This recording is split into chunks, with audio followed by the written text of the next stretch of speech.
All right, sorry.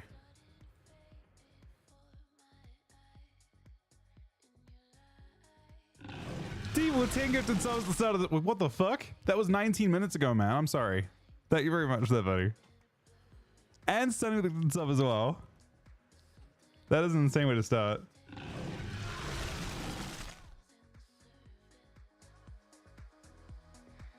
Is beta down? Hold on. I mean, I can log in. And also 25 gifted subs as well. 36 subs today. I literally just got here. I legitimately just got here. Do not tell me beta's down though. That will make me very sad. Thank you very much, guys. You guys are insane. Is beta down? No, man. That is tragic. Bro, what the fuck?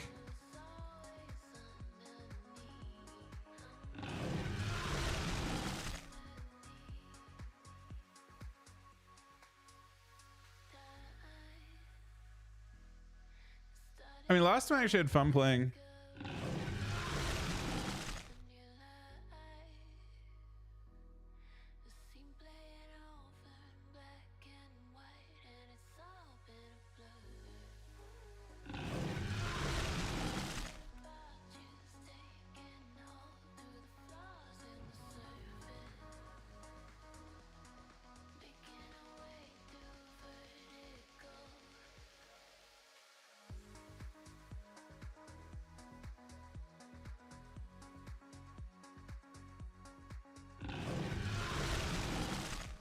Thank you so much, Anonymous, for 25 gifted subs.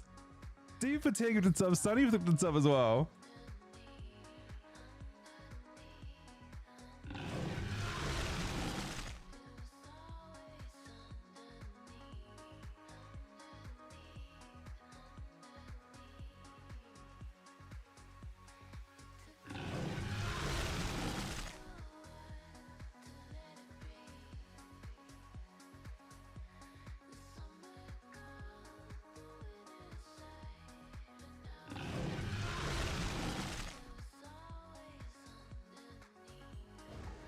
Real feral character. Look, the beta's down. To stop it.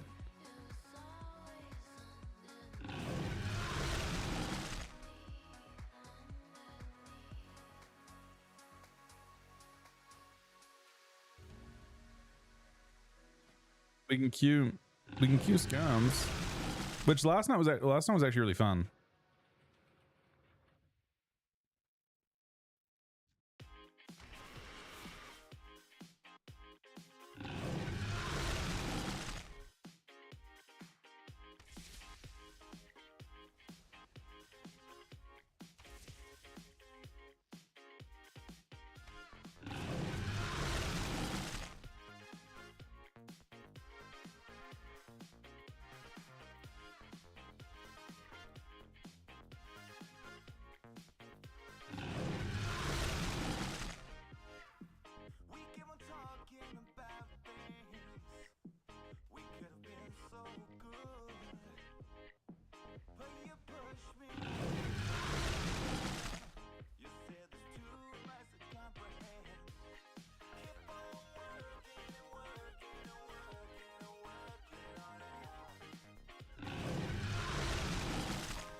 I think Mox is really good. Yeah, really, really good. Feral also very good. Feral may be better. It's now 2v1.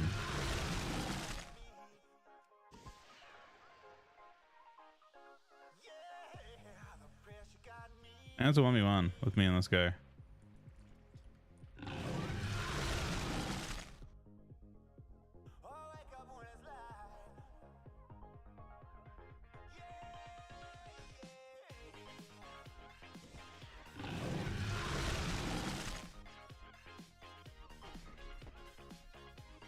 Is he in a selling arm? Oh, wait, that was his flare the whole time?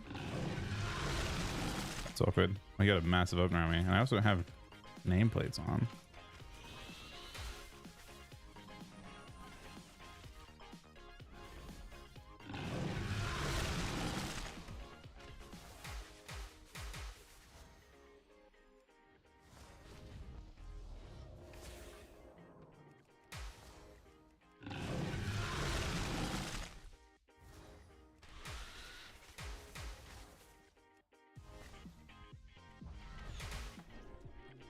All right, well, we got him, but it wasn't our best work.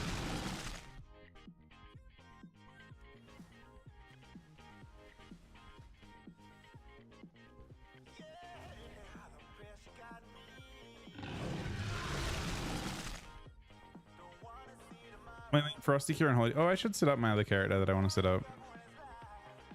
I should work on UI tonight. I should maybe work on Weakers tonight. I'm trying to like think of how I want to do Weakers though. The game doesn't feel like it needs them nearly as much. Like, I don't feel like it. You can certainly have Weakers that structure everything, but like I don't really feel like much. Maybe just big offensives, but like. I'm sure in normal threes it'll feel more relevant. I feel like you have ample time to react to offensive cooldowns nowadays. Nothing feels completely overwhelming except like Frost, I think. And then a lot of things like you can't really like, you know, like for example Ellie Shaman. It's hard to know what they're like. It's hard to gauge how you'd react to their opener. I guess a sentence is worth it.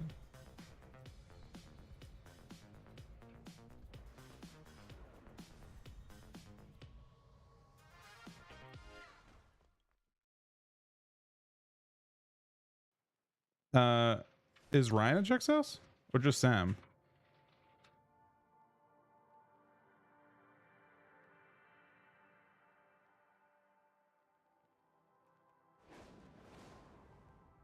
I thought it was just Sam at Chuck's house.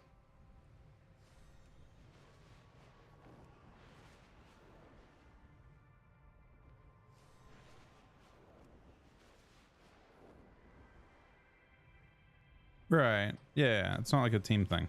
It's they're just over there hang out for a bit.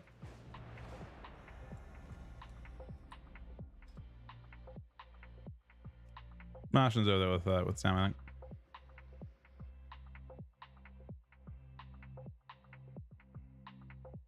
Thank you again, Anonymous, for 25 gifted subs, and Sunny for the sub, and Diva for 10 gifted subs. We're at 36 subs today.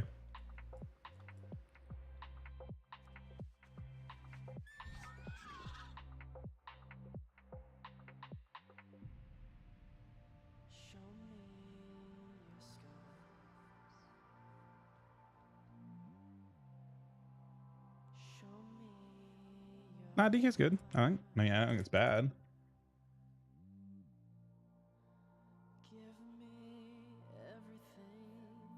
They've done no beta, so I don't think we need any beta builds. I'm not entirely sure why they disabled things.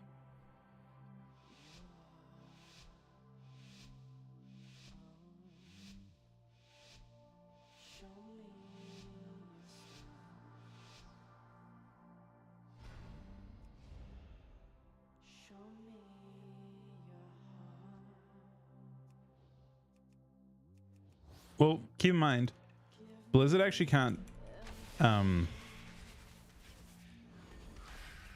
Blizzard can't actually like see what's going on.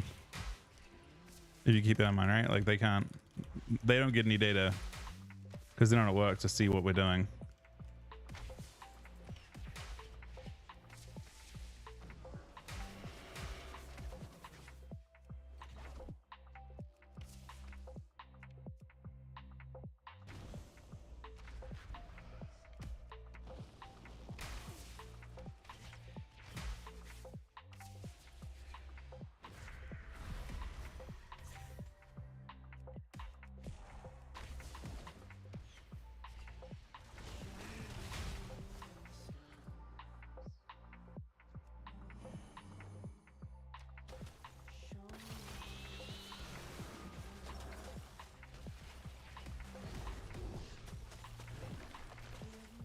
fuck? That is absurd.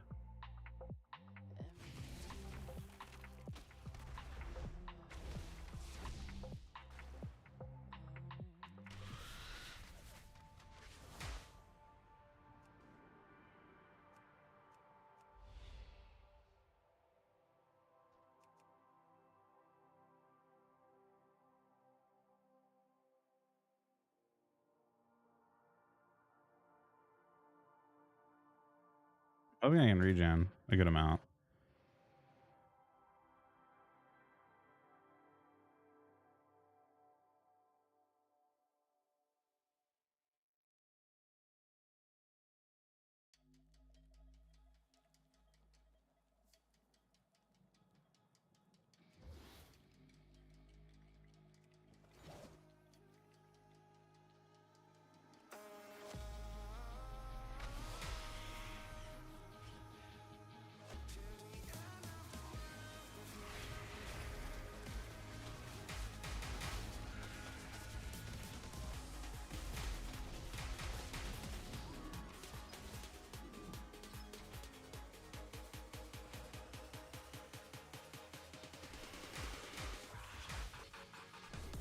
Wow.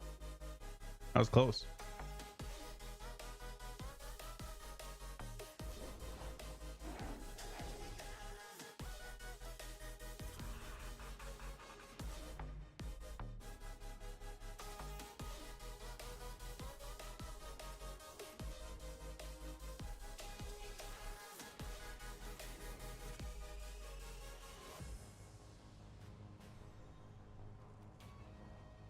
I mean, Frost Mage is way stronger than Frost DK, if that's the question. There's no question on that one. I don't have any plans to play Survival. I'm playing Mox for a very specific reason. And the answer is Frost Mage. But honestly, Frost Mage instant casts make them not as weak of a target as they would have been. If they had to cast, I think Hunter would utterly dumpster Frost Mage. But the way it plays out against really good Frost Mages is they just AFK, and when you actually have like a instant battle like off, I guess, like you're casting instance, they're going instance, they win every time. That's the unfortunate thing about Hunter versus Mage right now.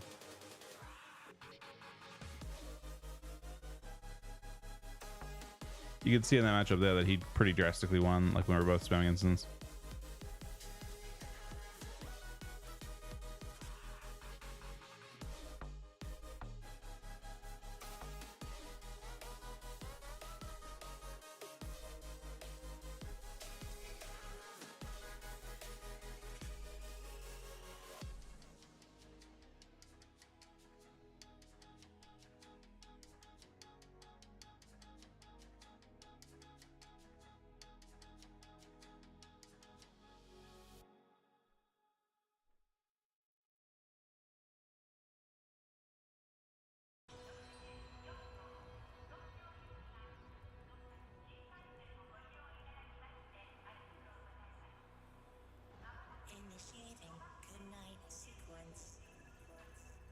Dispersing appropriate dosage of compound 347.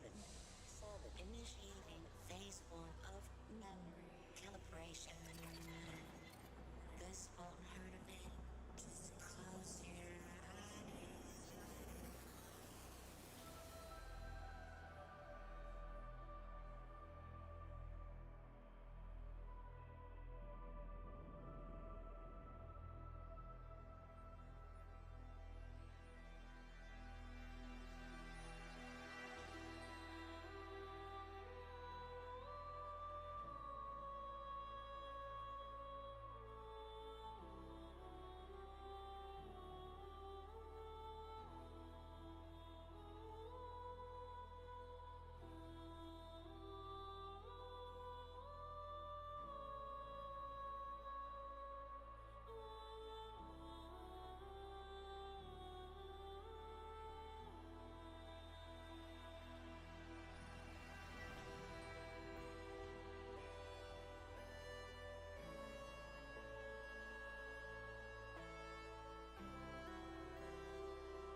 Oh, they have the intro thing on beta now? I don't know. So that's they're beta testing the stuff. I don't know actually. I don't think I want to know anything about the game, other than like I actually am excited for it because think about it. You have 2 weeks to play test everything. Is there a good reason to know it early? That's what happens with Dalaran, I assume. It like gives you that. It's not what happens with Dalaran? It's not related to the Xal'atath cinematic that they posted? That was badass, by the way. The Xal'atath cinematic is amazing. I was blown away by that. That was the best cinematic of the expansion so far, I think. The like Khadgar beam followed by she just ignores it. Yeah, don't spoil it then. That's good. I mean, I don't think I want to playtest story stuff because there's just it has no impact on the overall journey of the expansion, right? Like at this point, you have so much time to do the leveling and understand everything. Like we're gonna be bored of that in a week, and we have to deal with that for a week and a half. So personally, I think I would rather take my time a bit with it.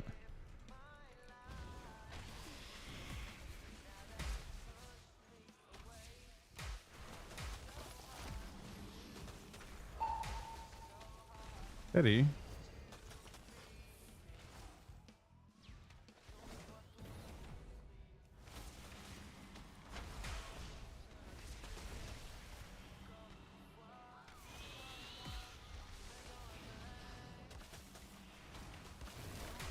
Jesus Christ, man. See, this mage is like actually just sitting on top of me the whole time, destroying me. Insane. But anyway, we started blasting Mr. Mage. I love how he just alters and runs in.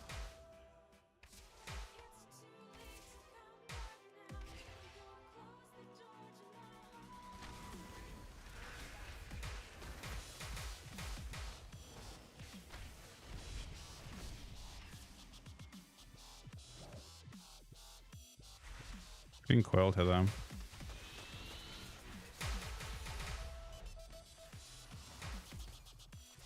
You mess, it's your boy Donnie T. Heard you went Foreman's 2 first-time feral, and you didn't even use PvP talents for 5 rounds. Goddamn, What's the likelihood you run it back? That, you know what? It could be time to run it back at some point. Donnie T. Thank you, buddy.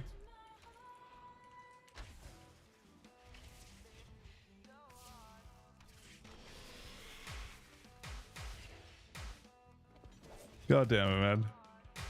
Oh, he got blasted by the thing. He's dead. Should have known Donnie T would be watching me play Feral, man.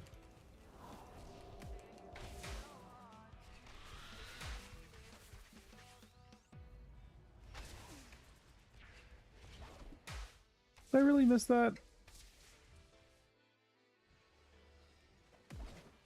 It's somewhere over there. I don't know. Right?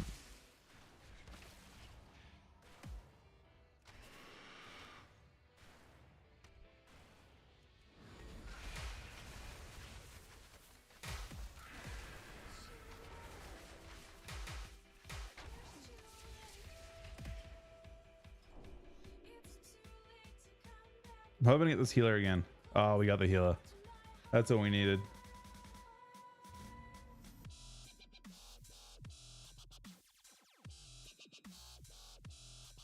It really was. We haven't seen Sol since he was sick. I even messaged him. When was he last on? Wait, no, he was away 3 hours ago. He said he was in bed all week.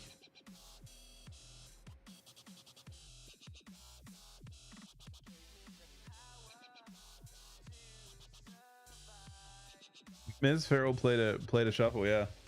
But shuffles are tragically down. And as Donnie T said, we only exist in shuffle at this point, unfortunately.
Sunny with the sub. Thank you so much, buddy.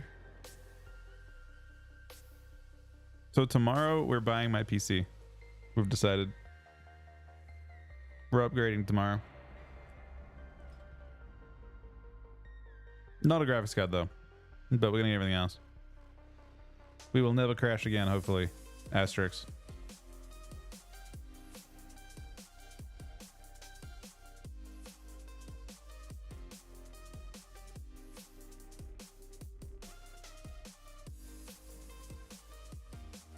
The new AMD stuff came out yesterday and it doesn't look good enough to actually justify getting.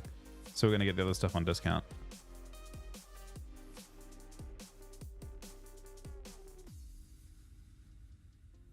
Where are we getting it from? We're ordering some of it, and then we're picking up a few things.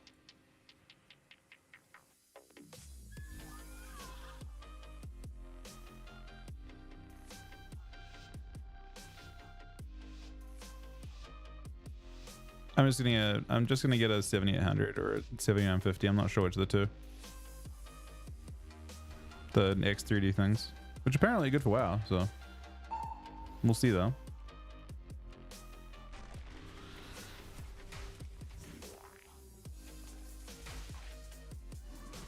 I Ross this? I don't know if I should. I know I should root.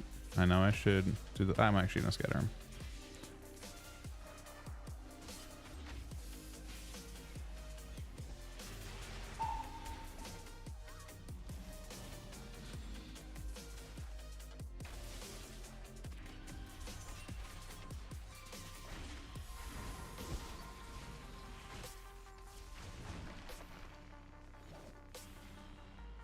All right, I don't know if I can do this.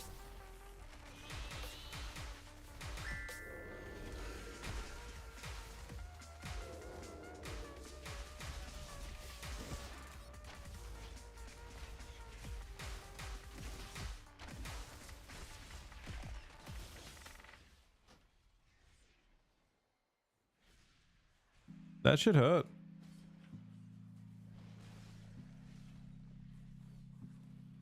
Alo's weird. And what is fate bound? Oh, okay. It looks like it's whenever. Do we lose our teammates? I got the healer. Nice. It looks like it's whenever they use a finisher. Cosmic damage.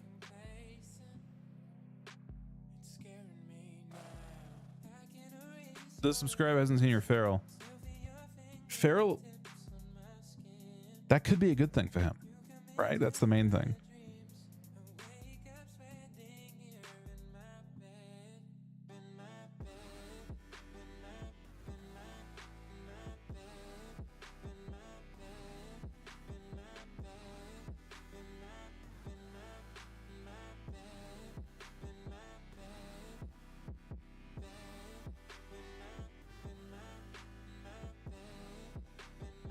It could be though.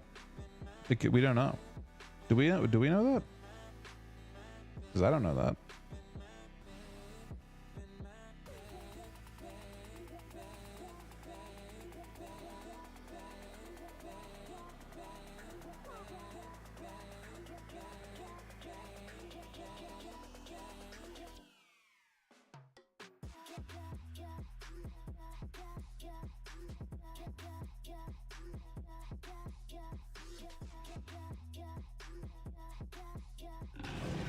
Heard everything on the 4-month resub.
Search for the reason why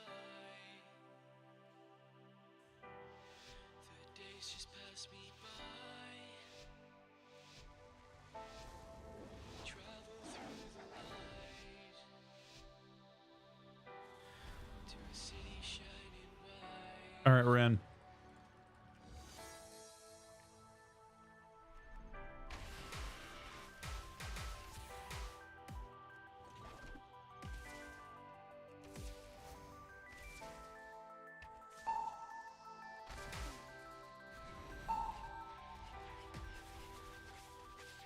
And he's dead.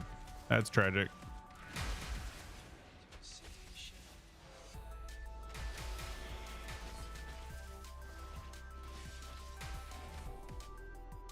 Well, he died. He died very quickly.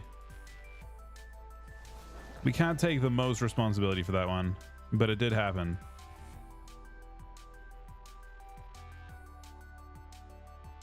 Hey, Brack.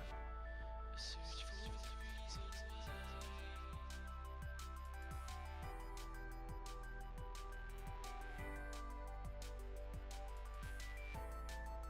Travel through the light.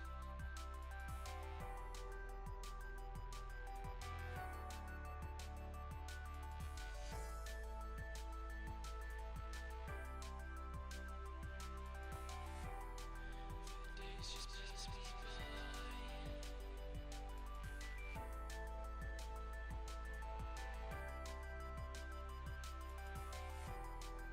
The city shining white.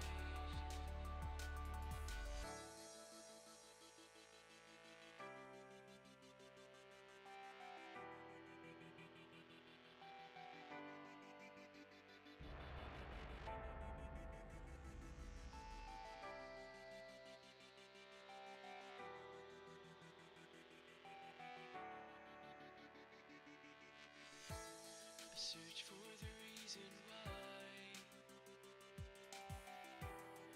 the days just pass me by. We travel through the light to a city shining white. Mortals, I present a lucrative opportunity for those who prove themselves worthy of the task. Many in the cartel are wagering on who are the greater combatants. Care to influence the outcome? To a city shining bright. Do not let the cartel down. All right, we're back into some threes. Petty does not come out in stealth. He comes out at 1 HP instead, apparently.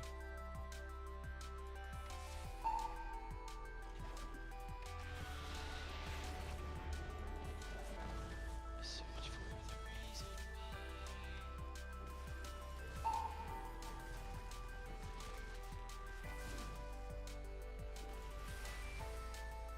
Travel through the light.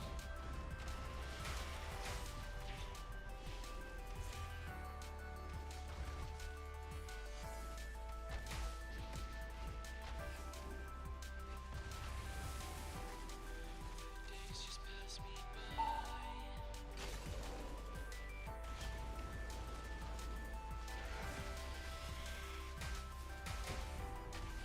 The city shining bright. Search for the reason why. The days just pass me by. Oh, it's a lot.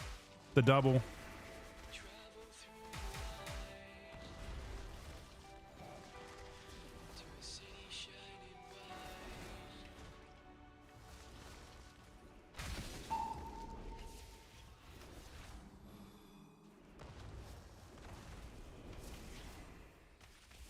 Looks kind of nice. We saw it off the kick.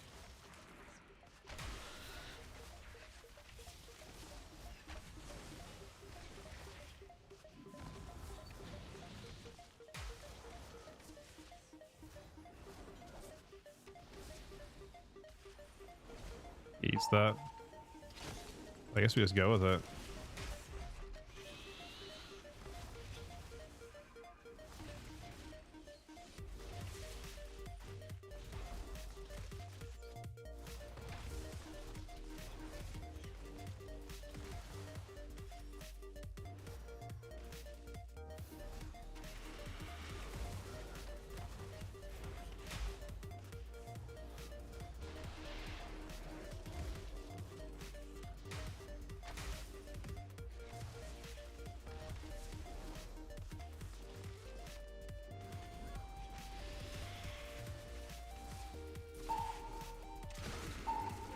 Same again.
Did I say myself there? I definitely went behind pillow for a second.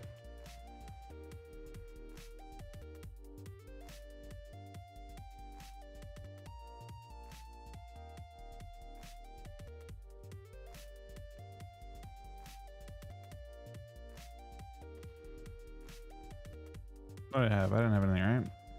I may have it a feign. I don't think I did though.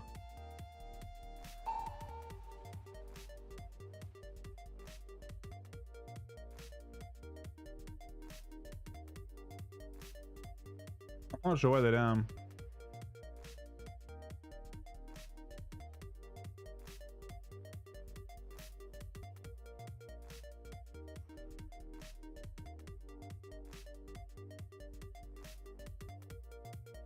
No matter who wins, we profit.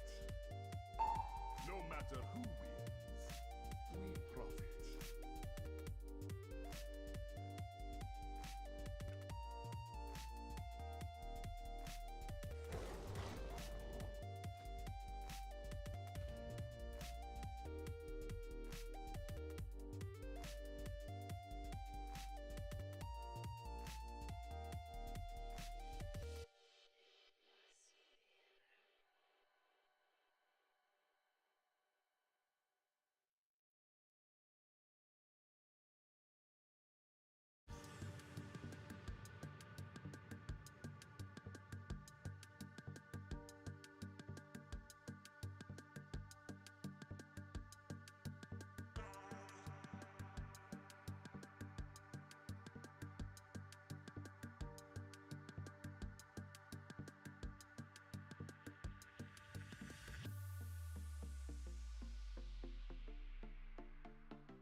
We had to do 18 mil to kill that feral.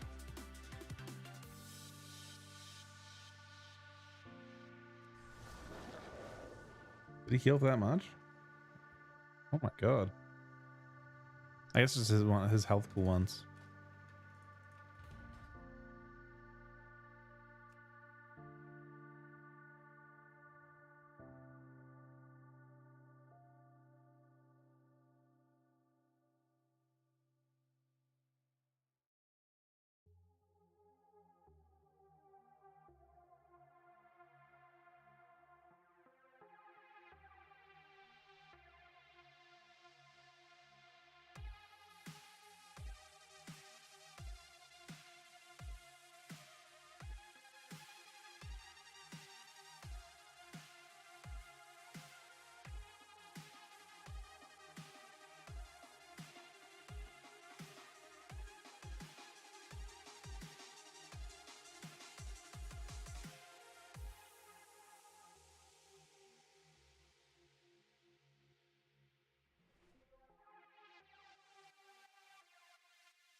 I didn't break his shield.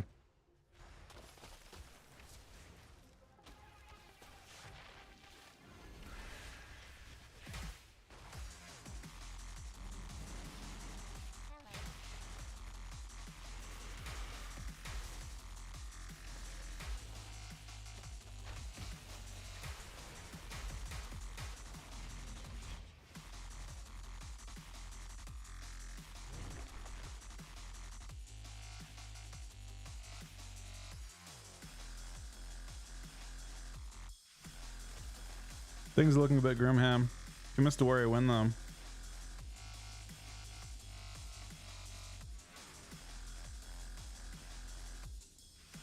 No, I don't have the stealth of 5. I didn't have it 5 seconds. Story's got a chance. He's got blocking though. Nah, I feel like he dies to his combo. There it is. See, he's tanking him pretty well. Oh wait, he's not Fury, he's Arms. Okay, he probably doesn't win this. Second win's pretty OP though, maybe. Wait, is that Fury only?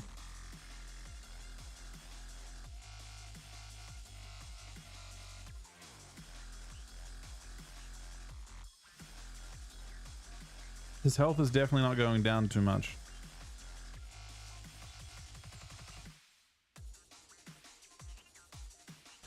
Oh, the storm's good. He alters back half of it though. Unless.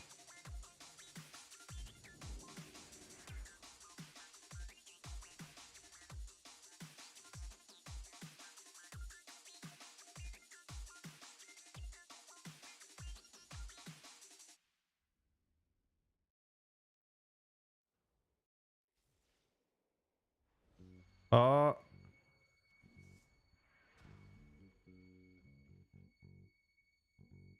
If he waits for a sec, he gets health back too. He should heal a similar amount. There it is. He attacked though.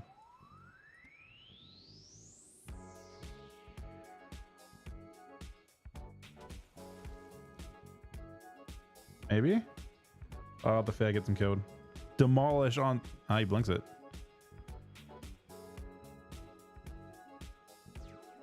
Get him! Oh, so he just...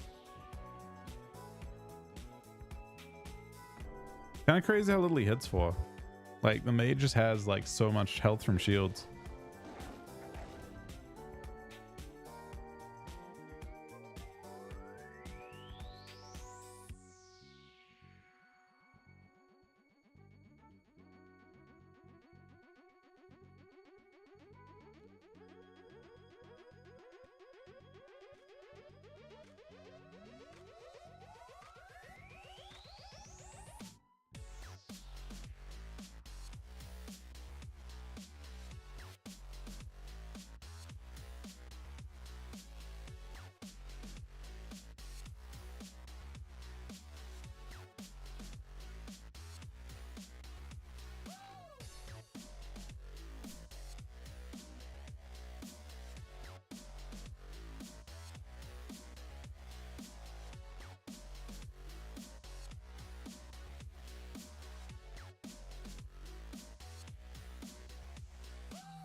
Fortunately, Petty's not stealthed. This is the team that beat me before.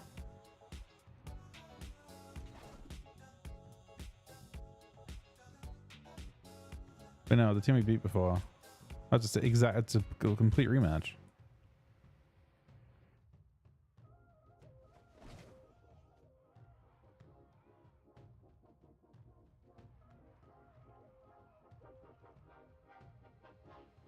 So what you got?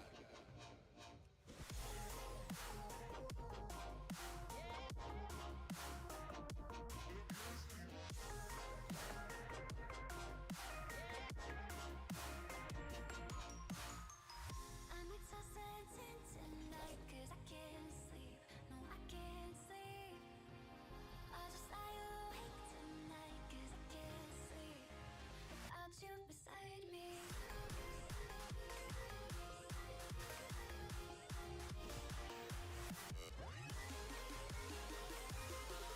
It's not good. The mage is in stealth. He's in meld somewhere.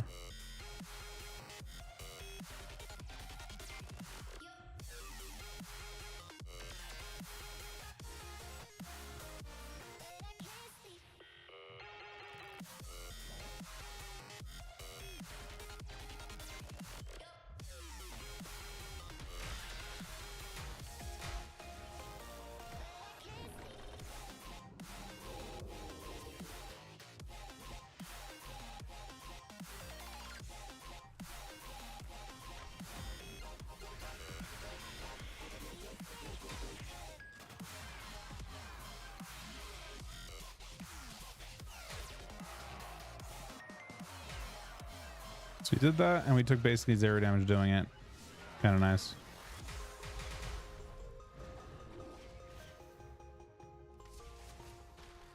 Did I really like clip that? I feel like I did.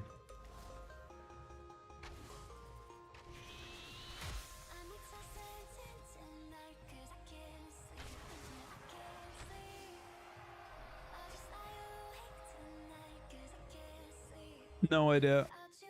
They don't really, usually, I mean, it's never coming until tomorrow morning. It'll be on server restarts. If they do any. It's weird because normally it follows a patch. But not this time.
It's 3v2.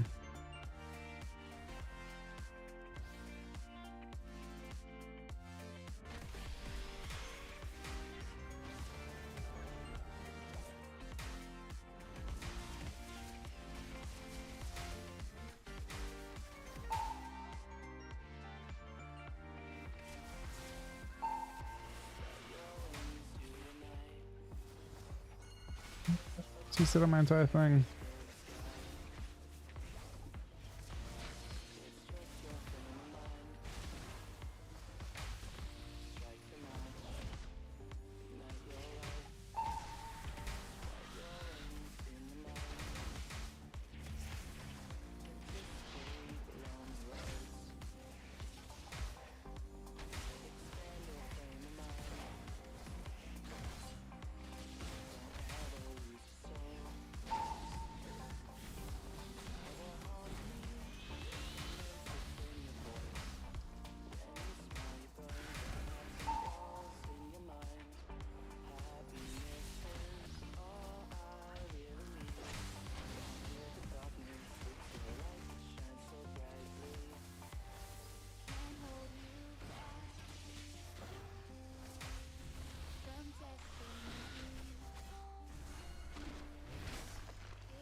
Out of cooldown for myself, and I can't possibly escape. I don't think at this point. Maybe, actually.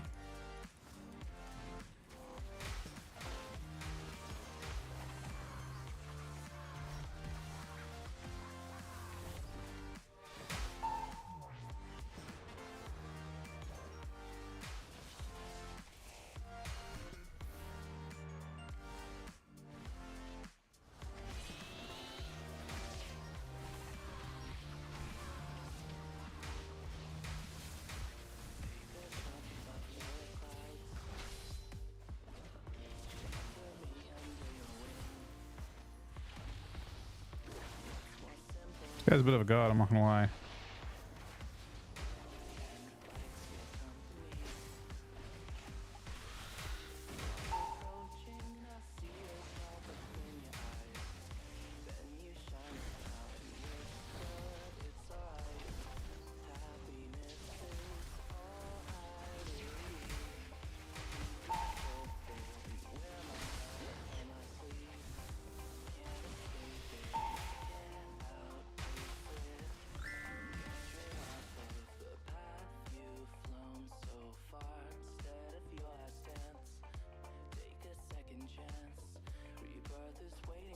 That guy was strong.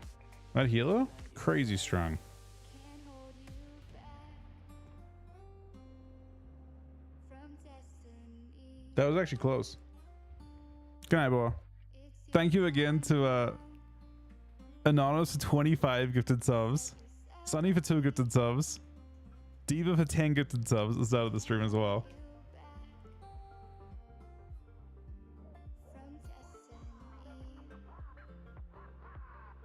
It's your time now.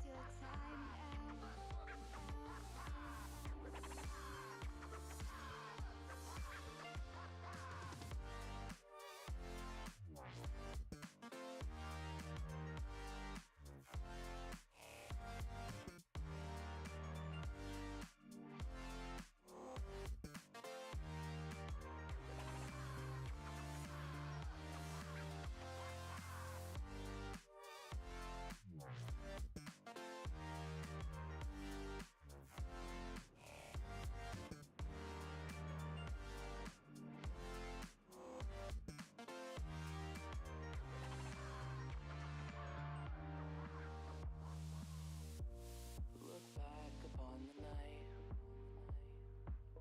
It's always dark before the dawn. So simple, now you see.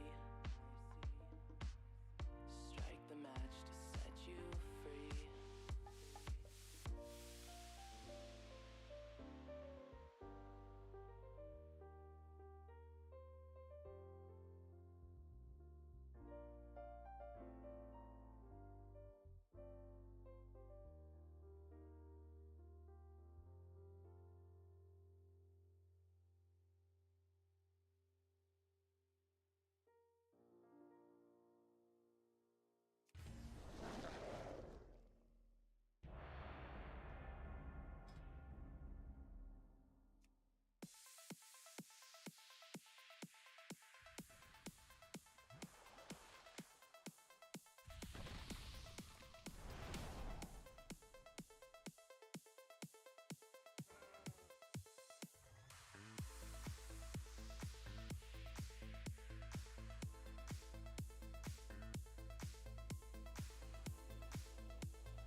How are you getting fucking... It's the same team?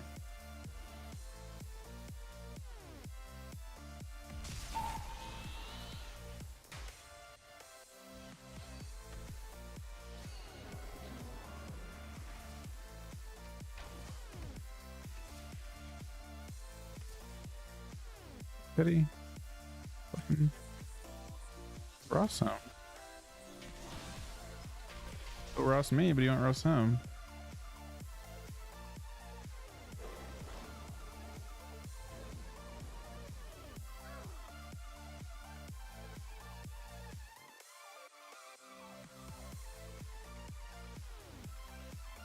Because it's macro.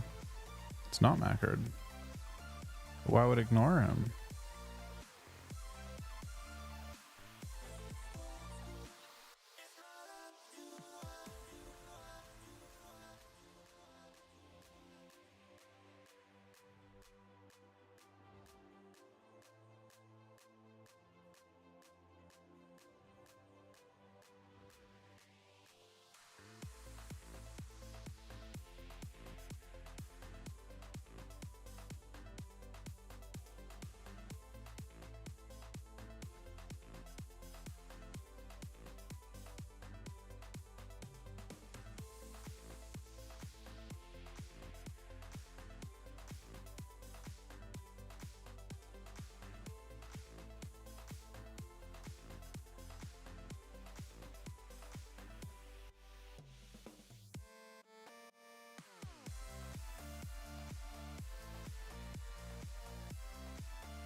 No, 8 and 3s.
Got blasted though.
Hi, Boom. How are you doing tonight, Midna?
On fire, time to call for help. I just can't stop myself always.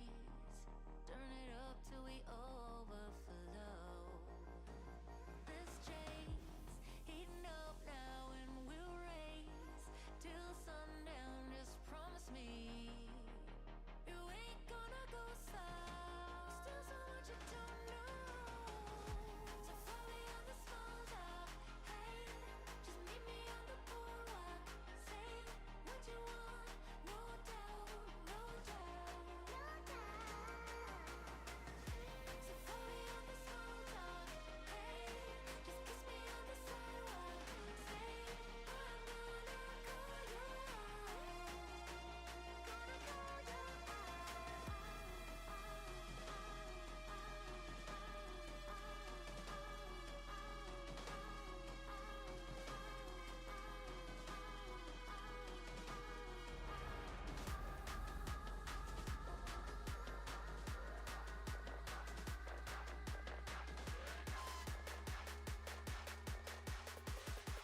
I'm gonna call you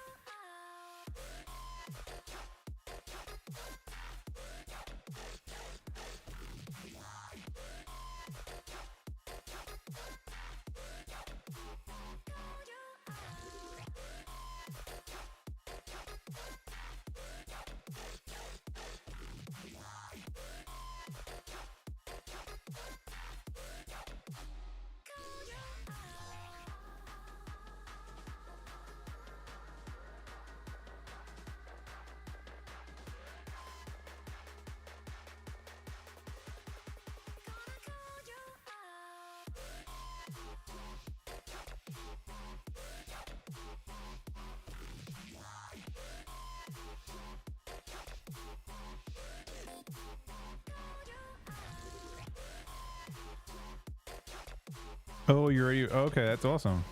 That's sick. Congrats.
I don't know how you live this. It's so much.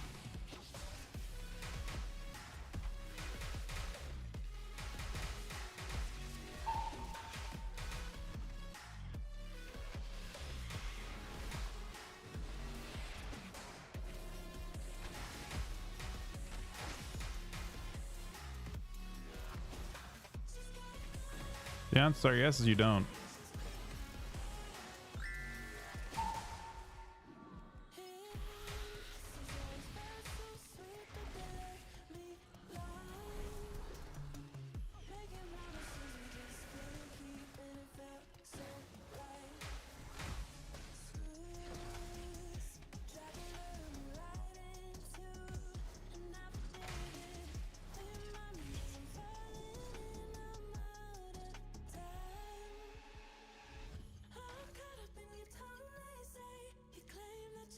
I think it is a Sentinel Lounge going dish.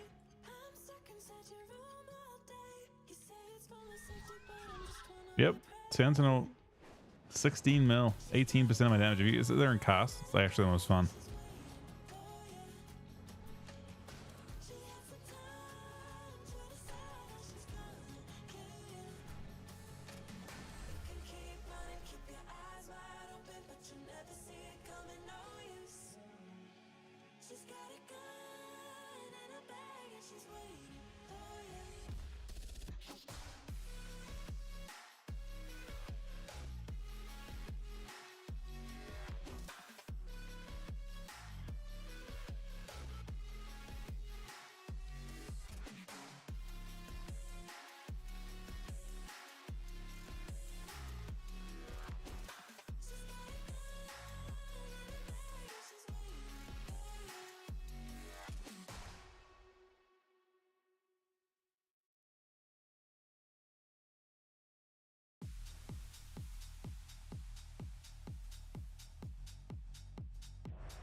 Mortals, I present a lucrative opportunity for those who prove themselves worthy of the task. Many in the cartel are wagering on who are the greater combatants. Care to influence the outcome?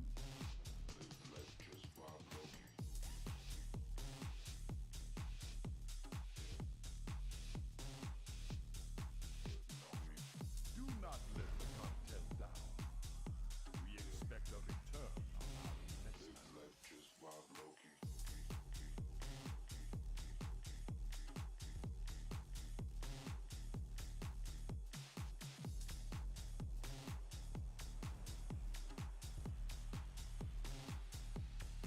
This is going to be a very one-shot game.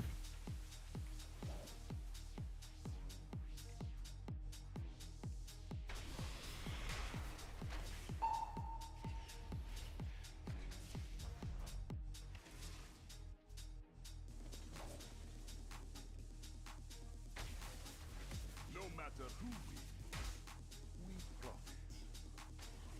Not the one-shot game I was expecting, though. Victory is clear. Our bargain is upheld.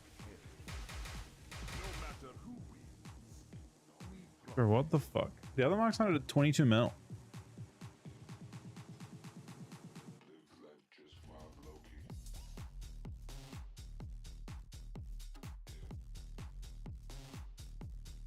That's a good question, Diva. I think, if I'm being totally honest, the reason isn't that no one plays it. It's that, okay, this is a fucked up opinion, but so you know how there are 3 mage specs, right? So if like Frost and Arcane are good, should you buff fire? Like, is fire important to buff? And I think that's what Shaman suffers from. The truth is there's 3 different playstyles there, right? There's one melee, one ranged, and one healer. But the truth is that 2 of them are good and 1 of them isn't.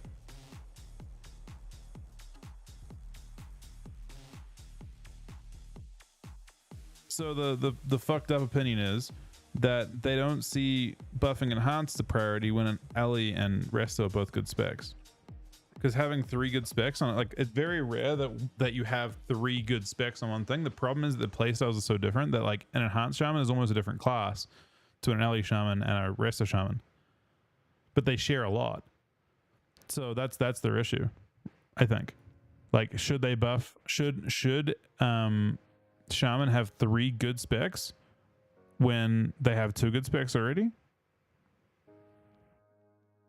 Similar to, like, oh, you know, Frost and Fire are good, or Frost and Arcane are good, but Fire sucks, or whatever. Like, is that a justification to buff Fire when other classes are maybe struggling to have 1 really good spec? I think personally it makes more sense to flip enhance an Ellie every so often, but I think that's why you don't see changes on some level. And again, I get that that's kind of a contentious opinion.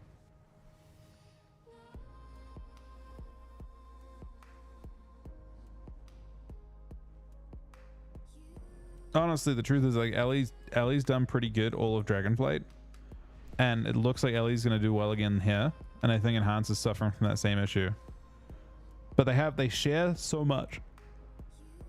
Enhance is virtually, you know, it's melee Ellie. They've got the exact same kit, like, utility and kit. It's just one's range, one's melee. I honestly wonder if Enhance's, like, hook should be that it actually has a range spec. Like, I mean 30-yard melee range, like literally Hunter design. I wonder if literally Hunter design is the play here for them, where they just are ranged. Yeah, no, I know. I mean, that's their issue though, right? Resto and Ellie both end up doing pretty well, and it's like, do you have to have 3 good specs? And again, people, they just don't prioritize it because of that, I think. But Enhance needs to have something that differentiates it, because it already has a good kit. Enhance's kit is good. The problem is that Enhance's kit is Ellie's kit. So, like, if you can play a ranged version of the same spec, you would, right? So it makes me wonder if Enhance should just be a spec that plays at range. I don't know. People are probably really frustrated at it. It'd probably need nerfs.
Thank you, Diva Buddy. Thank you, Anonymous, as well.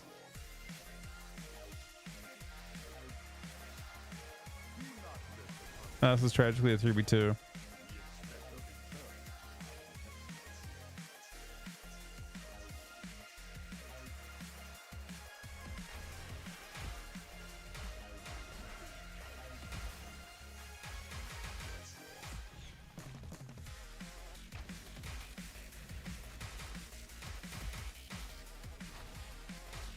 Victory is clear. Our bargain is up. No matter who.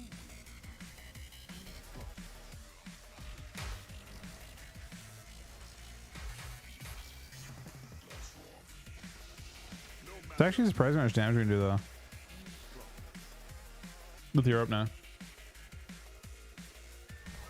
Well, I think Enhanced easily could have been the 100%. There were talks about them doing that, but I think they realized that that Org doesn't really fit with the gameplay style at all. It just creates more problems for buffing and group comp and all kinds of stuff. It's like basically like the need for, like, you know, battle shout or some sort of buff, but on an extreme level. And I think they didn't like the idea of it. Like, Org is just kind of there, and when Org is good, it's a mandatory spot like tank and healer and Mythic Plus and stuff. So I think Org ended up just being a big problem.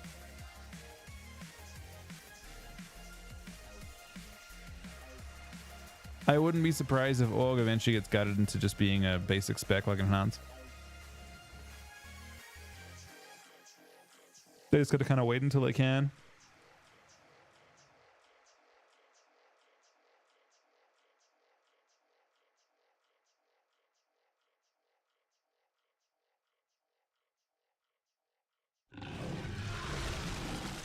Thank you for the 15-month resub. Thank you for the 50-month Twitch Prime as well.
Getting better day by day,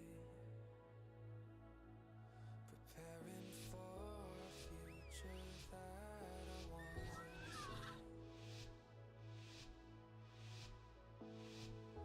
There's no one else I'd rather I have tried, I played some Dark Ranger. His heal is really strong, and he has 2 Frost Mages with him, which is really scary.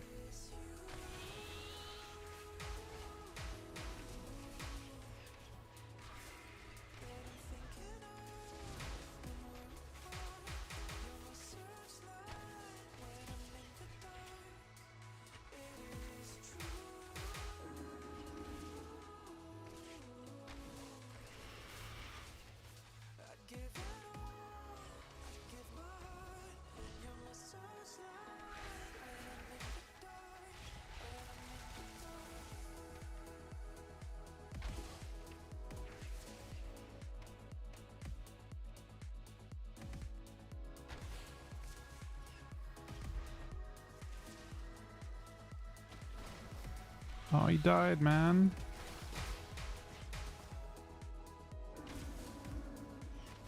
I need his double frost mage.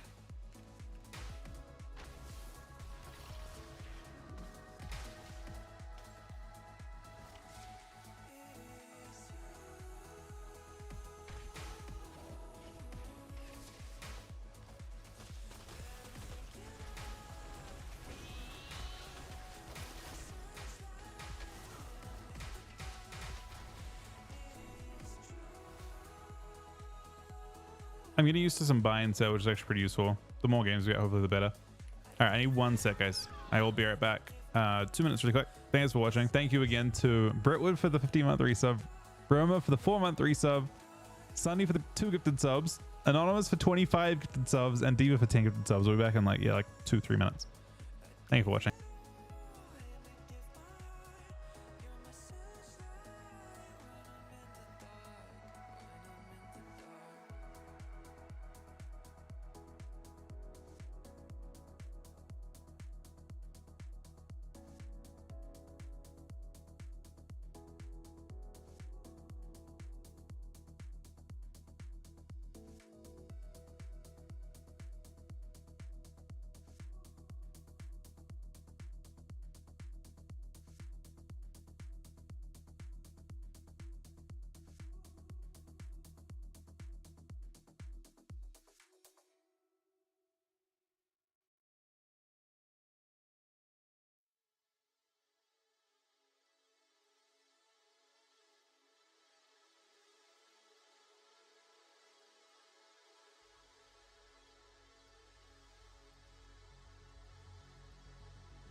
tattoos look under your collar.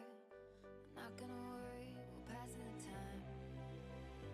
And the hardest days are going fast, and I know that nothing ever lasts. 'Cause feels like we're both where we're supposed to be. Windows down, driving slow while you're kissing me, but I know I'm gonna crash. City's made for losing you, falling, finding someone new. But calling me at 2 in the morning to say you feel it too. City's made for losing you, but fighting and for getting through. Coming over at 3 in the morning because you feel it too.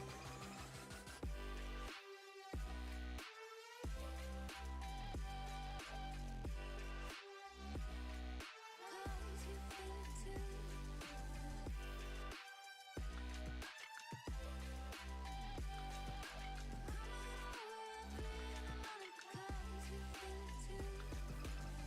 All weekend we on the phone. You say that you wanna move home.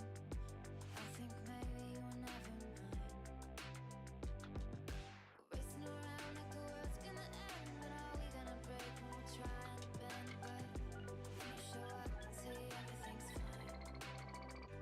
And the hardest days are going fast, and I know that nothing ever lasts. 'Cause feels like we're not where we're supposed to be.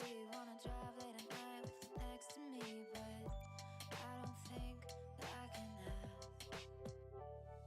The city's made for losing you, falling, finding someone new. But calling me at 2 in the morning to say you feel it too. City's made for losing you, but fighting and for getting through. Coming over at 3 in the morning because you feel it too. Cause you feel it too.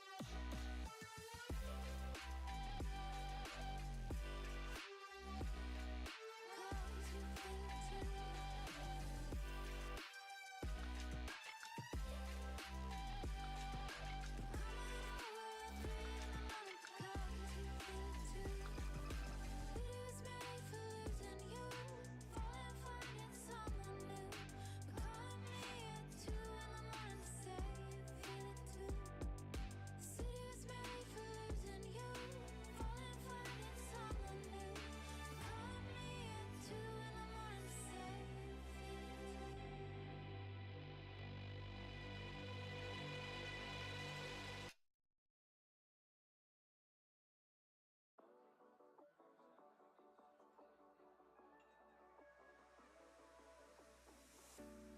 I feel out of place. The roads aren't the same like they were when you were the one driving my car, and now I just count the waves of our yesterdays as I go on the 101 highway, and it's taking me back to the start. We lost everything. We lost everything, but you'll always stay close to my heart. We lost everything. We lost everything, but you'll always stay close to my heart.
All right.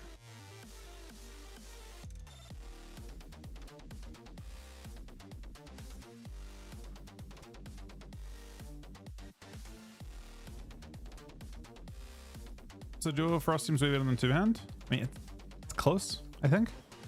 So the thing was, with two hand, previously your damage breakdown was primarily obliterate damage, and now it's not. Maybe two hand makes more sense with, say, Rider, but yeah, I mean, your breakdown isn't obliterate frost strike. It's like a big chunk of like frost fever damage, and it's a big chunk of like Reaper's Mark and all that kind of thing, which feel like they do a little better with it. They just kind of adjust, like if your damage weights heavily towards obliterate, then I think that two hand can be better. But yeah, sorry about that, guys. I had to take the trash out and stuff. It's trash day tomorrow for us.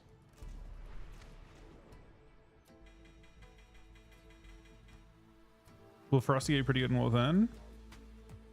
I mean, it was originally probably the best spec in the, I think the best spec in the game for a little bit there, but it's been nerfed a good amount. It isn't as strong. Still good. I think, I mean, relatively it's okay. It's not S tier. Viable, yes. Maybe even like from a like unstructured standpoint more viable than it was before. Before it was like okay, in a, like, you know, if I look at like most of Dragonflight, it was good every 45 seconds and it was kind of bad. And I think the new version of it is better outside of the 45 seconds or outside of the minute mark, which makes it interesting, but not necessarily better or worse. Different. It's less one-shotty, so it's worse in that sense, but it has, yeah, I don't know, just different. I think it's better designed.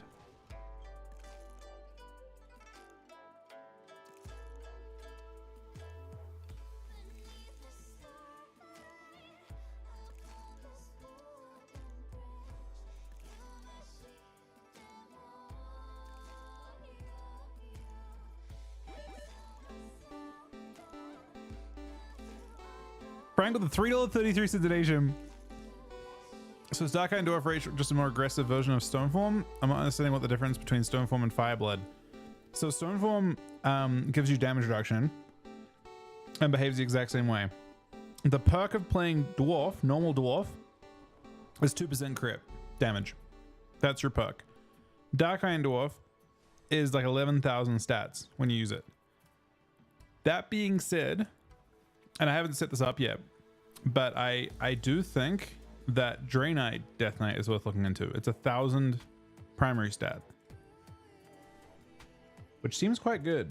And honestly, it's in comparison to about 600 secondary stat if you go for like 1% haste, for example, from like Gnome or something.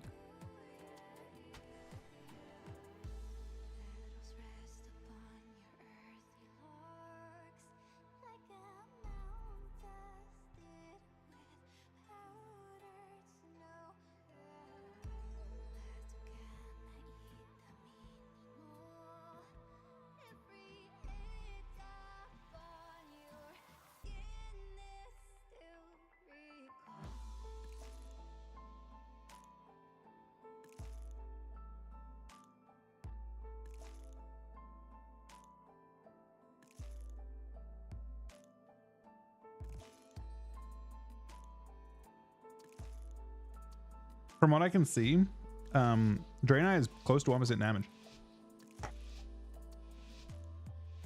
Closer to 2 maybe.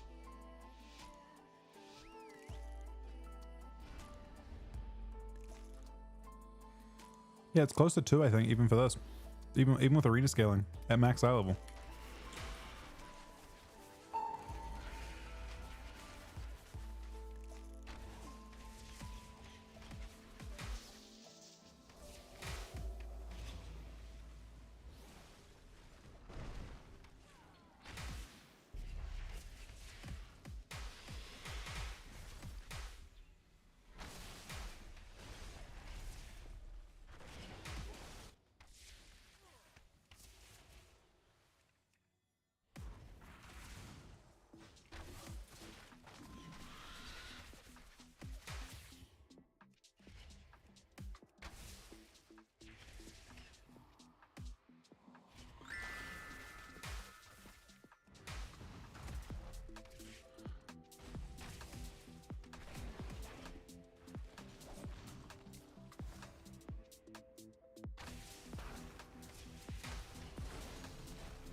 He almost died though.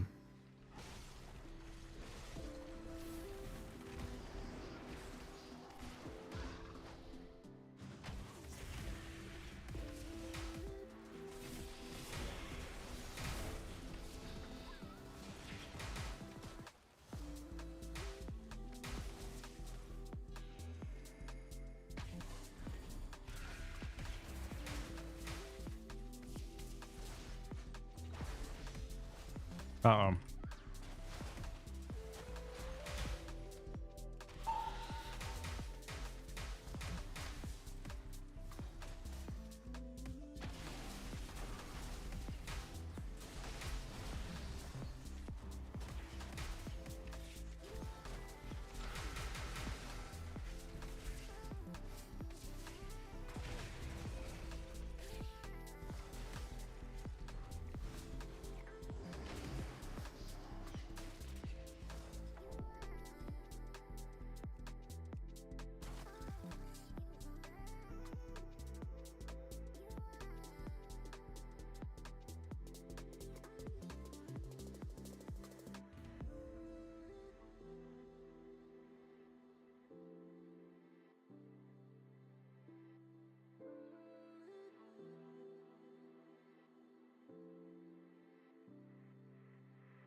But TV seems good so far on beta.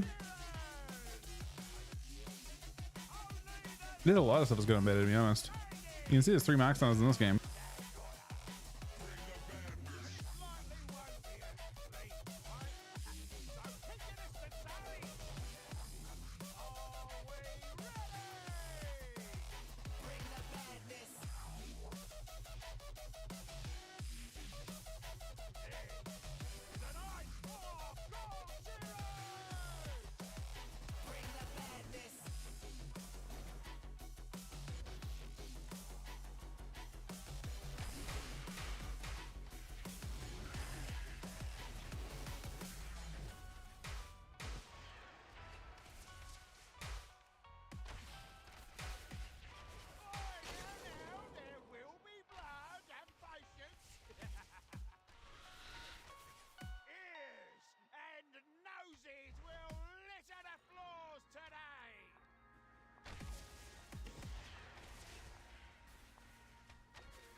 Oh my. That bite. Was there a bite? Is it just... Oh, there's bites, but there's some more. It was through like Ross and stuff. This just means more entertainment for me. I see who the strongest mortals are. For now.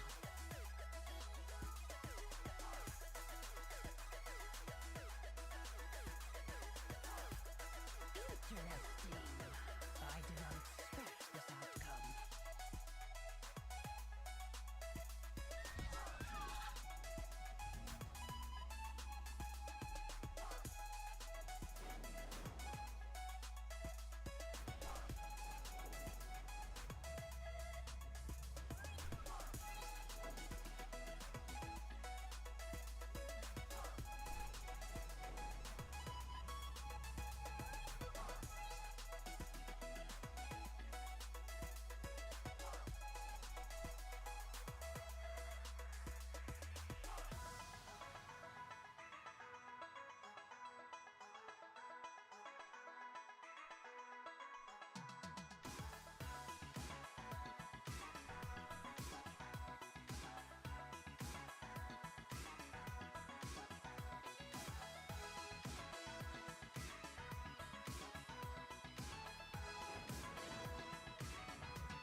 Does anyone know how AoE Disintegrate works for Div?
Breaking that camera, man. Honestly, I'm not sure if that's actually a thing. He's dead.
All right.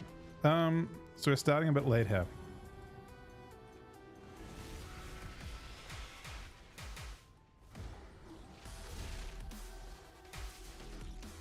A lot too late. That's slightly my bad. I was typing to Ryan.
I can't stand the distance. You're over there contemplating existence. Wish I could be of greater assistance. You're putting up this wall of resistance. Yeah, you can call me persistent, but why do we feel so socially distant? My brain needs to know this instance. Is it the system making us inconsistent?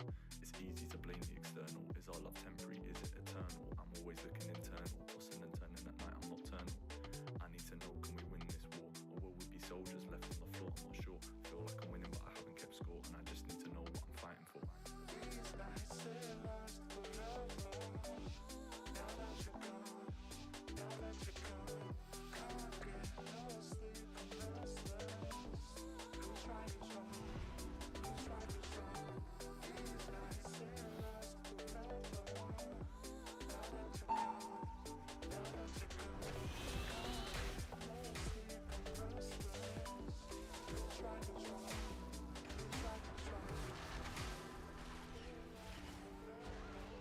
I'm gonna get used to that.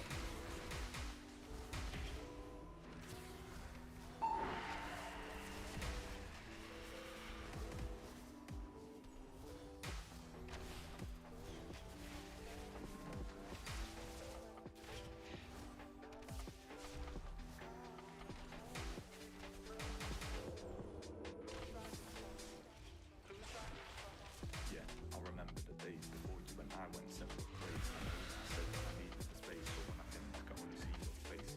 It's always gonna be hard to replace the touch of your love.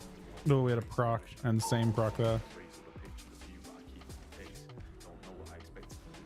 Without you, the love I didn't know who to turn to. Guess it's kind of funny how the tables have turned to. They told me I'll be better off, but that's not true. Now I'm looking for somebody who's brand new. You were my one love, you were my go-to. Guess I just gotta do my best to pull through, but I feel like I need to say I still love you.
Be purging a lot more than I am.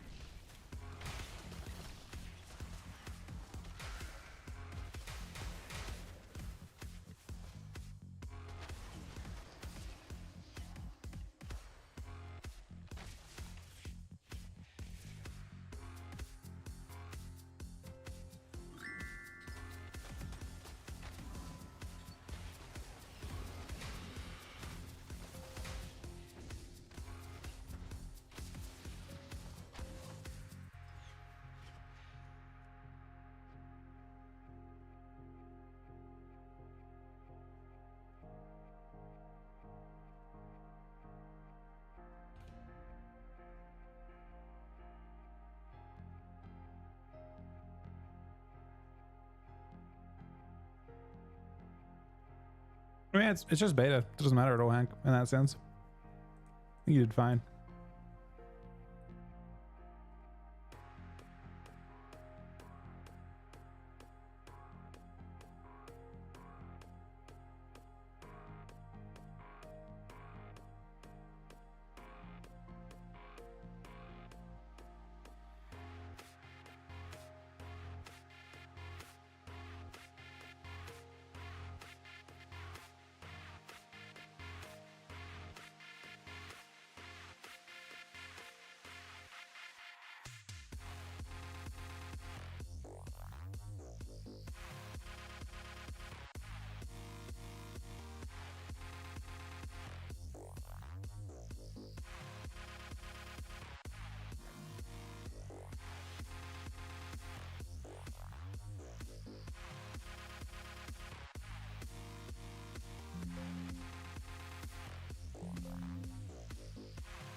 No, I don't think it'd be too much, Diva. The only problem with increasing it is that I think that it might have it might be counterproductive, and that it makes people heal less, almost. Maybe, you know what? I'm actually down for increasing it to 2. Like, it could be 100 or 200 or whatever, but you can't use it on the character on the healer themselves. That would be what I would do, right? Make it something really, really crazy for your olds. You really want to do it for your olds, but don't let it be usable on the healer. Does that make sense? It's like the healer can't cap faster, but they can cap their ults. Because you want to make the healer have to heal, and you want to really incentivize healers to heal. But it needs to not be consumable on the monk itself, or on the healer itself.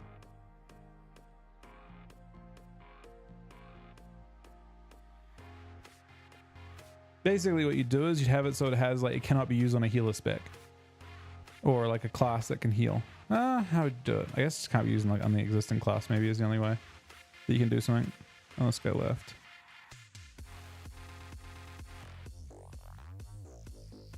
I don't hate monks, man. Monks can't cap an arena is the new change.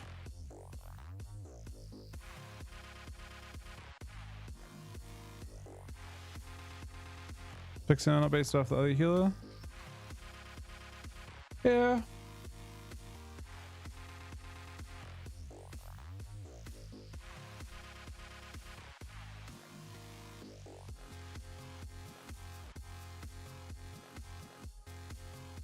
I think they could probably stand to just change healer MMR to be lightly inflationary.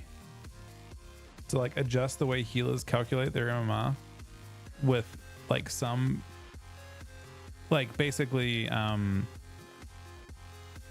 so when I say lightly inflationary, I would mean that every single time you queue a shuffle, you just get given some amount of MMR, which sounds cooked, right? What I mean by that is, let's say my MMR is 2200 in shuffle as a healer, and let's say I'm 2200 rated as well. When I queue into that shuffle, my MMR is inflated by 50. So my rating's still 2200, but it's lightly inflationary, as in they add 50 onto the number for the healer. So the healers will just gradually move up. Gradually. You're always given a bit of a, like, that means the healer can go 3-3 and they gain a little bit of rating, right? Because the system's inflationary. You have 50 more MMR than rating. So if you go 3-3, you'll go up like 5. And that's fine. Everyone moves up. It's just lightly inflationary. The healers are just always progressing a little bit on 3-3s. DPS aren't. But that's fine because there's lots of situations where healers go DPS go 0-6 and that gives them more.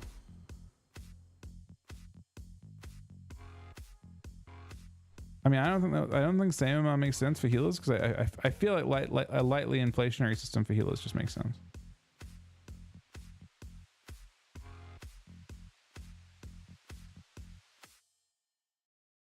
There are so many situations where healers go 3-3 and it has nothing to do with the healers at all.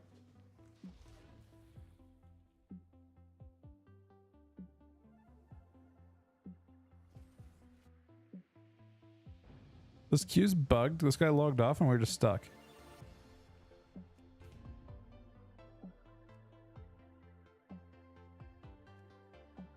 Can't leave instance group because I'm not in an instance group.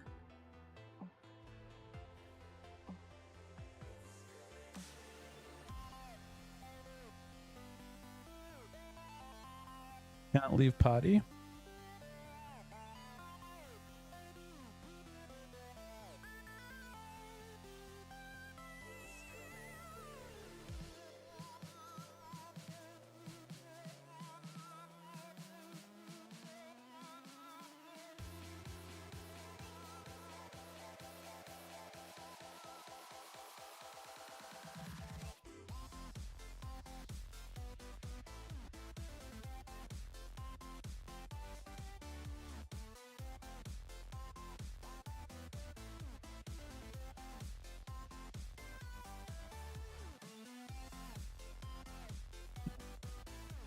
I guess it broke it.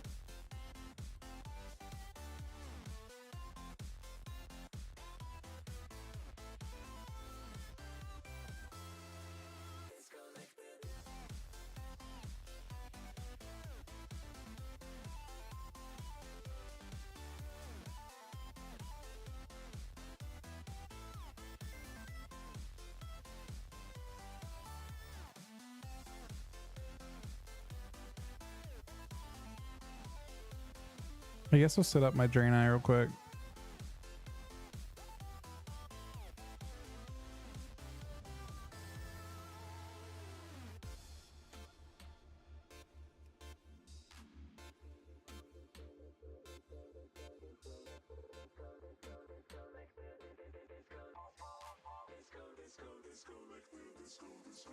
I played Pharaoh yesterday. We went ahead and played it. We went 4-2, I think, but I didn't know what I was doing.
Hey, so I didn't put in so you can actually buy the. There's like another embellish I want to try as well. I'm not sure it's in yet. Let me see. So weird. Play can't try their only unique embellish. Play can't make these.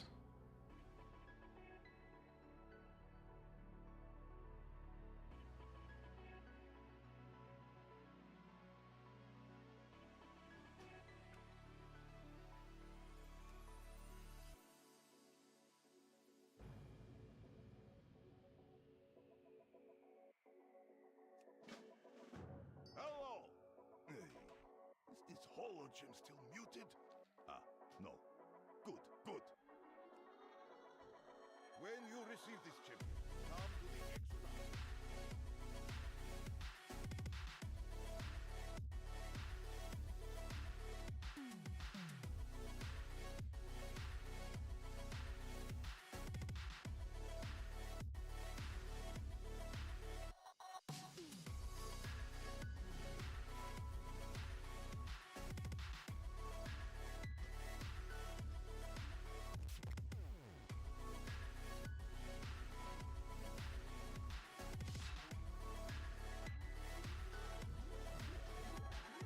So you can't import your own loadout, man.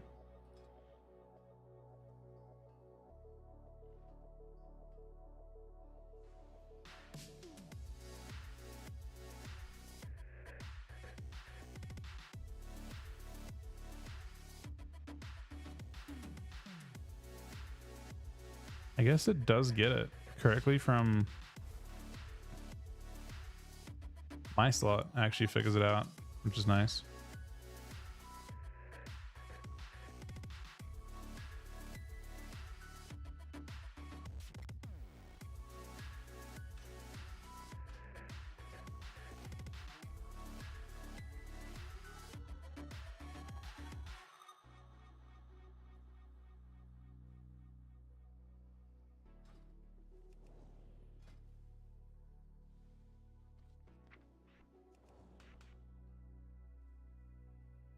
So it's actually a good rate. Like the gift, is it on global?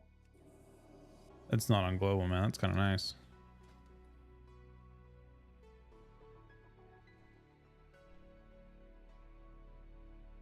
It's basically Death Pact. 1% of shadow damage taken. 157 strength.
I gotta check something, which I hate. I want to check Mechanome.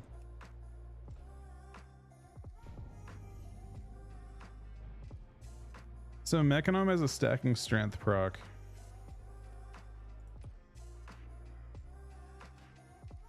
What does Mechanome stack up to?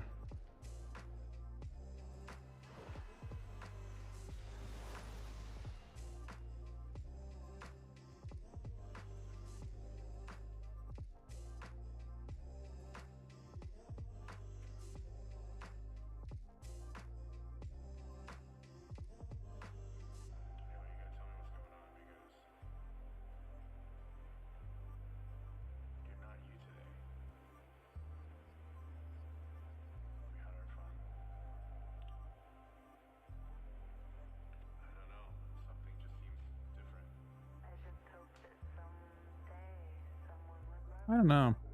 Is there a chance? Can you be Mechanome DK? I don't think you can be, right? Or why can they be Death Knights? It's not active at the start though, but I guess over time it is. How long does it take to stack up Mechanome? I'm cooking on races right now. I think any racial passive that is primary stat is overtuned. That's what I currently think. I may just be an oversight. They might leave it. I have no clue. Mechanome has a stacking passive that gives you primary stat.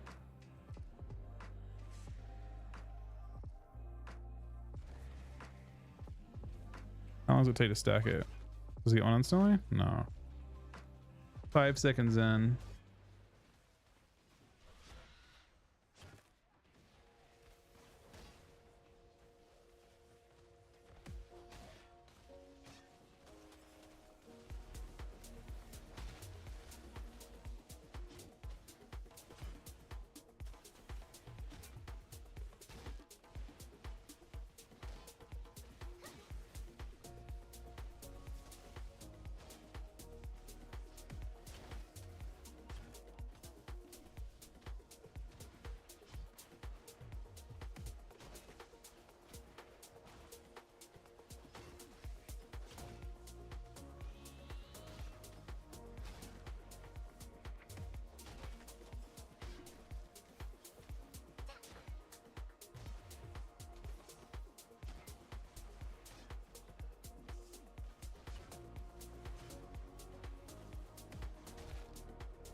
How fast does it decay out of combat?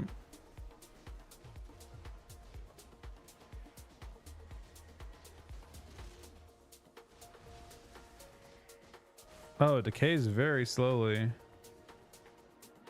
It decays as slowly as it built up.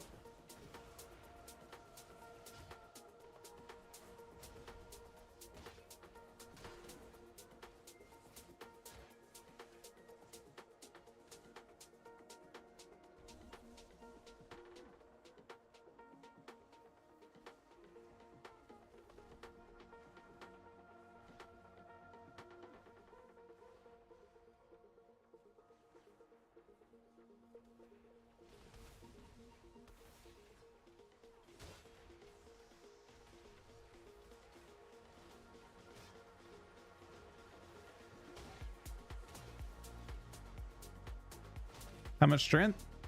At max stacks, 1532. It's a lot. Draenei is about 1,000 or 978, but doesn't have a CD on it. But Draenei also has 1% less shadow damage. Yeah, so like what you're gonna find on beta, or in general, is that all primary stat increase passives seem to be stronger than the secondary ones. So if you want the math on it, you get about 1% haste for Gnome, right? And that's about 600 secondary stats. This is 1500, so it's worth about 3 times as much, and that assumes they have a 1-to-1 stat weight, which they don't. Haste is actually less valuable than strength in almost all situations. So it's more like 4 times as much value or something, right? Let's assume it's like closer to like nearly a 2-to-1 ratio, which is what it generally is. So 1500, and it would have to be an equivalent amount of haste. It would have to be like 2000 haste or something, 2400 haste. And you only get 600 for the other race, and you're getting 1500 for this.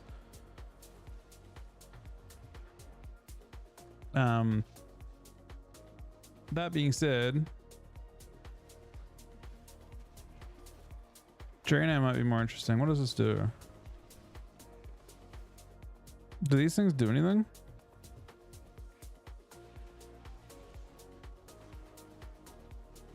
Is it Shadowmount? I mean, obviously, if you're a class that Shadowmount's interesting.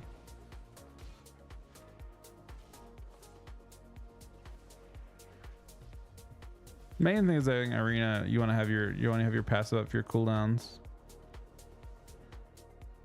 Having to wait, how long does it take? 50 seconds to stack up to 10 just takes too long. I think Draenei seems better, especially because you can actually off heal or pre heal. The game is also a little bit too slow for Shadowmount to really pop off, I think.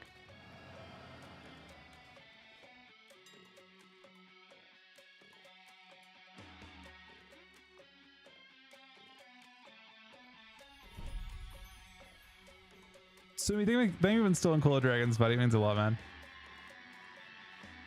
It actually shows up. Did it show? How long did it take to show up? Thank you, buddy.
Thanks to me, buddy. I guess I'll be an engineer on this guy and try out some real stat stacking.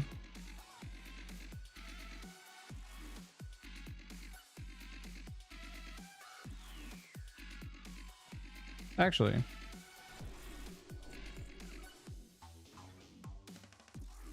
kind of interesting. It'll take me a bit to do though. We might as well.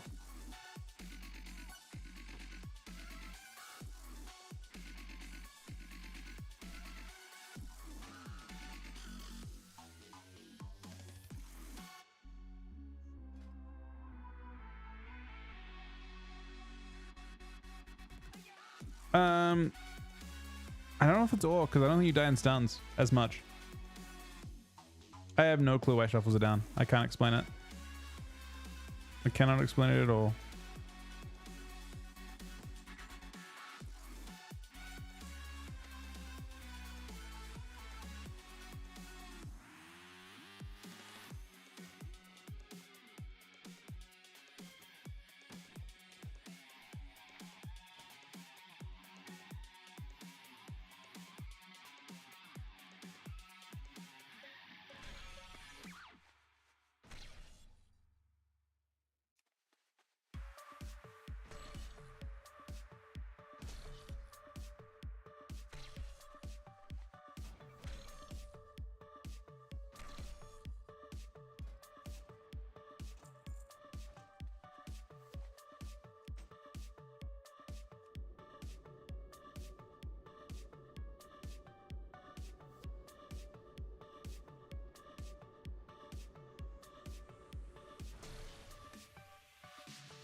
It meant it's a long CD.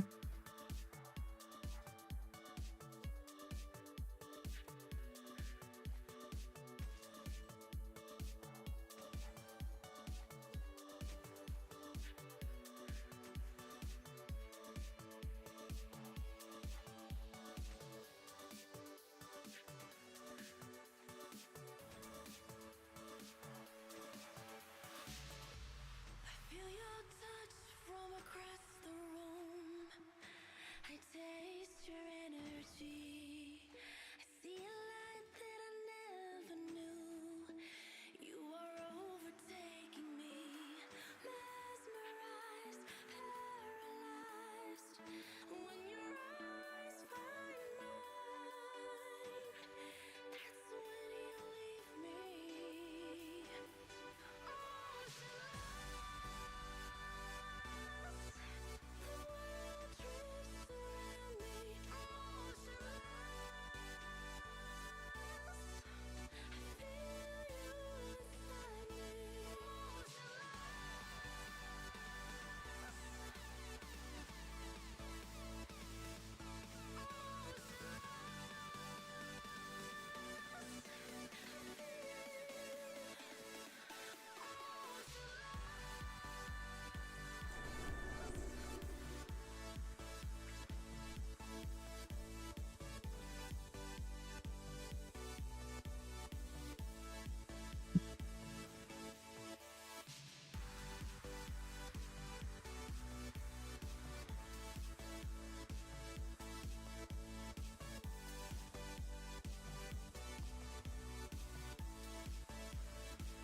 What the fuck, man?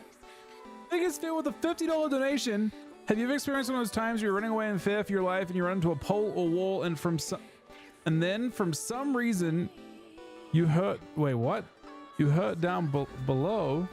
Fair boners are dangerous and I'm scared to die from a broken dick because of, what the fuck, man? That got really, really different, man. Thank you, first of all. Second of all,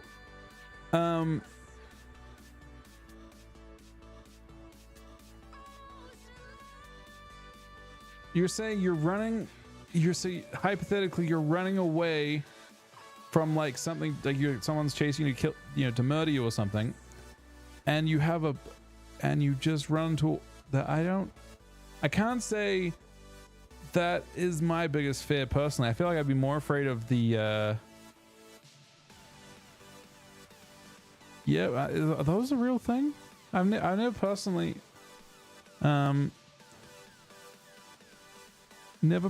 had that as an issue, but I do appreciate it a lot. But again, I can't relate to the exact issue in this case.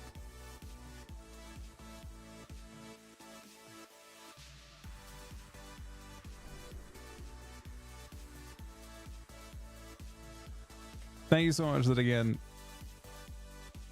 Biggest fear.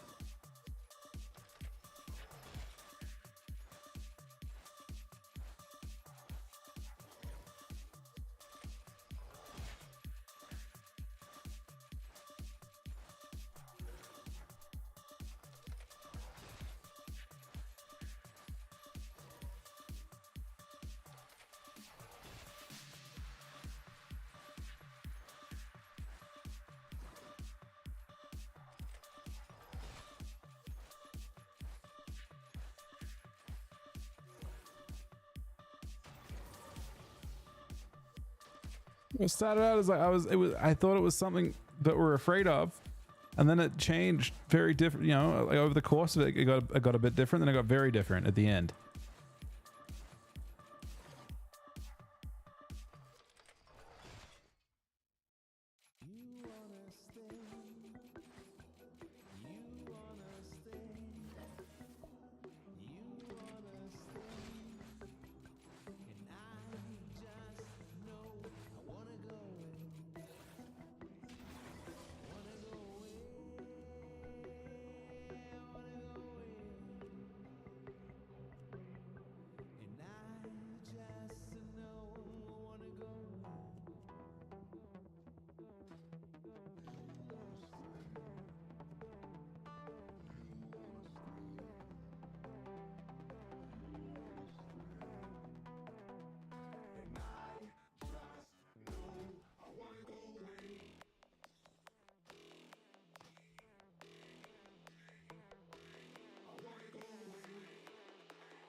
This is a CD, man.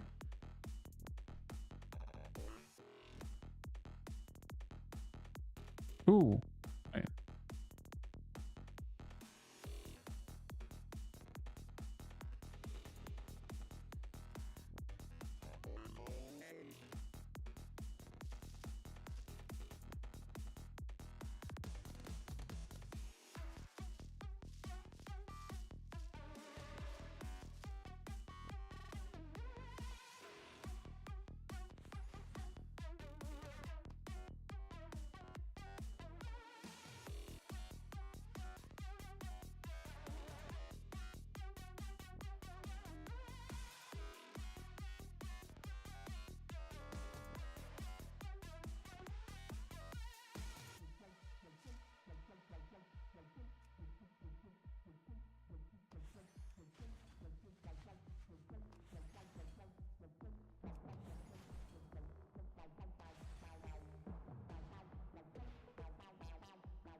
I don't know how it wants me to do this.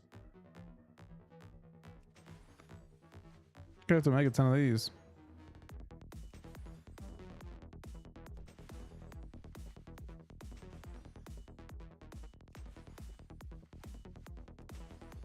Because I basically 100. I feel like I'm.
I'm an idiot.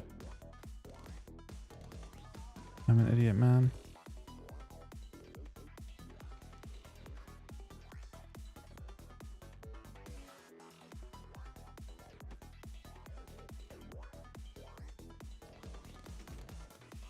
That's obviously a lot faster, right?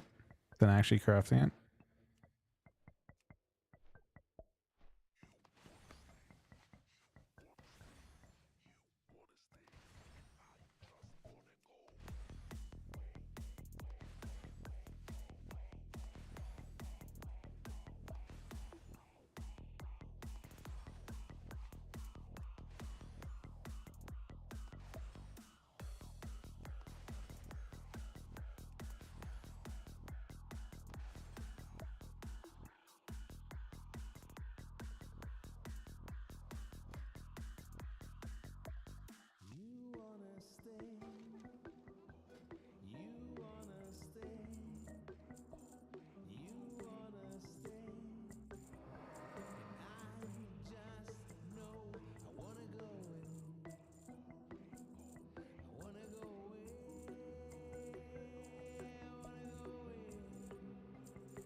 I don't know whether this will teach me. I have one of the things down, but I need the helm.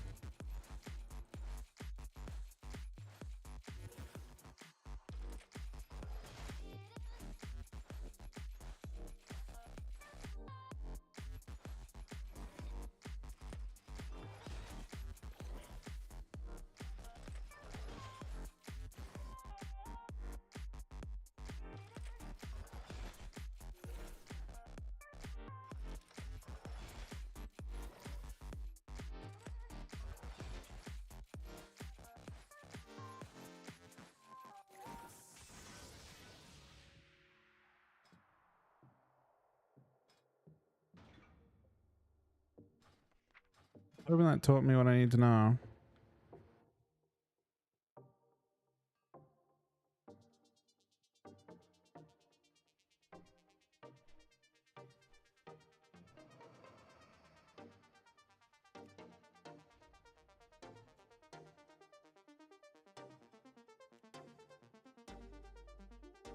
Yeah. Okay. We learned it.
kind of, you can't modify them.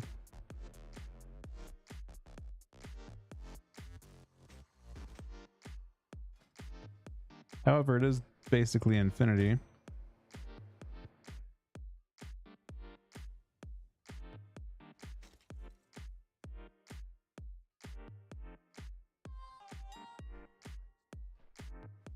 So I'm gonna craft gloves with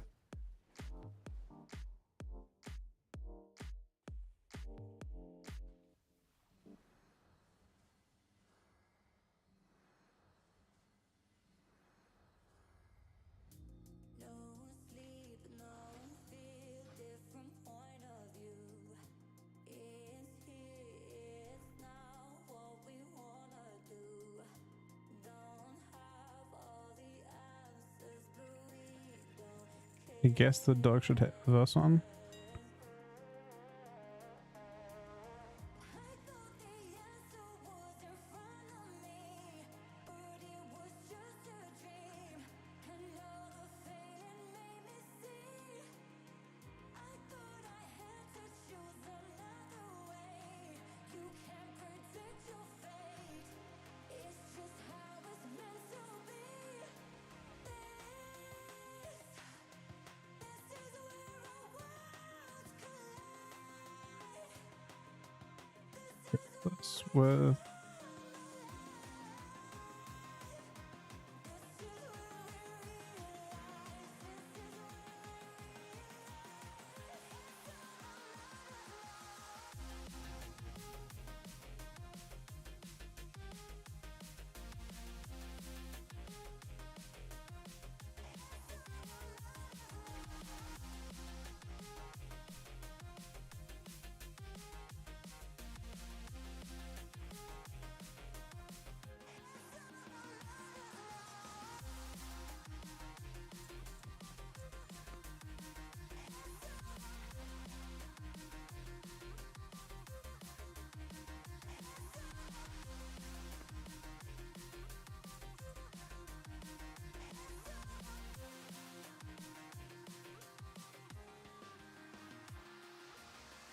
I thought the answer was in front of me, but it was just a dream.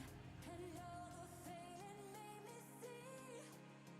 I thought I had to choose another way. You can't predict your fate. It's just how it's meant to be. This is where our worlds collide. This is where we come alive. This is where we realize. This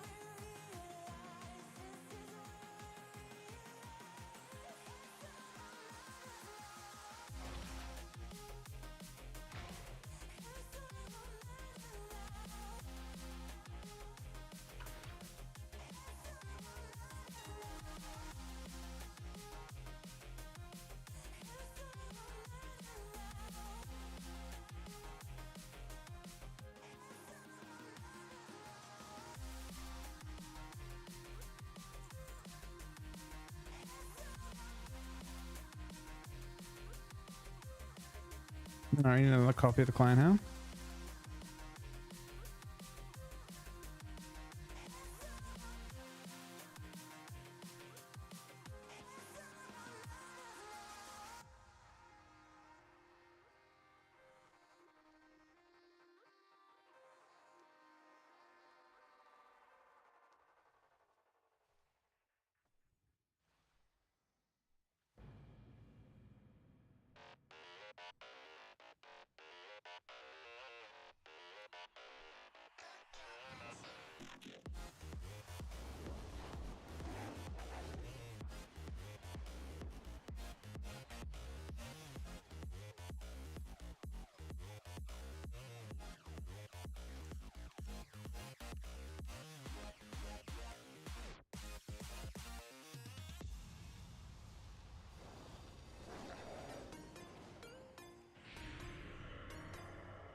Gun's weird. I always wonder if Rune of the Apocalypse could be good with this specific gear that I have.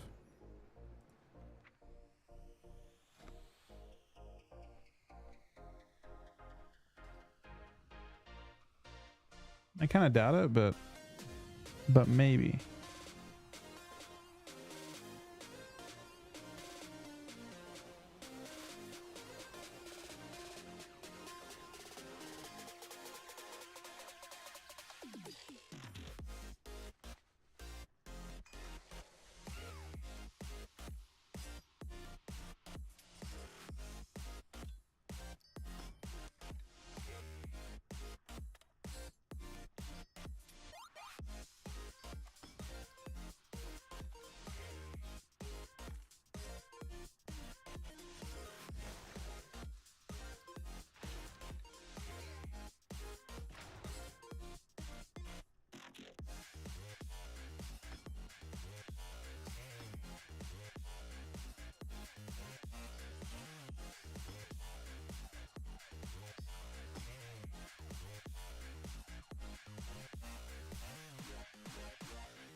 Alright, it's fully enchanted.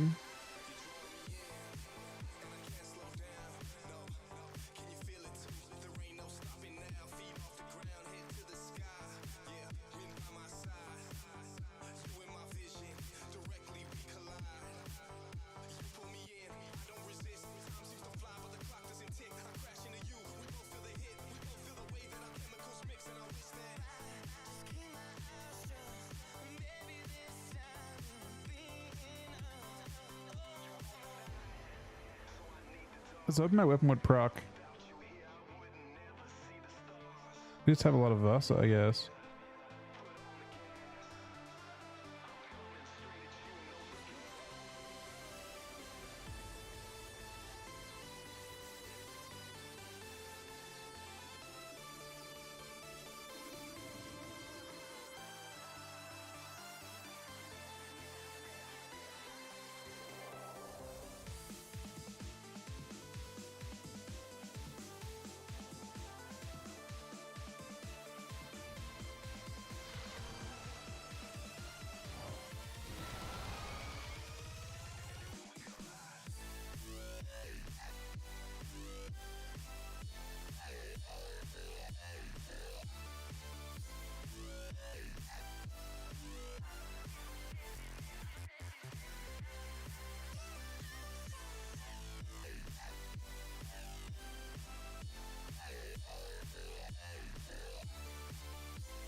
Wait, is this a blood DK?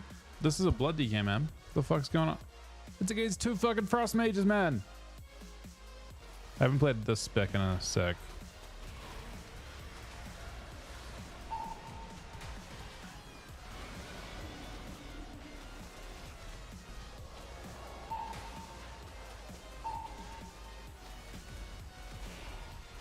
Jesus, man. We are not relaxed, are we? Holy shit, we are not relaxed at all.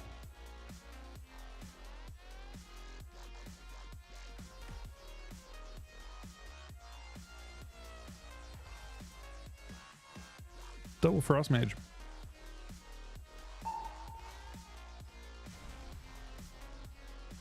Well, we didn't get to really play the game at all, though.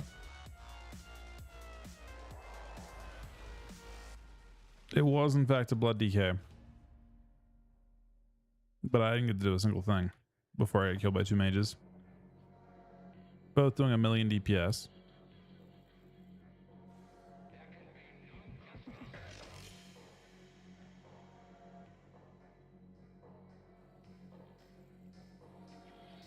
Just a script to do that, yeah.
Guy's tanking, man.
I don't think I'm using anything with the dark bars. Unit frames. It's called easy frames.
Bryce, what do you think of the 6-month resub?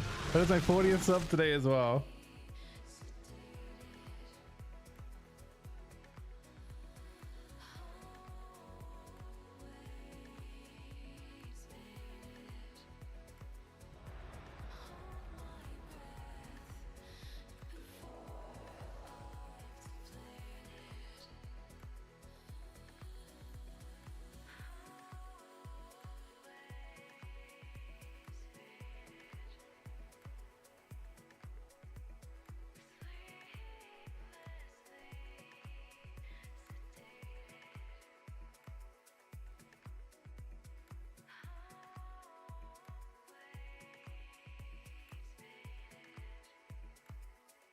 Mortals, I present a lucrative opportunity for those who prove themselves worthy of the task.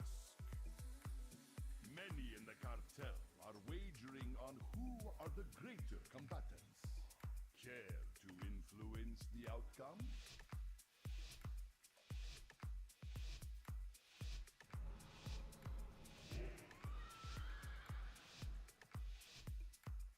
Do not let the cartel down.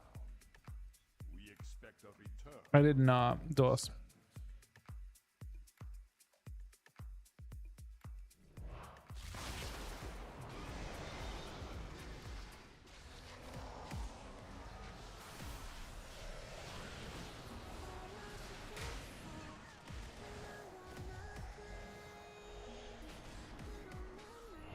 No matter who. No matter who. Could have. It looks like he has them covered. If I'm being real. He's full HP. The hunter is 3%. Victory is clear. Our bargain. How much my Gift the Naru does my healing, man. Kind of interesting.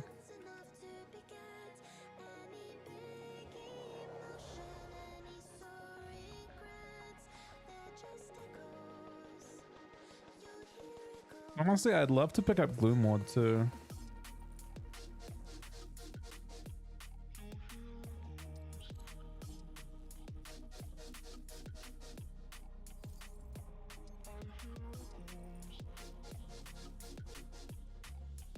Although it doesn't really feel like we have a talent to work with.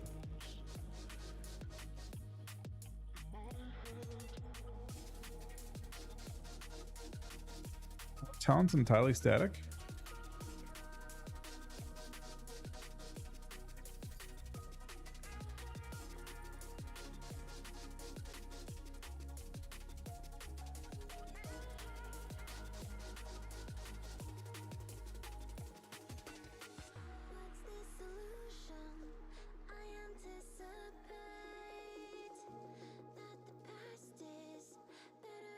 Our tactics are just our talents are just basically static. Wait, no, blood scent.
We're holding on somehow.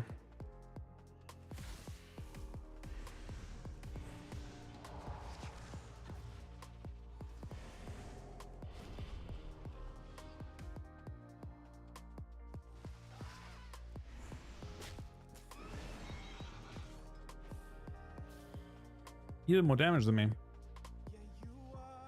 But I did 11 million healing.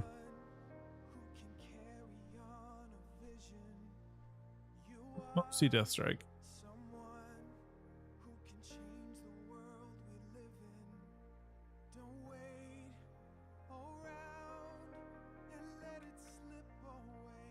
GG Dev, buddy.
I've tested red and beta. It didn't seem crazy. It's a bit underwhelming.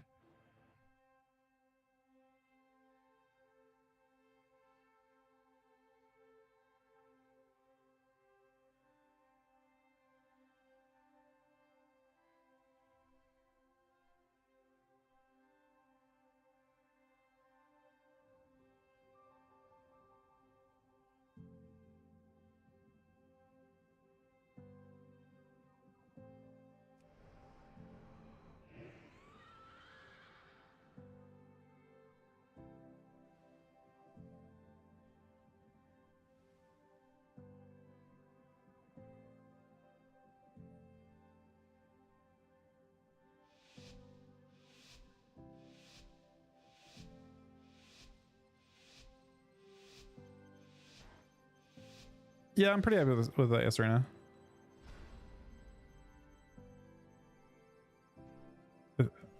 This one's actually lame. Is it?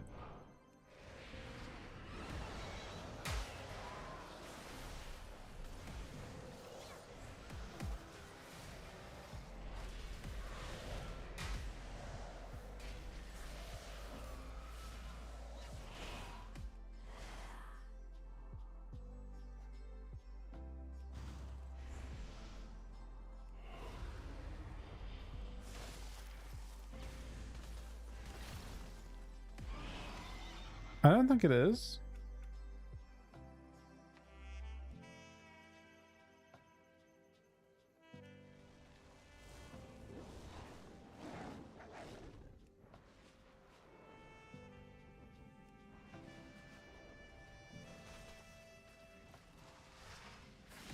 You know, check. I'm pretty sure it refreshes duration. It's working the exact same way. How has it changed? This is the good version of it.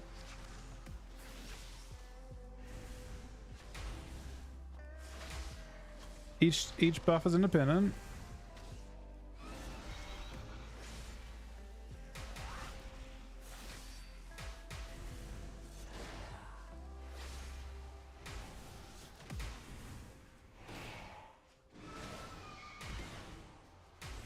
Was it bugged so you could get like 1 billion stacks?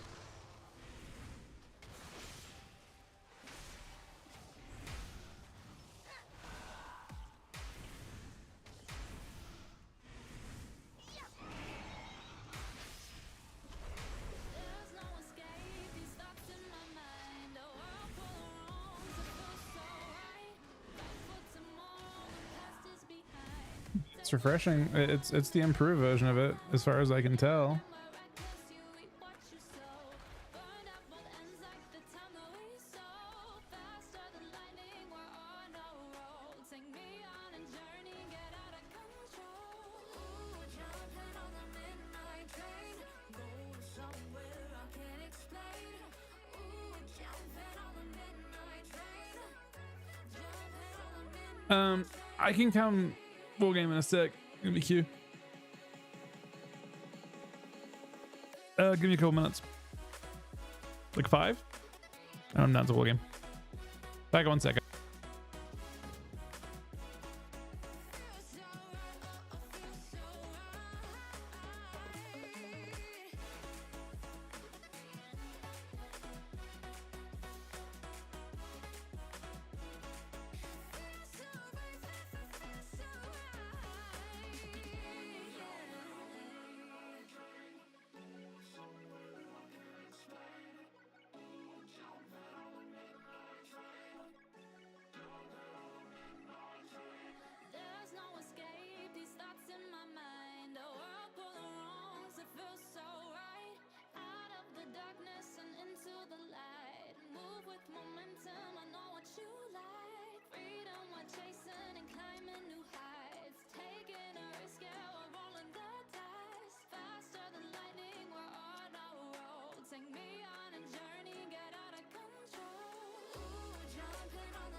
All right.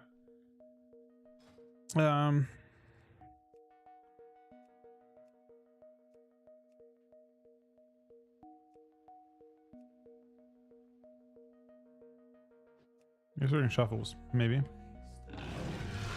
But within the 28-month resub, buddy.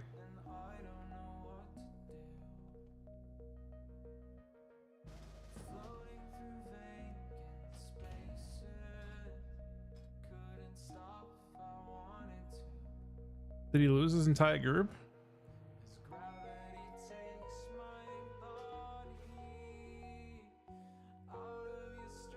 You can't shuffle right now. The only this is war game shuffles.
Galaxy in my mind I've made for you. This tragedy comes to life out of the blue. And I don't know why, but I feel most alive when I'm searching for these signs of life, in the hopes that they'll lead to you. There's a fantasy in my mind I've made for you. The agony comes to life in waves of blue. And I don't know why, but I'm drifting away from you. Oh, I'm drifting away from this galaxy inside of me. Don't wanna be your enemy. No, this fantasy, it's guiding me as it takes me away from you. And I'm drifting away from you.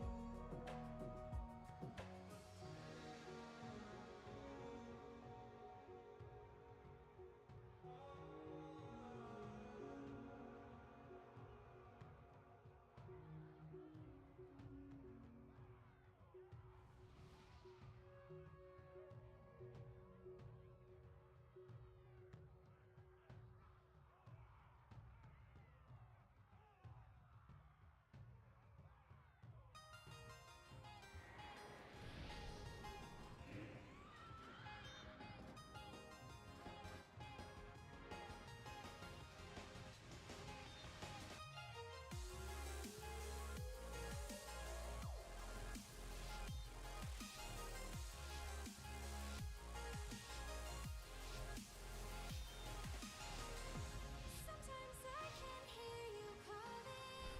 So I'm trying no strang for this game.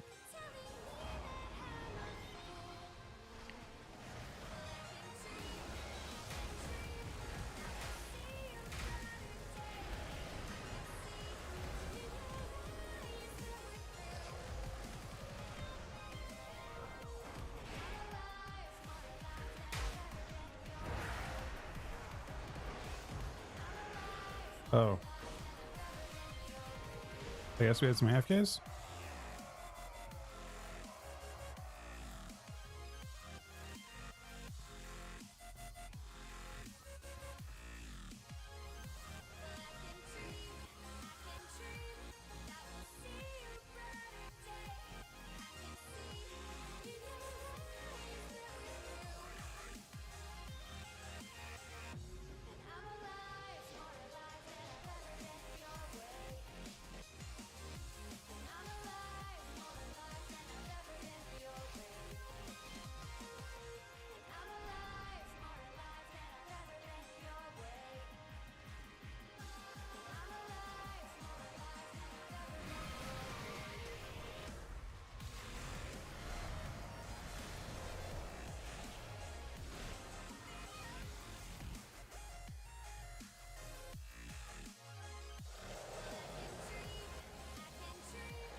Yeah, you can, Diva.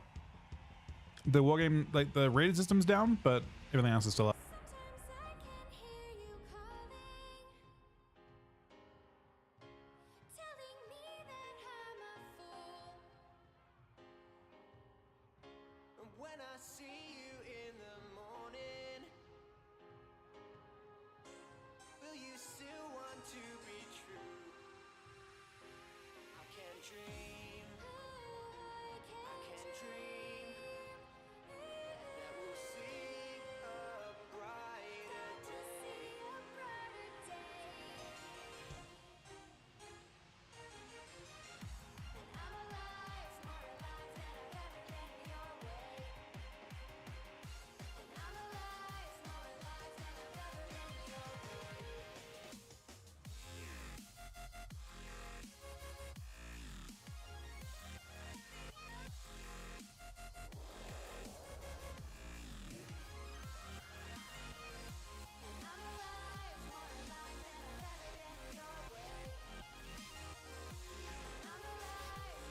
I think it'd be more fun to not play in those.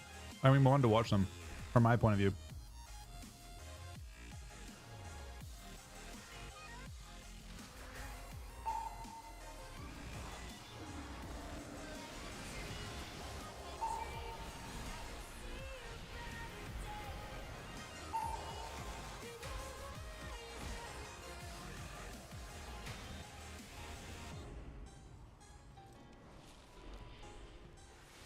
Oh, it's kind of nice. Cross CC.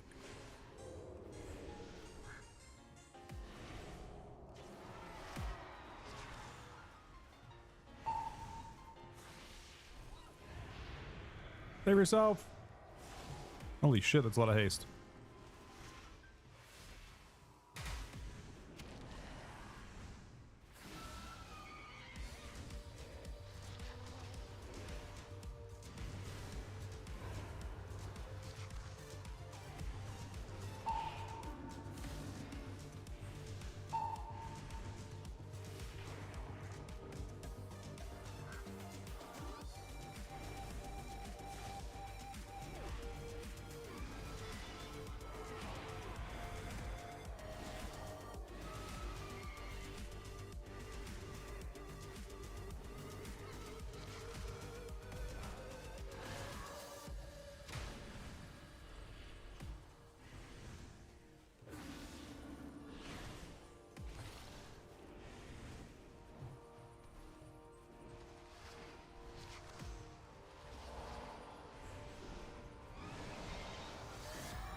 Fortunately, I can't see damage done for that round.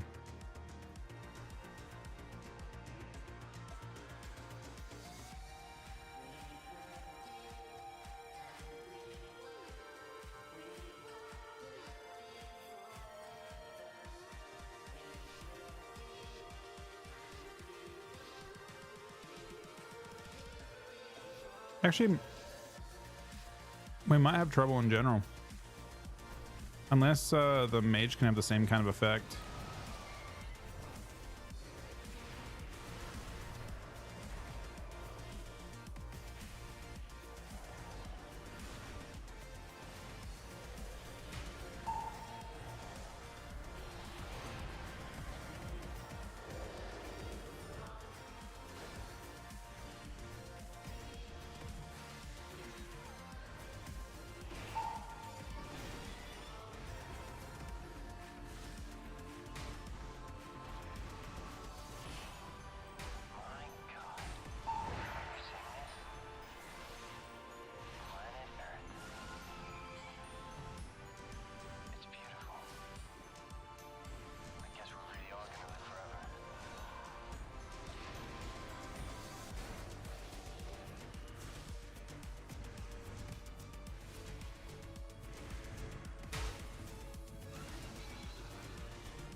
Griffey seems bad.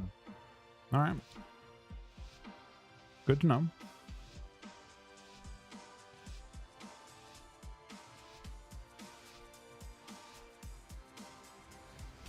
I think you can spectate, yeah. I think there's a way to spectate. There should be.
Just when you forgot, maybe take the time to stop and cherish what we have instead of missing what we had.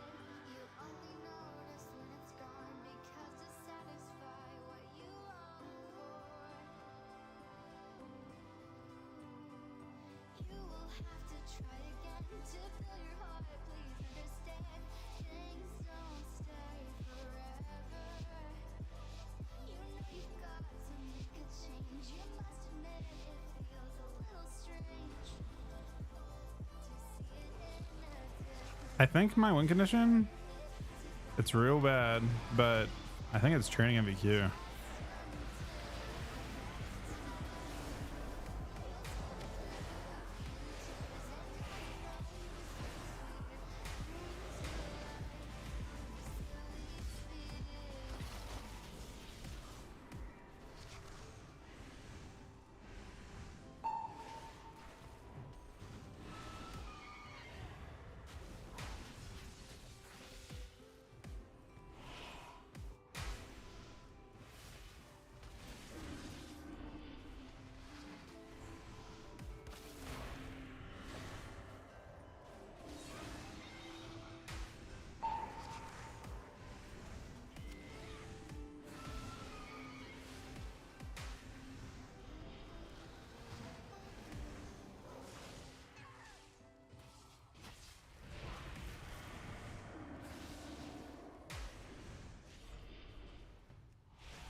So close to winning, man.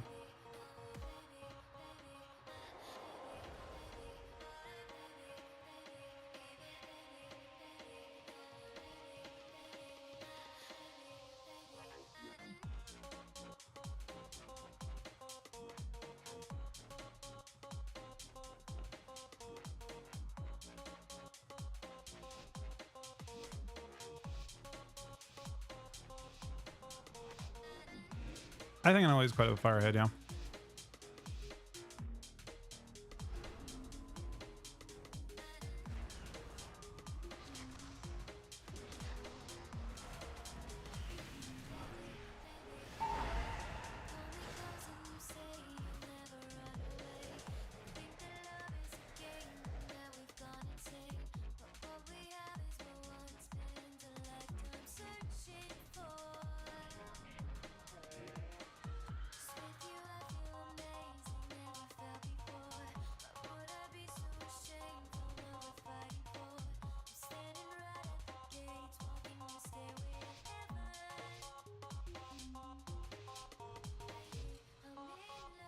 Just dead in a stun, 100 0.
What?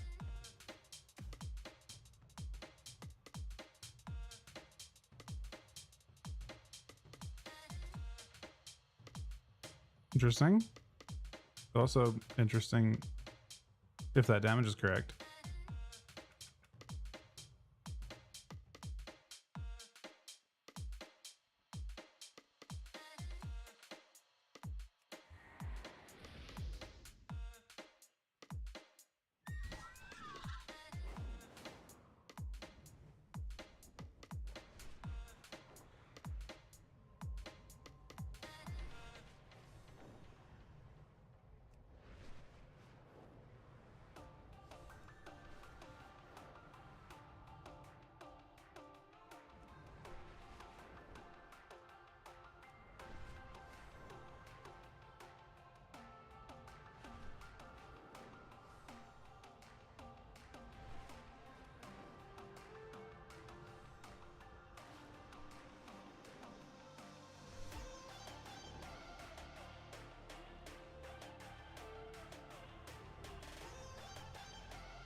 I'm playing zombies, man. I don't know what happens. I don't know how they hit.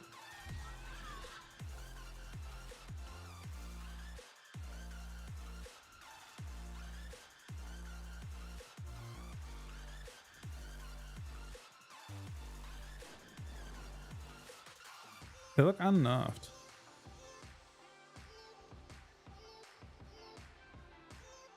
10% of your health is like 600k per, right? How much health do we have?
Unholy has felt decent, good, even. I'm playing full haste though, so my build's a bit weird.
Wait, it costs runic power?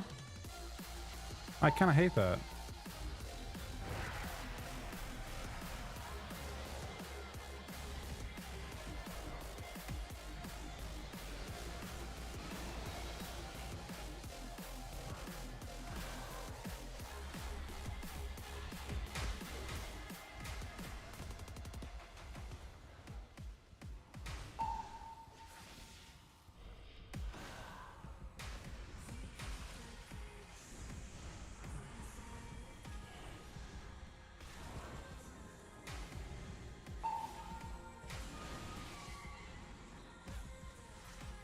It's just chain stunning them right now.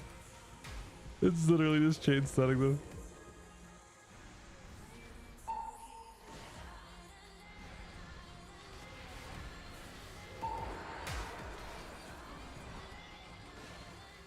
Here they come, man. They're on their way again. He's dead. Hang on. Let's cook it for a second. Oh, no, that's not good enough. I mean, it was a good amount of my damage. But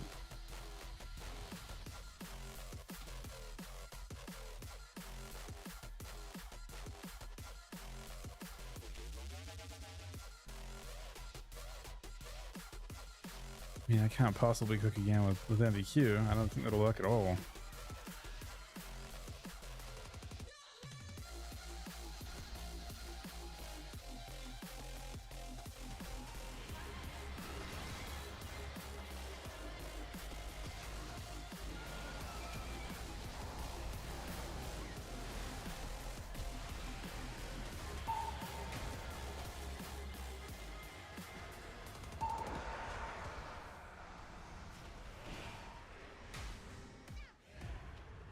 He's just dead.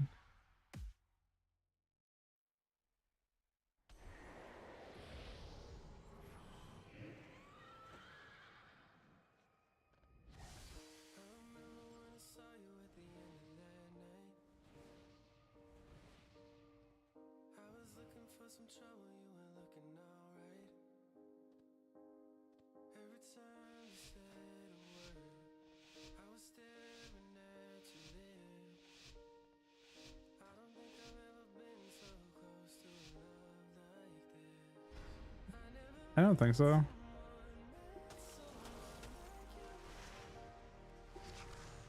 Those matchups so much more awkward.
He just spirit linked.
No.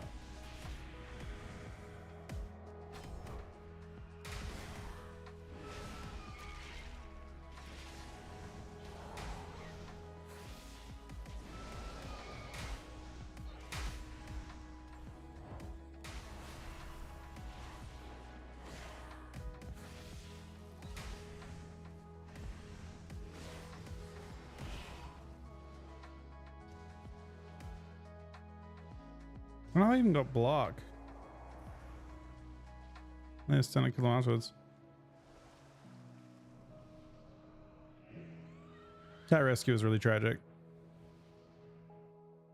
It's like a bad to triple blind, and I couldn't use it after that because I had no grips.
Uh-oh.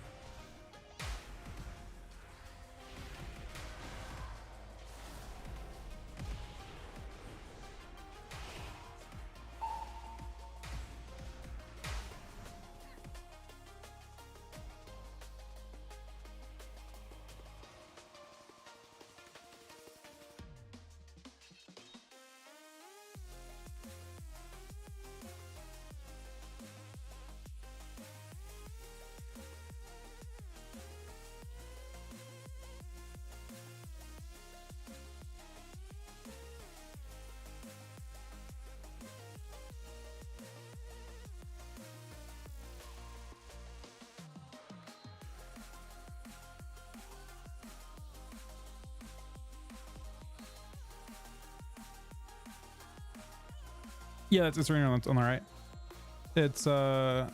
It's pretty heavily modded. Which they made a call for that.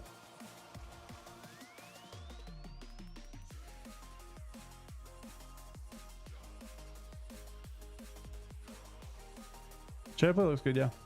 I think so. I mean, all wizards look good. I think that one stands to do well in Tyler wizards, I think, but probably, you know, much more cleavable. Frost mages are what make cleaves not super good.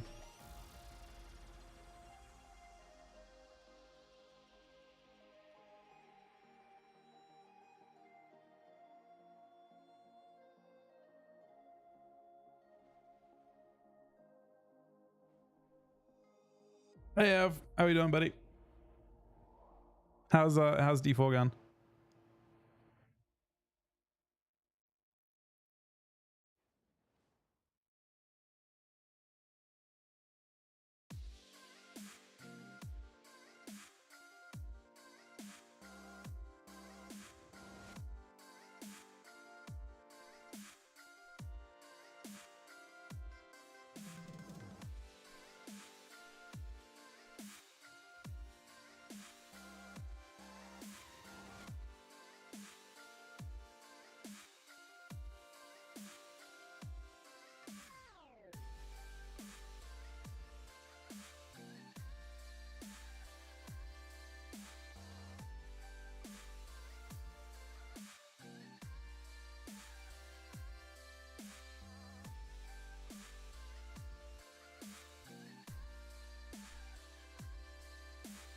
Eye level in arena is 539, or sorry, 639, I think it is. And then I think the PVI level max is like 636 or so.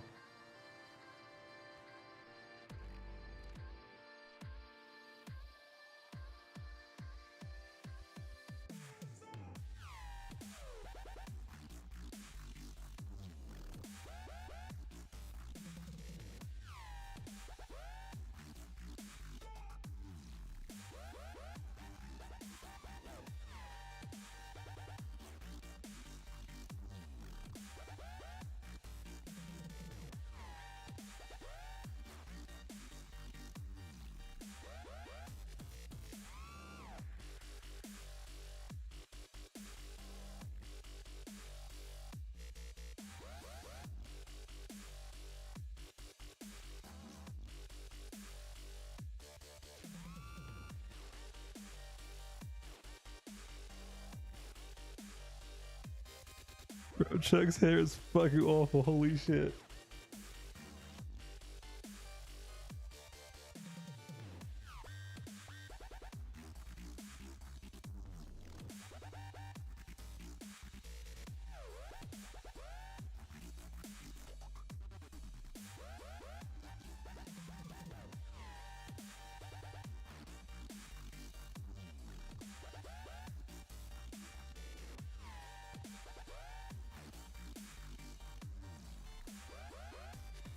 Arena frame? It's S Arena. I just modded it a ton.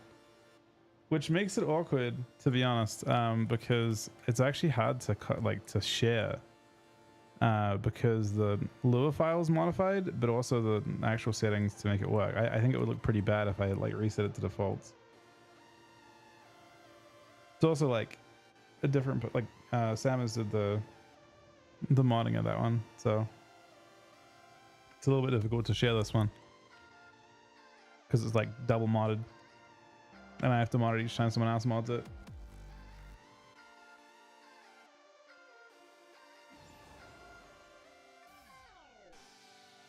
Okay, Maz layout. I modded the original files as well. So there's only so much you can do in the way that the Lua files are set up. You can't do so I changed the class color to specs. The way you do that is by modding the original S Arena Lua.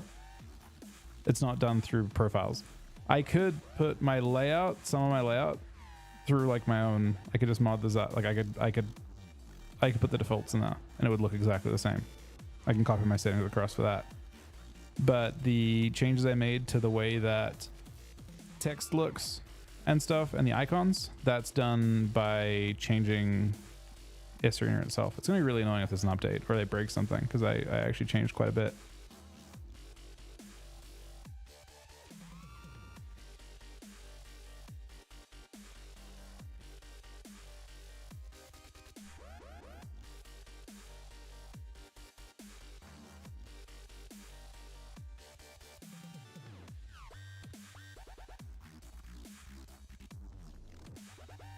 I mean, I think, yeah, I mean, DKs want to have a target they can sit on. Demo lock is a target you can kind of sit on. So, yes, because while you attack the demo, they're going to push on your healer the whole time, and that's going to be difficult for you to deal with.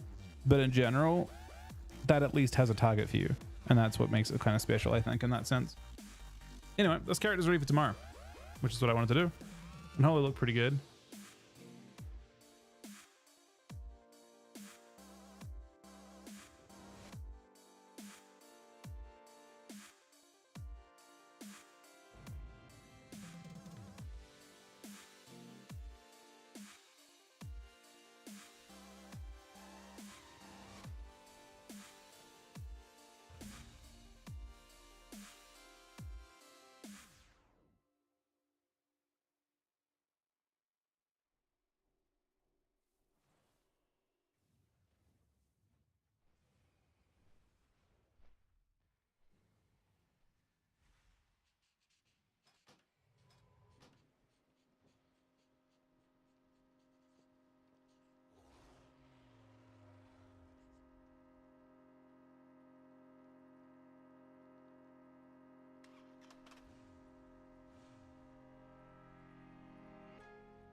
Embellishes, they all seem super underwhelming. The only one that's, and this actually kind of sucks, the only one that Plate really has is Weapon Embellish, and that's a really difficult one to justify in Arena because they won't scale up.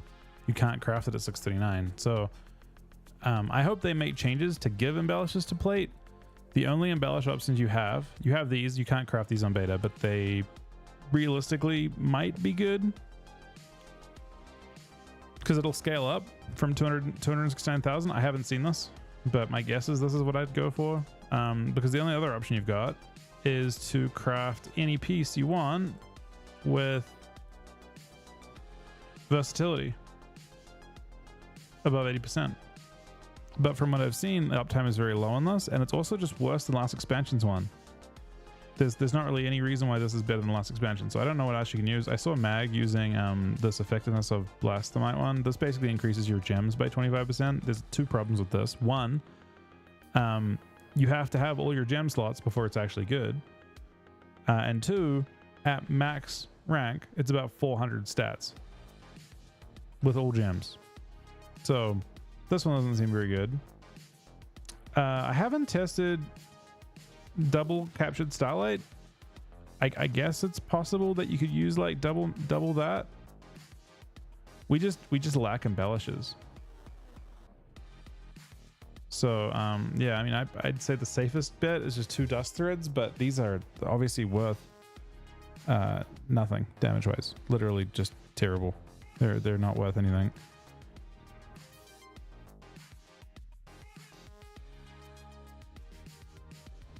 There are other classes that have exciting ones. Cloth in particular have a really good set. They have a 5,000 stat proc set they can get. These things? Oh, wait, did they change it? Oh, they got nerfed. Oh, they nerfed the fuck out of these. They were 5,200 before, and now they're 2,607. They actually nerfed them. That's good. I have seen sub-rogues just crush lobbies, and I have seen sub-rogues get crushed in lobbies. I don't know what to think.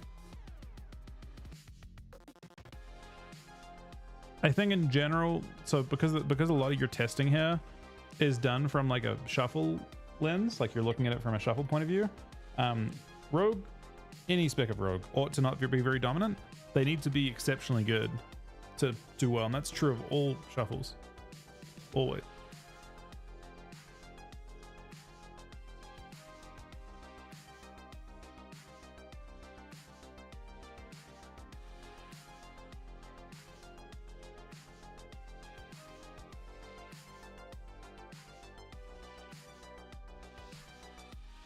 Yeah, that's what I'm thinking. I'm thinking 3s, and then shuffle. They should just be a little bit worse than everyone else in shuffle because they require actual synergy. We got a sub rogue here. I have seen sub rogues walk around just one-shotting everyone. So it's a little bit hard to say.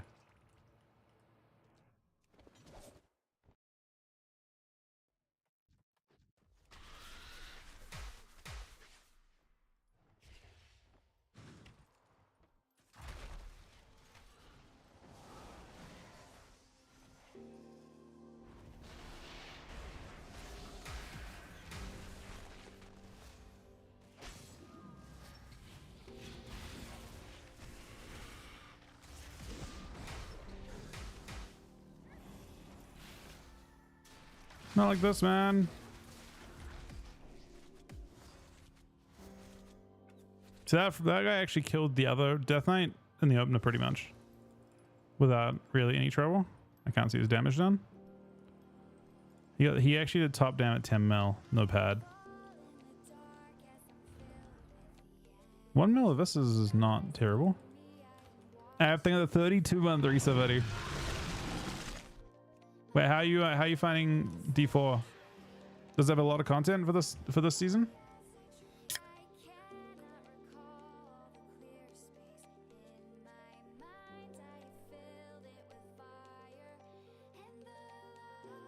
Do they still have the thing where you get items that give you benefit on your other characters?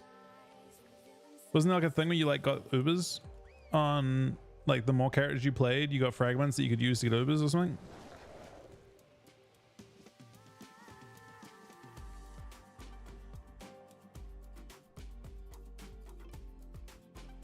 Oh, you have all the Ubers already?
I don't understand what just happened.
opportunity for those who prove themselves worthy of the task.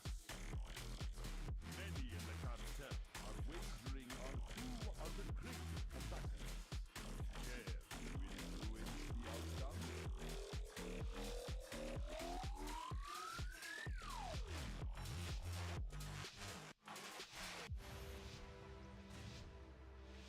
Do not let the cartel down. We expect a return on our investment.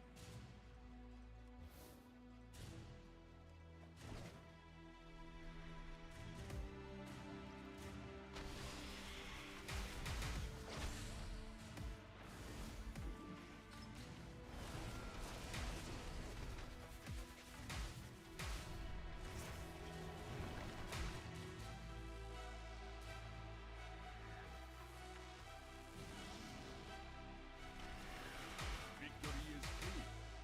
Our bargain is upheld.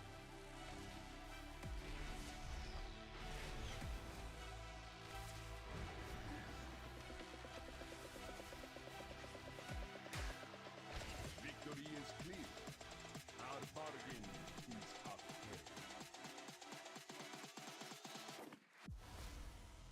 Proximity damage and bite damage. I mean, there will be a balance patch based on. There will definitely be a balance patch based on probably like live data and stuff too, plus some stuff from beta. That's what happened last time as well. There was this really weird balance patch that came out, and it had a bunch of classes, and everyone thought it was from BGs, but it was probably just that, you know, they basically what's happening is internally they're working on builds. Externally, right now they're not going to fuck with anything on live. The game has gone gold basically. Live is not going to get patched realistically if they can avoid it. They're not going to try and, like, if they've got a stable build and they're happy with how the leveling experience is going to be, they're not going to worry about it. So my guess is there will not be any more like dev changes on beta, and it will be when the game goes live. Again, the game state's really not bad. The game state's pretty good. They've done a fairly good job. This feels the last patch brought it pretty close. I mean, it's Dragonflight with mages, really. They might. I mean, unholy damage is really high. I have no idea what they'll do. There are lots and lots of like asterisks to, like, you know, the viability of DK, but unfortunately, until they stop DKs being a big cleave class, they're gonna struggle to be balanced in ways that are good.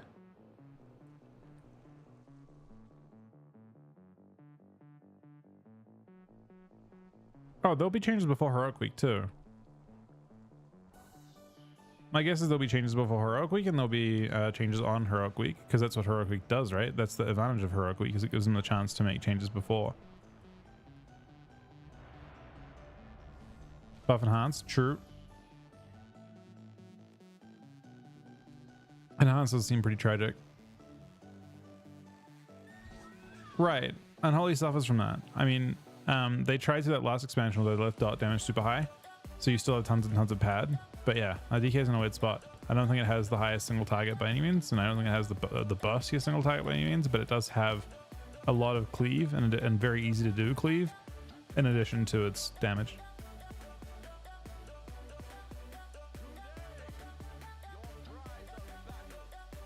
See what they do.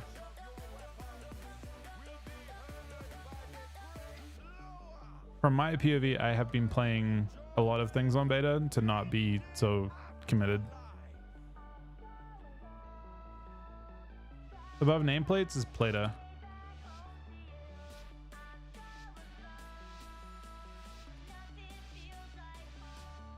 You do move your pet to leap, interrupt if you like sometimes.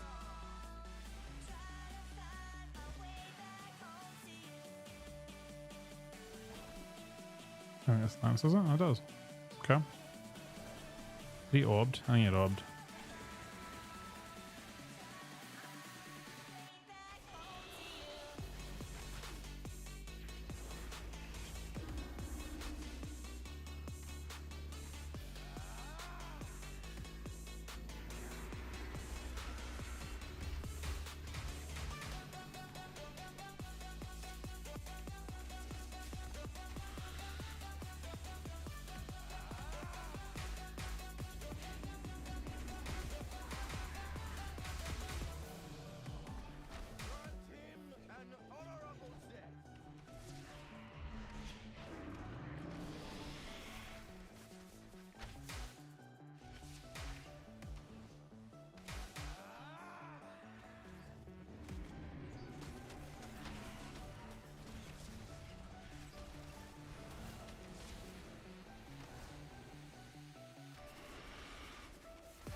We used to a whole bunch of new binds.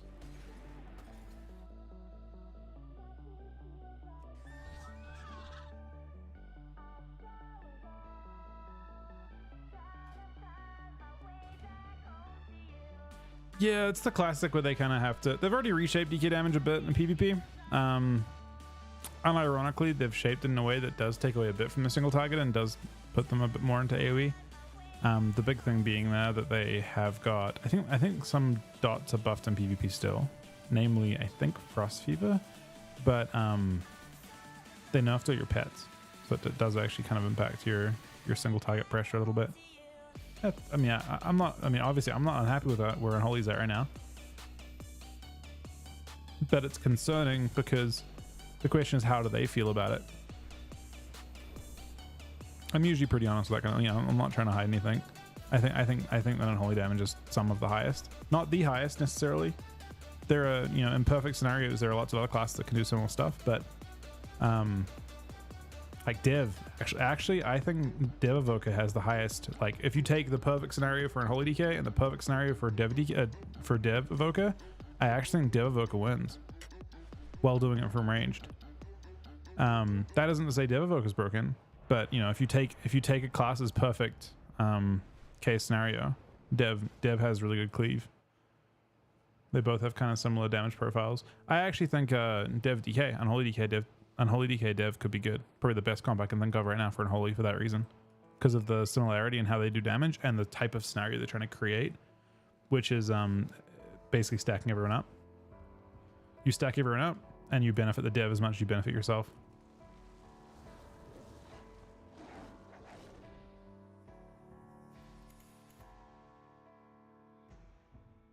As the world begins to move around you at its pace. Why is it rated down? I don't know. Normally it's based on a balance patch. In this case, it doesn't seem like it.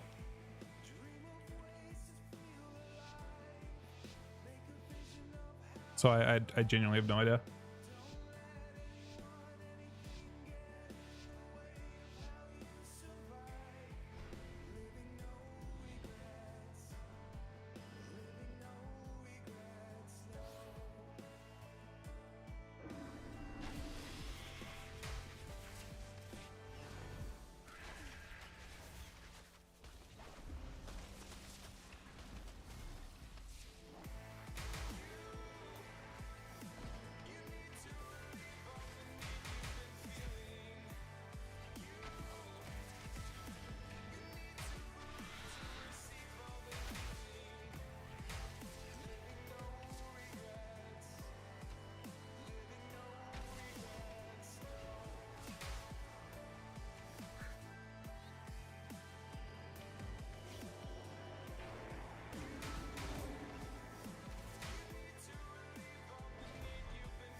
Big damn.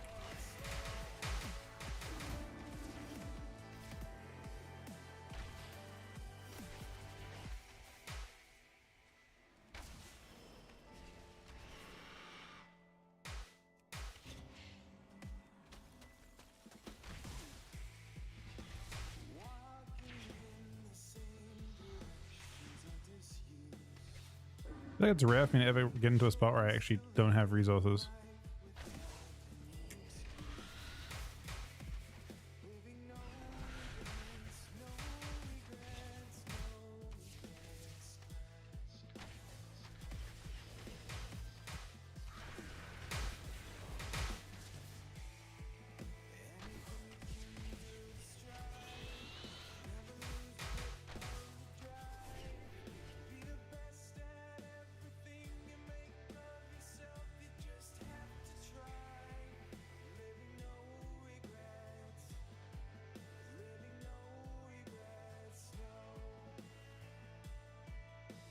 I'll be first. I mean, yeah, Mox is good. Damn, Mox is really good.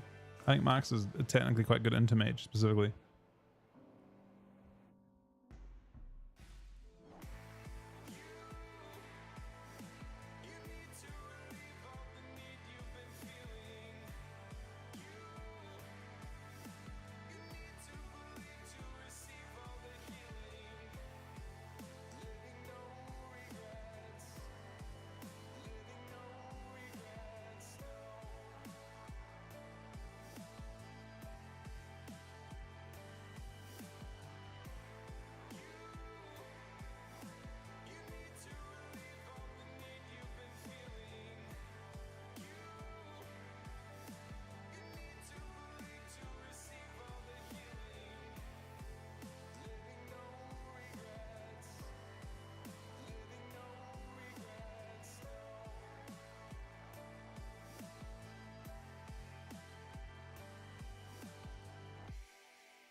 I mean, you can level a lot of characters. I think leveling is one of the only things you have to do.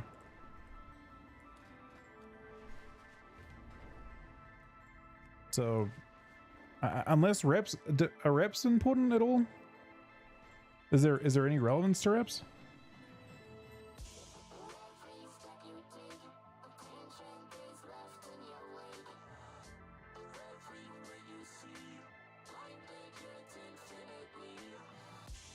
Did I sign him?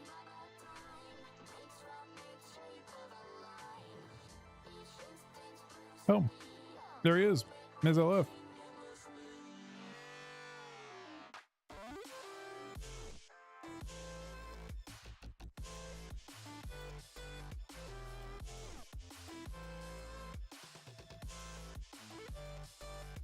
Same mount too.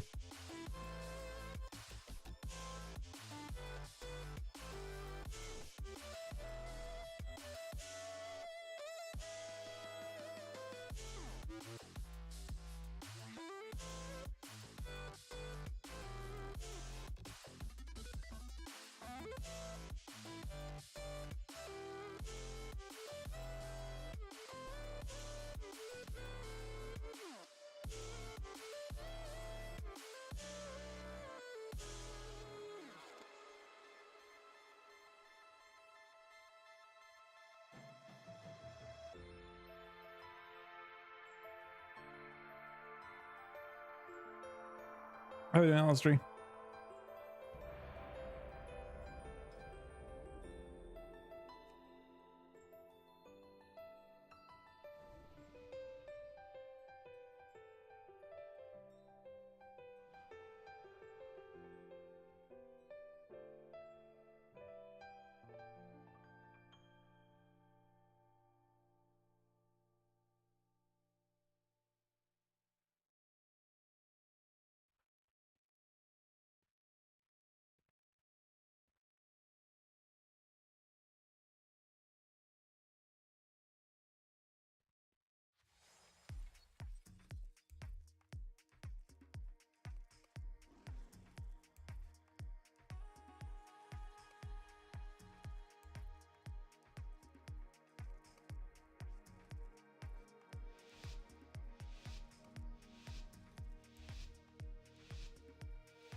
He joined left, man.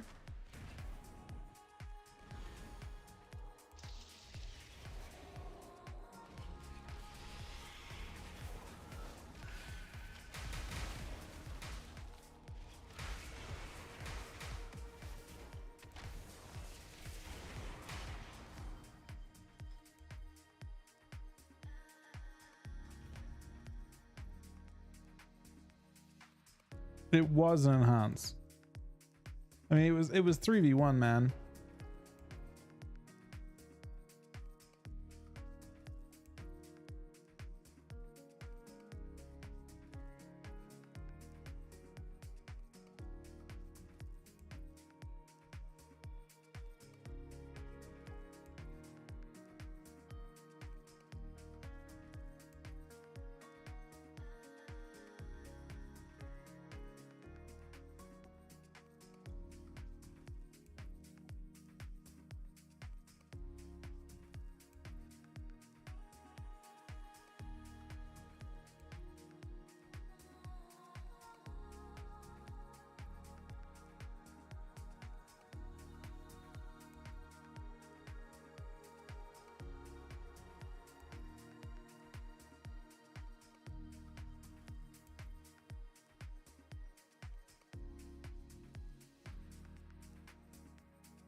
Check that out, buddy.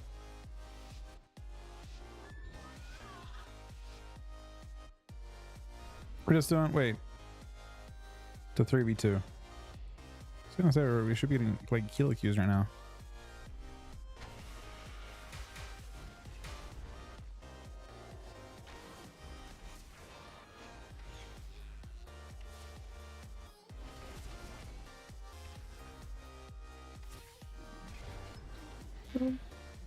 Frost and Holly, probably both. If I had to guess.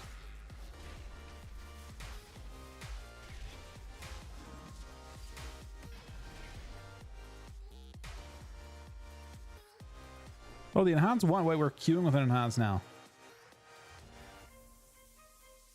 Should I have no? Did it is insane to me that Martian left the back of Chuck's head. Like, I feel like the half and half is fair game, right? Like, the half and half is fine. It looks ridiculous, and you know it looks ridiculous, but the back of his head being left, like behind his headphones, like, I feel like there's a difference between a like, you know, being shaved and then like just I don't know what to even say. It's almost insulting, not to him, but to everyone who looks at it.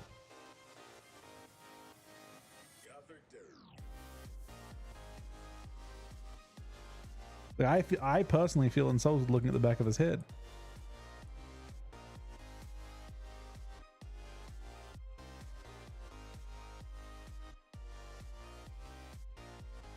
Don't be ridiculous. That's not what I'm saying at all, Private.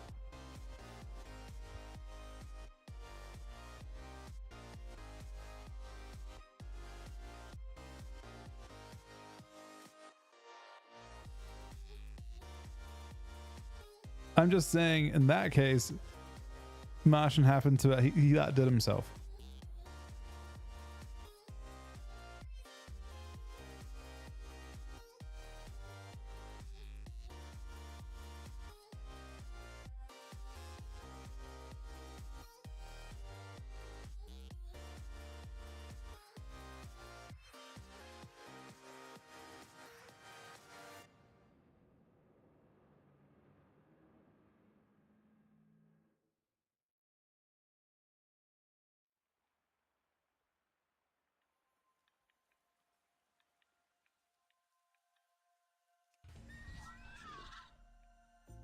I'm waiting for better days, but I'm not giving up hope just yet. This stillness is just a phase. I need to find my purpose again. It's been hard to keep my composure, and I really want it to be over. Innocence and summer rays, we come back swinging. When it all comes crashing down on us, stand your ground. Faith is something that is pretty hard to find. So take it on yourself and keep your head up straight. Brighter days will come, so you better be prepared. When it all comes crashing down on us, crashing down.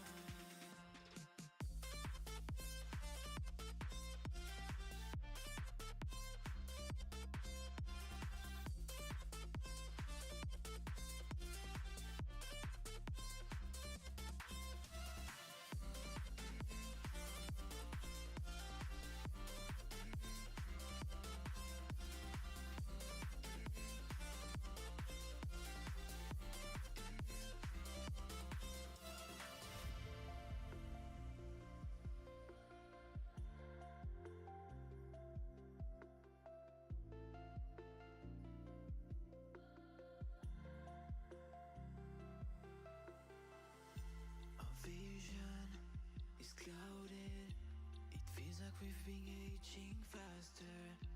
I feel so secluded. I really wish that things got better. It's been hard to keep my composure, and I really want it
Revivify is definitely pretty. You have 4 different things that buff your main cooldown. Kind of crazy.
Do we go left? I see no signs. Do we go right? Can't decide. Do we turn back? Do we turn back? It's in your face. First up to mine. What did the day end up in time? How did we fall? How did we fall?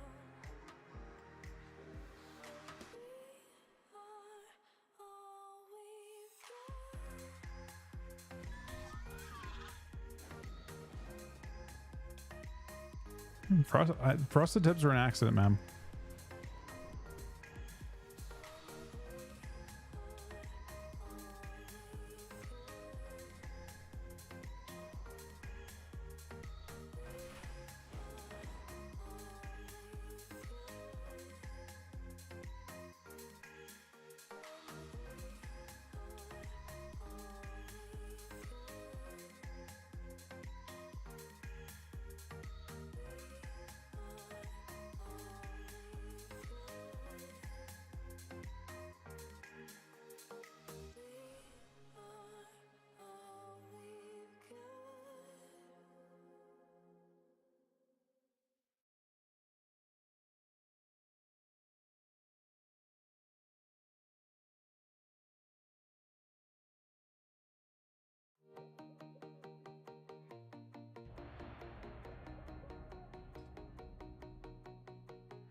Found they have almost a team.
Kind of interesting how this is playing out.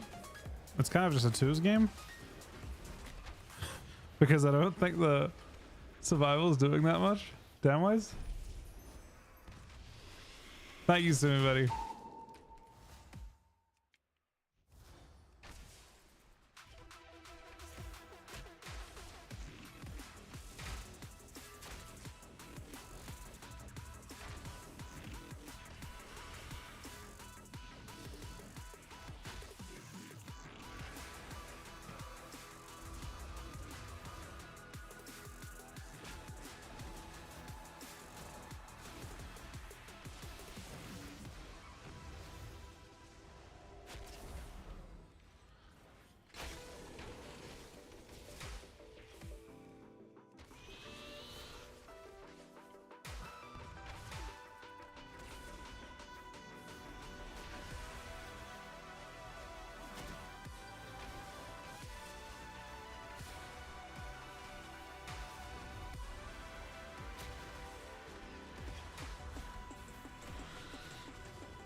Alright, here comes our actual damage. Everything. Everything. Oh.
I think kiting's more important than getting CC right now.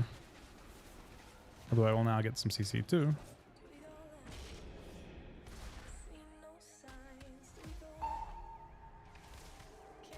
That fair kind of sucks.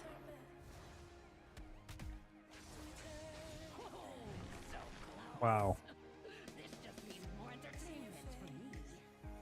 Interesting.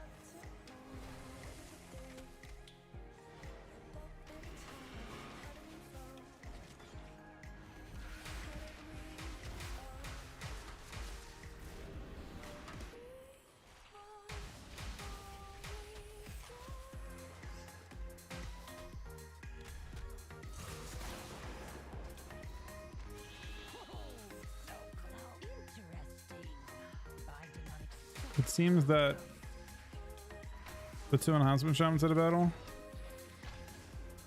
and one of them lost.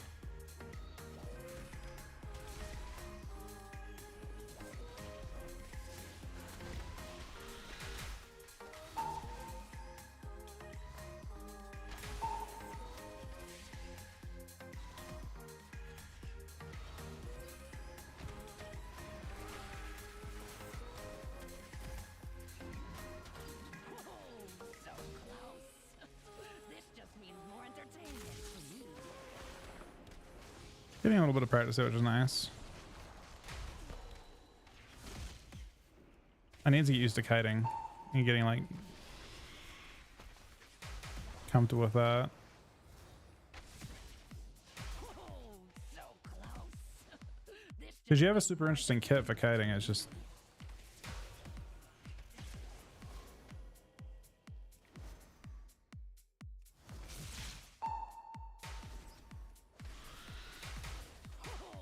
so close. This just means more entertainment for me.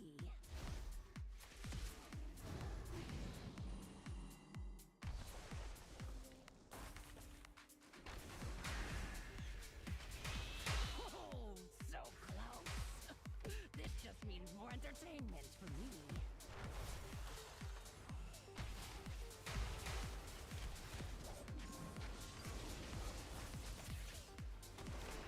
I see who the strongest mortals are. For now. they're definitely different builds. Interesting. I did not expect this outcome. I did live against Mr. Warrior for a while, which is nice.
So not come into it.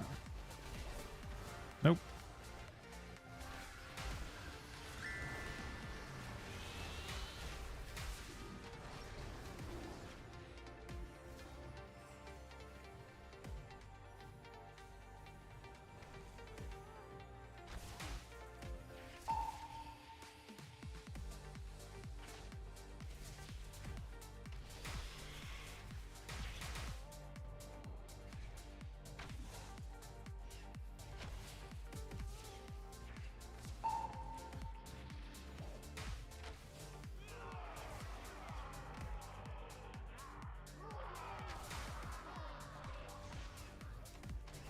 Uh-oh, they trained our healer.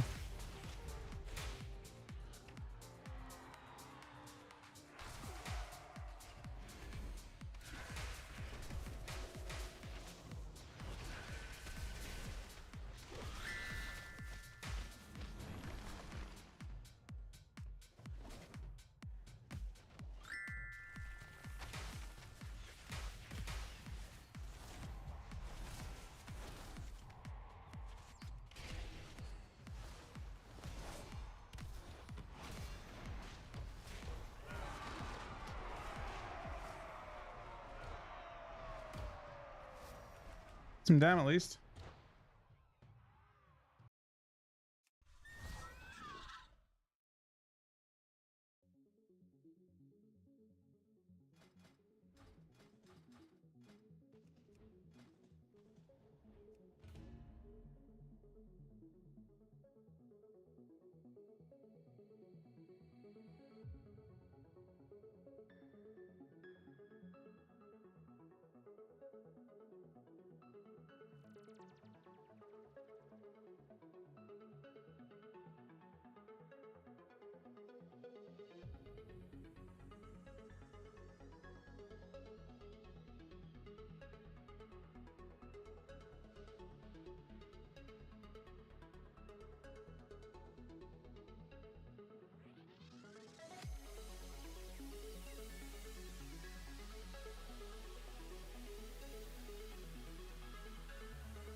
Got him.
Breathe it in, don't hesitate. Succumb, let it seep in deep until it hits your face. It comes to you, feel it. The sun will rise tomorrow, and we will still be here. You are alive, you are a reason why. You are alive, you are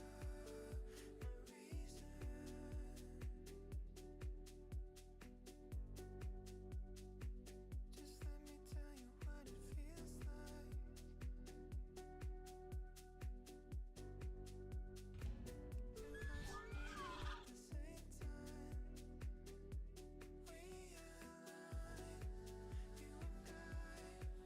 Just let me tell you what it feels like.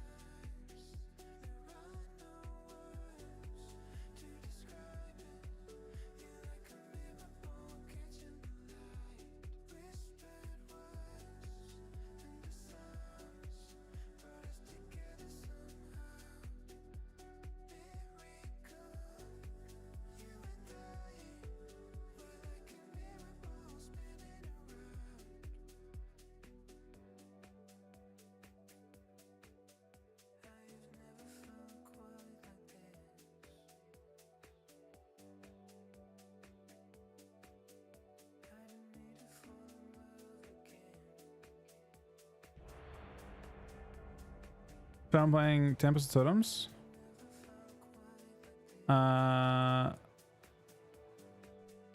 Tempest. Is that like one of the hero pals?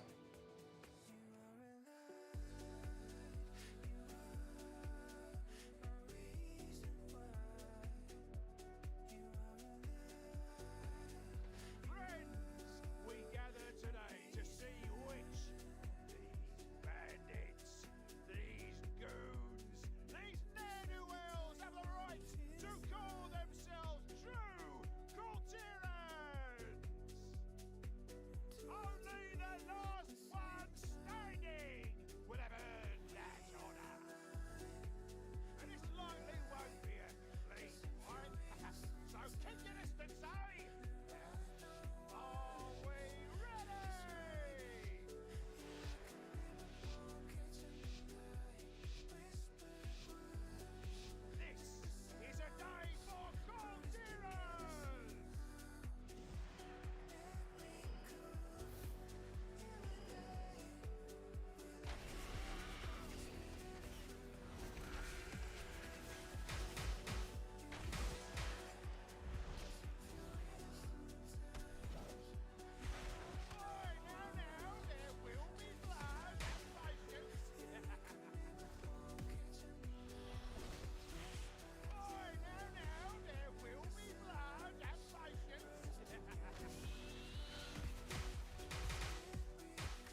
They're in trouble, man. Oh, there he goes.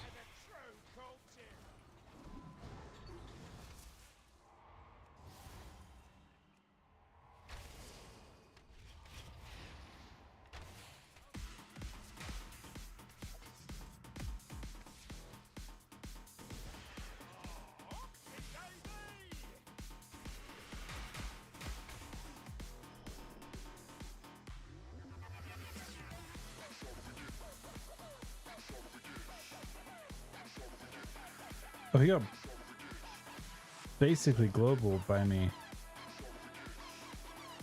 We had an explosive shot go off with an aim shot for 2 mil. And then we aim shot again. 1.31. Dead.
What the guys?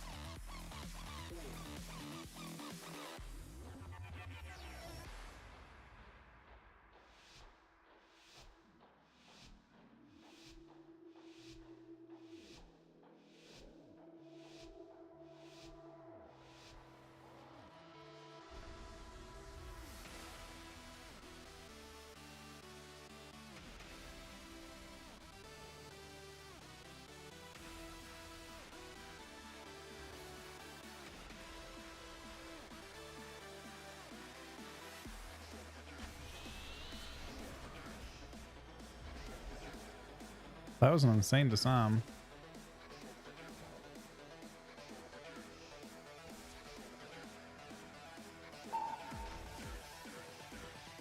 So you can play that game, Mr. Monk.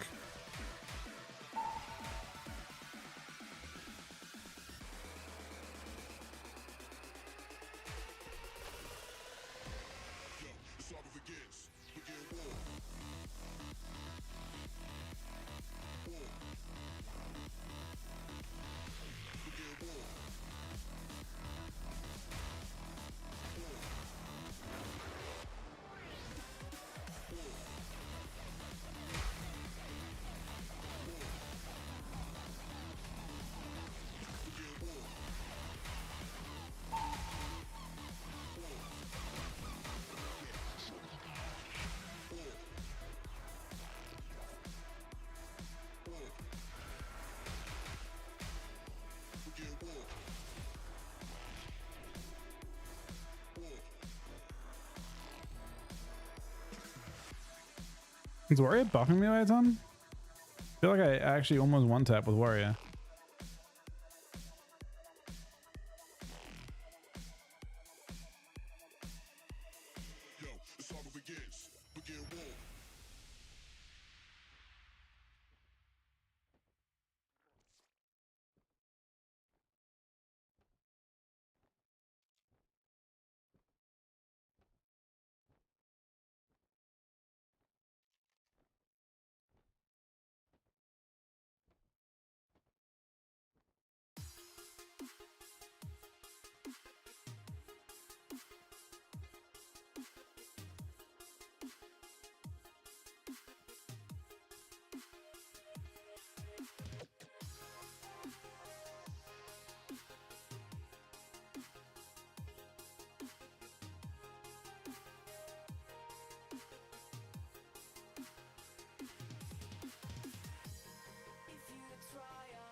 soul. The light is now returning. You aren't lonely. We are burning. So take your breath and close your eyes. You could not reach the afterlife.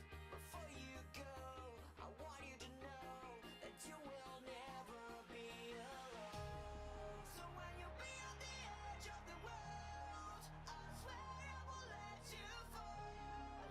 I will be right behind you. Promise I'll find you. I won't let you go.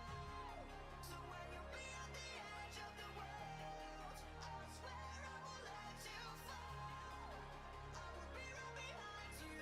Promise I'll find you. I won't let you.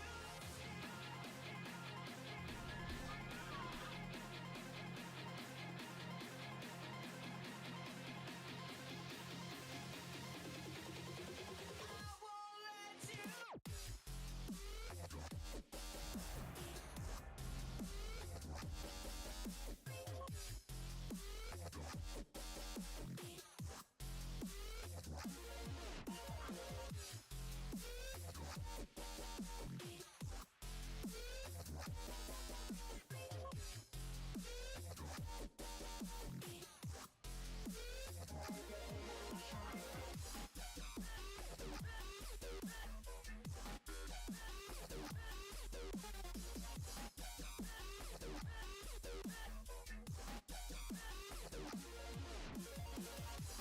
You are gathered here for my entertainment.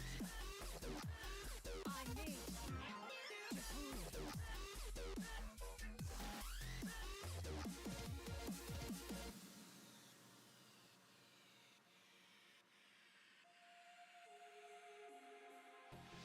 If we try a little more, kill the pain and warm our hearts.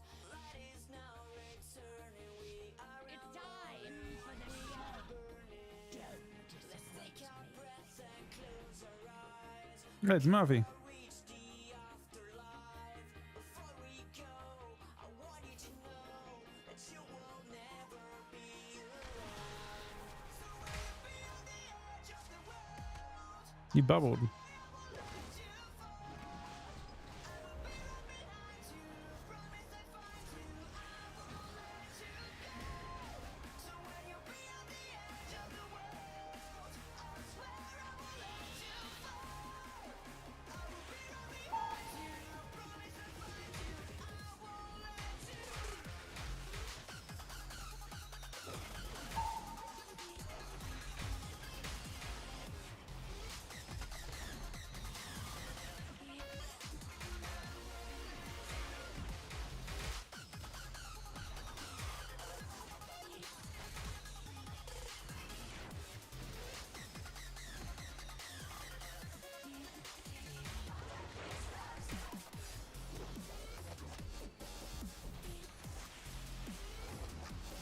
I literally flew with that.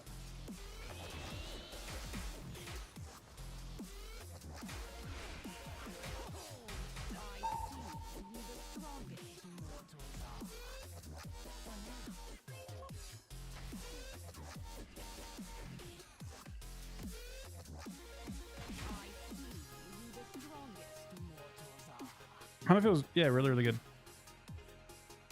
Feels infinity strong, to be honest.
All right, let's begin. If I don't die.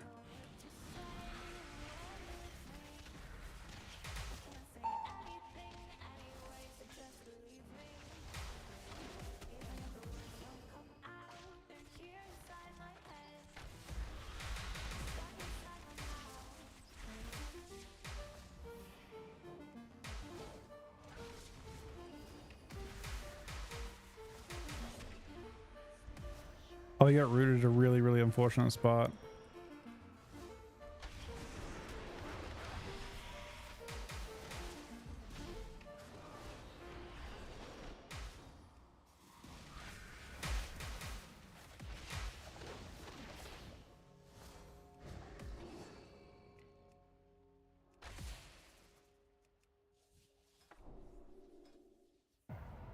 That game I did considerably less, but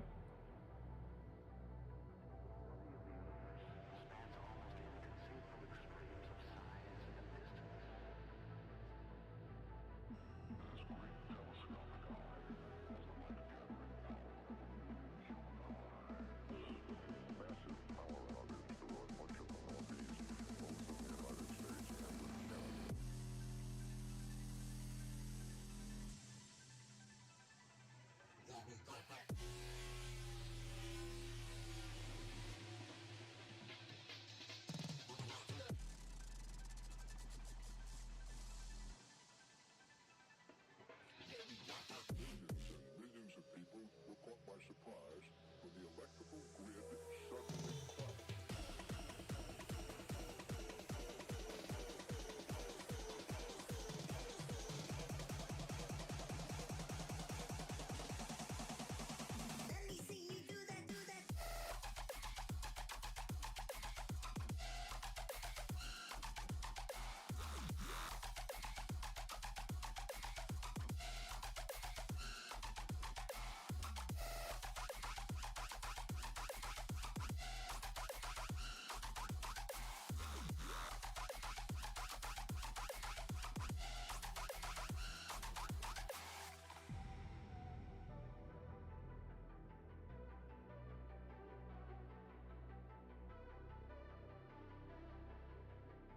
you tried Dark Ranger with Leech Pet?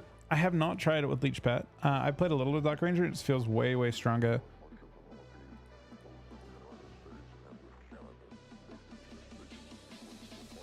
But you are way tankier as Dark Ranger. Like you feel really, really. I mean, actually, it's probably close. Every time the Sentinel does damage, you heal, basically. But don't look back. But with Dark Ranger, it feels like you can heal it like you just whenever you press your wall, it's a large heal.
Oh, that knock is kind of disgusting for him to deal with.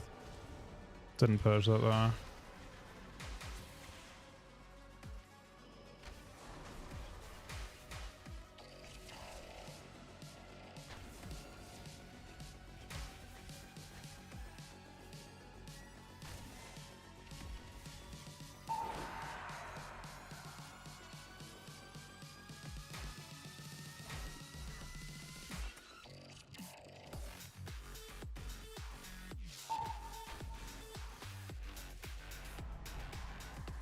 Live, Mr. Warrior.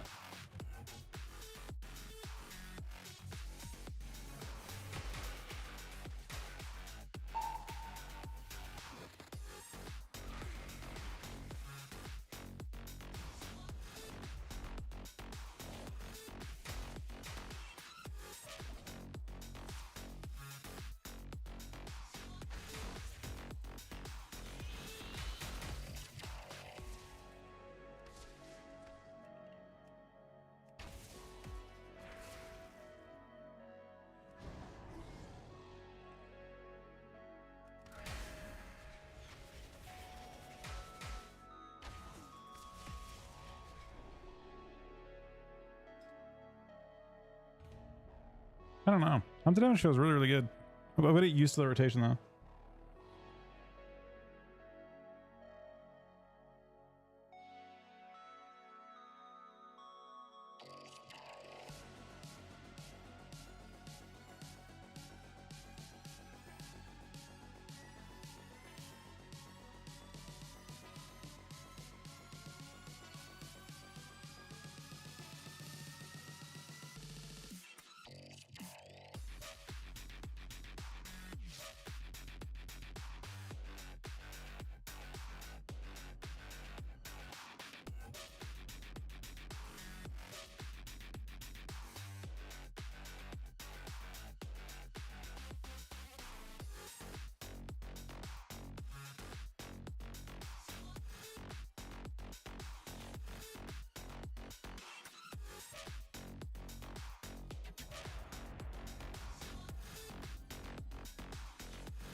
So we lost our healer.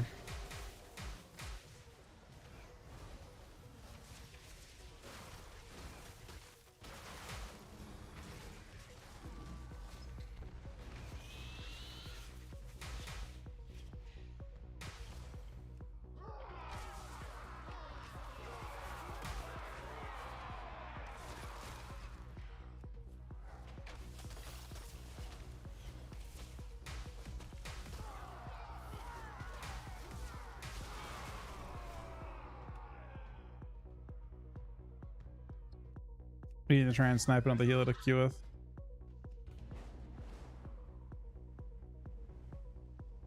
Depends what you're trying to do. Go on, like if you're trying to burst, then it could be good to like use an extra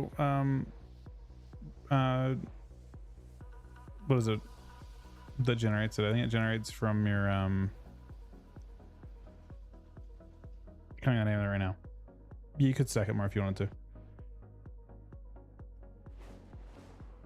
I think right before your like big burst, it could be worth between.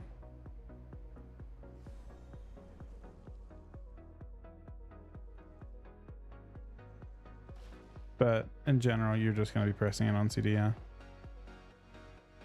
I wouldn't 5 stack before it each time.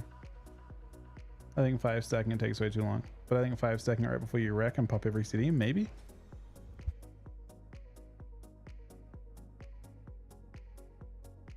But you wouldn't try and always do it, yeah.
Oh, he got one shot. That happens though, actually. It's just a feral.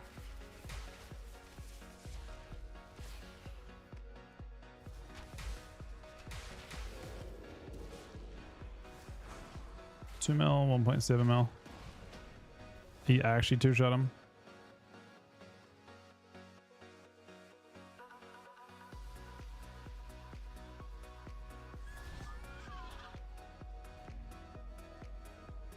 No, Max feels good.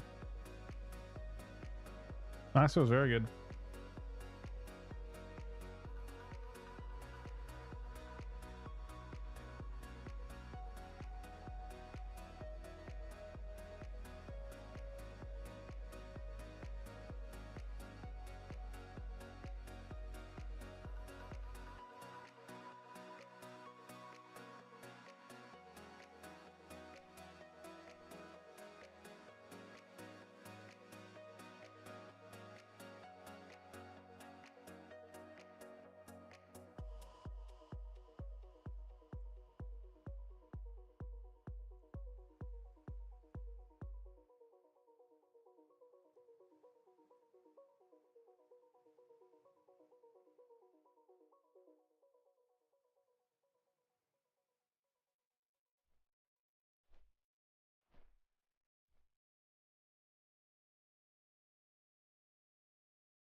We gather today to see which bandits, these goons, these ne'er-do-wells have the right to call themselves true Conjuring! Only the last one standing will have earned that honor. This likely won't be a complete fight, so keep your listening, ladies!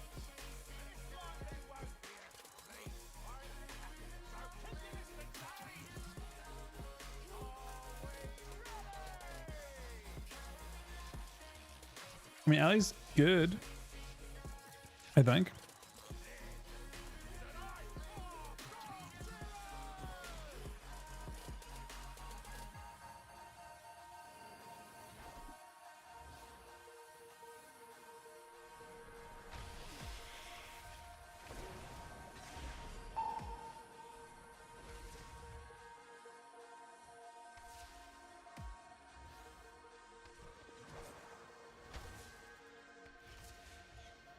I don't know how I missed that.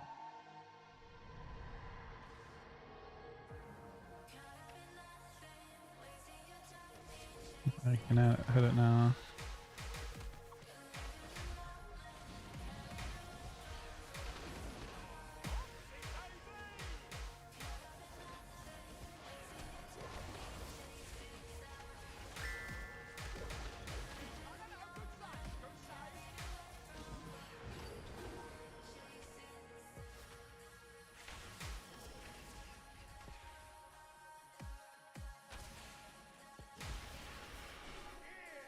So it seems like the lock just exploded completely. That was actually the worry, I think, a big part of that.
Is everyone else over here somewhere?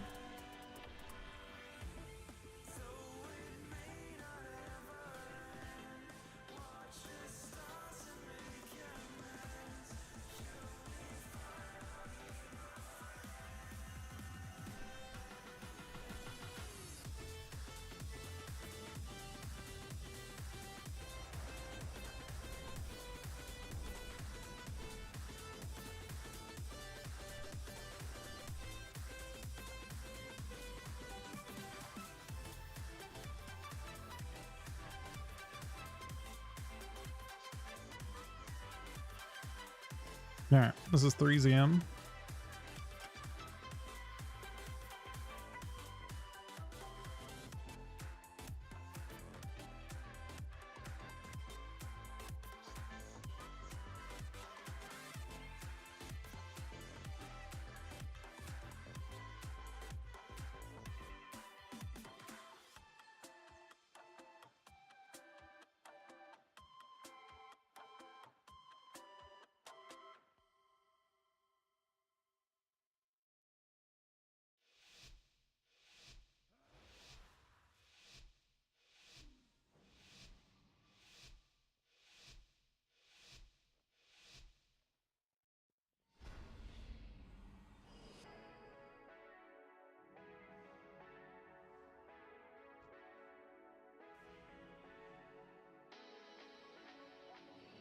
Best DSP for leveling?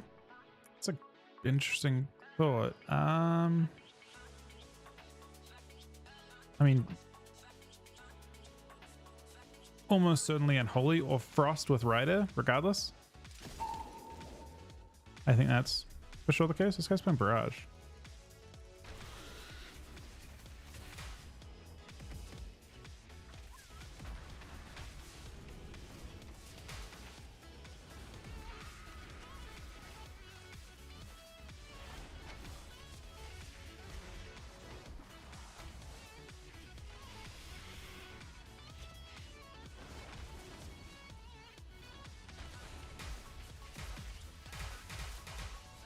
Oh, it's a lot of damage, man.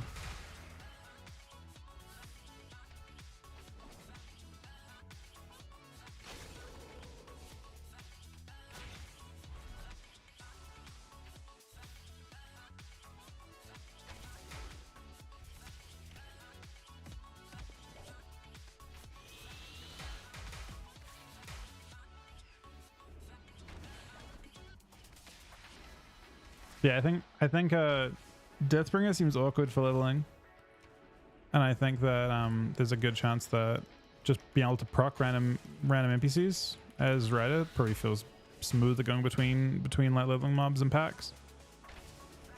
I mean, it depends how it's structured, I suppose, too, but I suspect it'll be lots of killing random things, which just means like really infrequent combat times.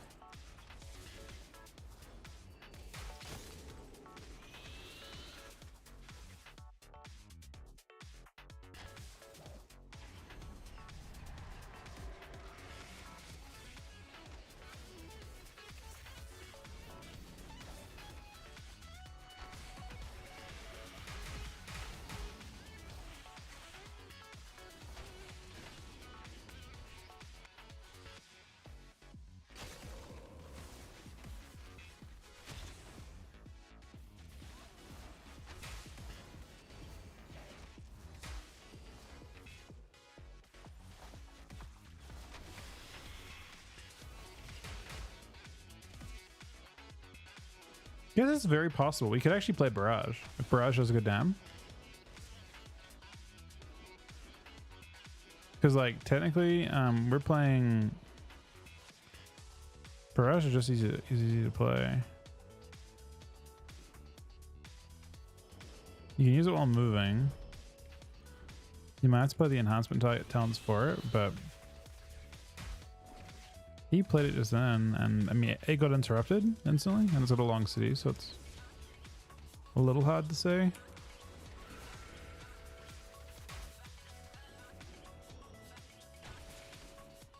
Or I didn't, you know, they actually did leave rogues as one-shot specs for a while too. That's kind of funny with that build.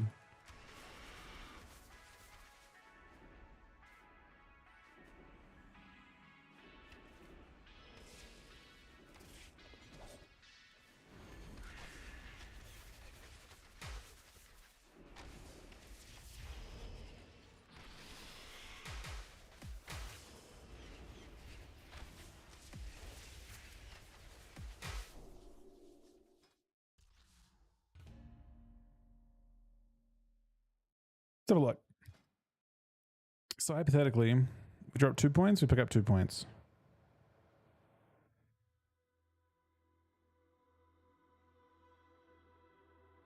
I could see it. I could actually genuinely see it. I'm going to try it, I think.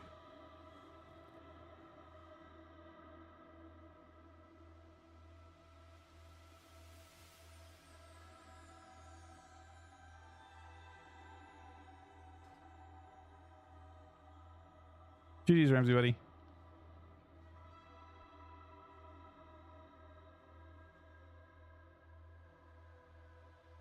Yeah, you were running.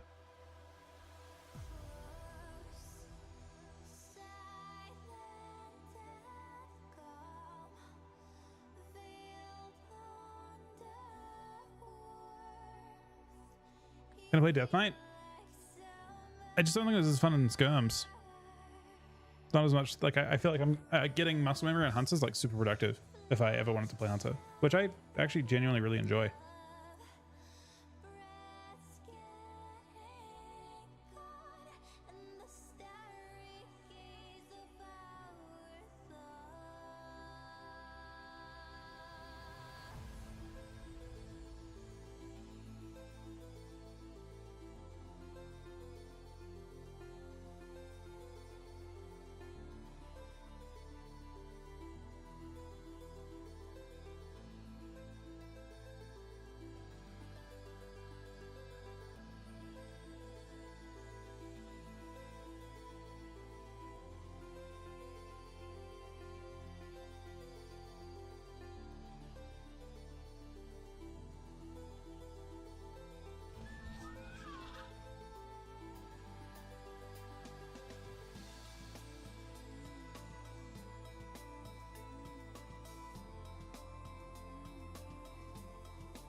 It's your boy Donnie T. Can't wait to see Mesfero round 2. So Donnie, we're looking into it. I do appreciate you checking in. Look. We will do a feral summoning to it. The thing is, Shuffle's down, and the nice thing about Shuffle is that other people can win for you.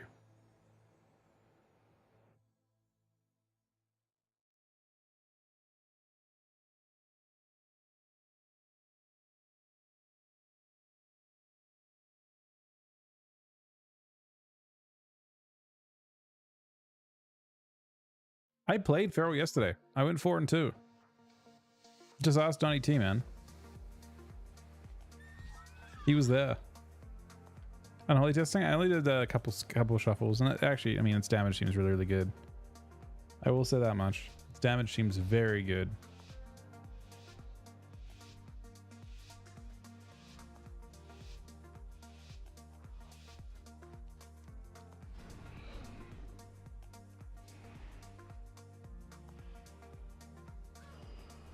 He just attacks me randomly. The fuck?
I had PV talents later on, but yeah, there was some weird shit going on in those games. It was good.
What add-on do people use to get the darker color around buffs and stuff? To change, like, to put like all your bars and or your buffs and bars in dark mode. I used to know what it's called.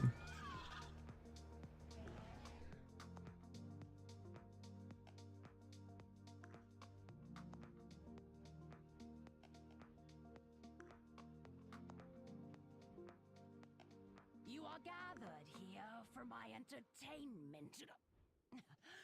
I mean, to prove your The game is more fun when Rogue and Mage are good?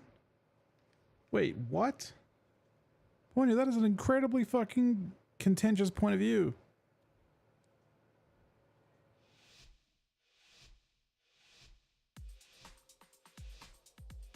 Is that the most fun version of the game? I love when it's just wild. It's time for the show. Don't disappoint me. To be honest, I completely whiffed that.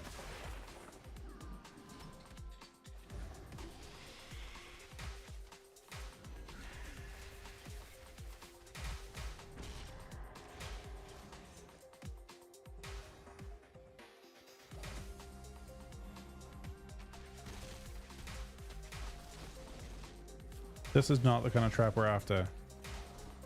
Not at all. So close. I see who the strong He didn't win, are. For now, but he did reflect a trap that we could have definitely, you know.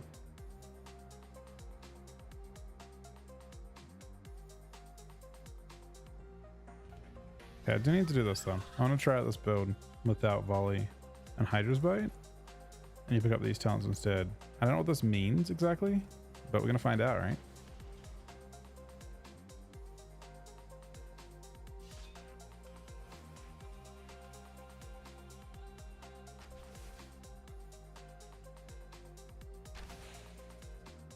He just does a rapid fire. By barrage? I mean, volley doesn't do anything. Does barrage do nothing as well?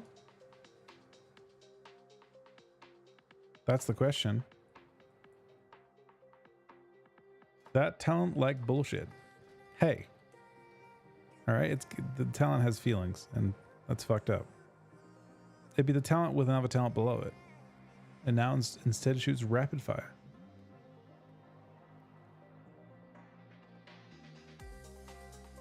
What does it even mean? Rapid fires.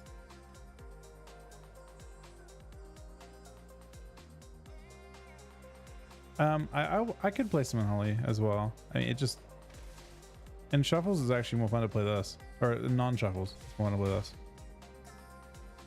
The talent is crap. I mean, the talents I was playing were Hydra's Bite, which cleaves Serpent Sting. Basically, is it better than Arcane Shot? That's the question. Because I think I get literally zero value from volley. Shuffles down, yeah. Otherwise they'd be spamming Unholy. I set up a Draenei.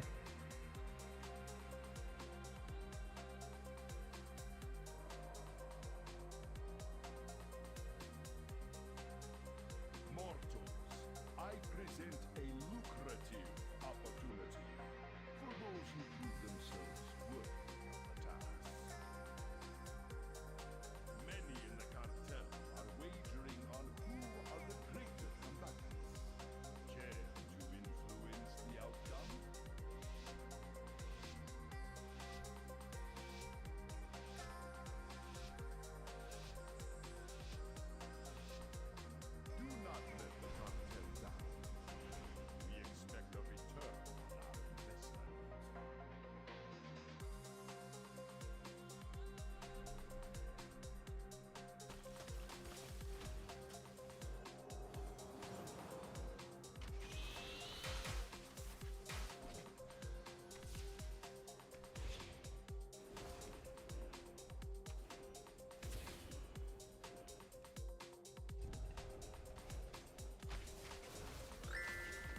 You know what? The fun's over. Victory is clear. Because now we're blasting, man. Bargain is upheld.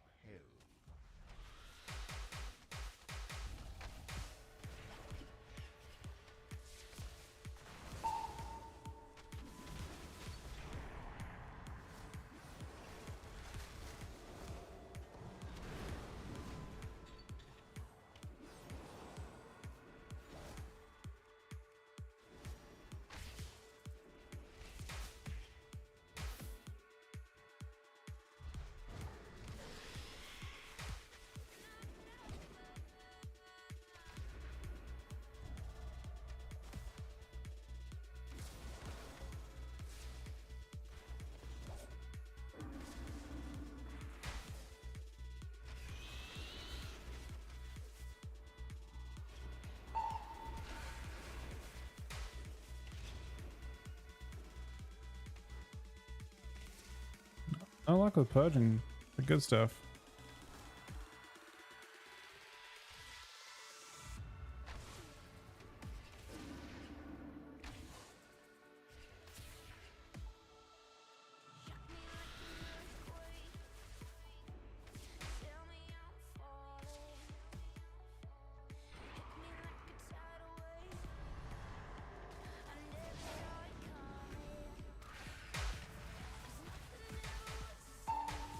Oh, it's almost time for another barrage, man. You ready?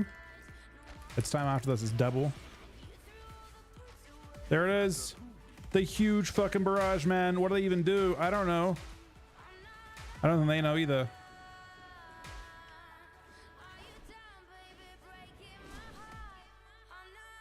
They actually killed my pet, man. That's fucked up. Anyway, he's back. He's not happy about being killed either.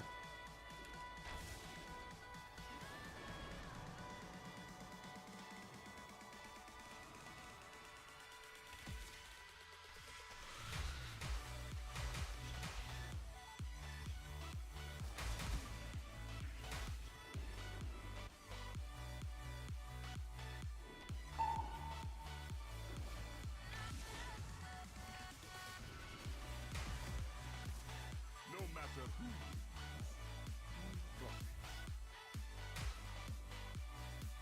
Victory is clear. Our bargain is upheld. Big damn. I think a lot of that was barrage as well. I can't tell how much this is barrage, but I think a lot of it. Built me like a Milky Way. Like I'm leaving tomorrow. Please unspec barrage. Shoot me like It blasts. What can I say? as fast as the Apollo. Big damn barrage. Took too much too fast. What does it mean by rapid fires? Right? Rapid fires? Does it mean like cast rapid fire at everyone at 30% effectiveness? Is that all it means? Are you done, baby, breaking my heart? I'm not over. I'm not gonna let us fall apart.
Oh, it's time.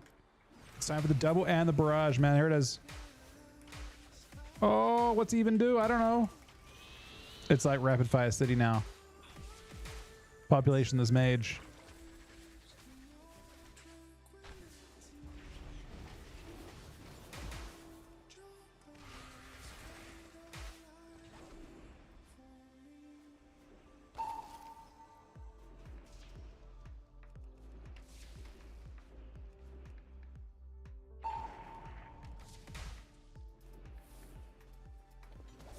This is surely like block or something interesting. Oh, he's kicked on thing though.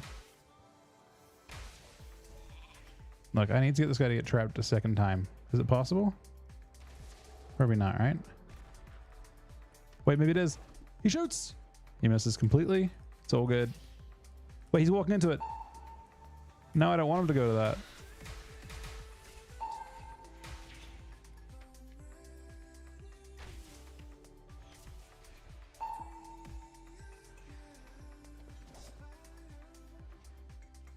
God, I have never been so destroyed by a priest in my life.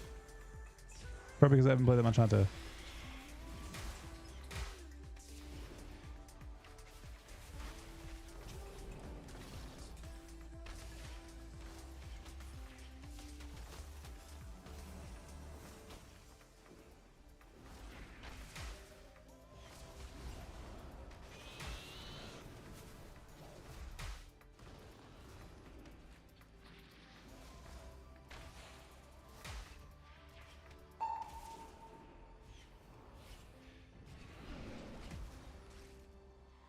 Full trap. What does he do? Double coils, probably. Oh wait, there's so much, man. This is just actually infinite.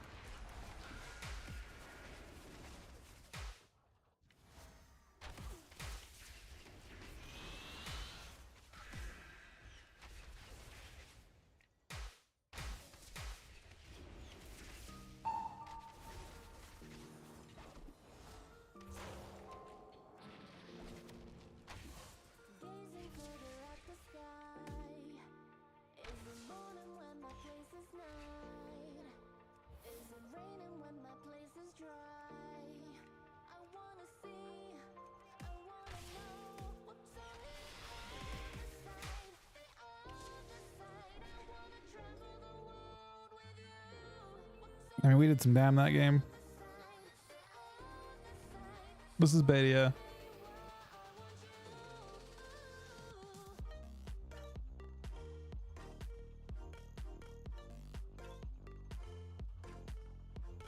You swear it's healing them? You think that I'm healing them with barrage, man? It literally is about fun and enjoyment, and it is very fun to have a trillion arrows firing out.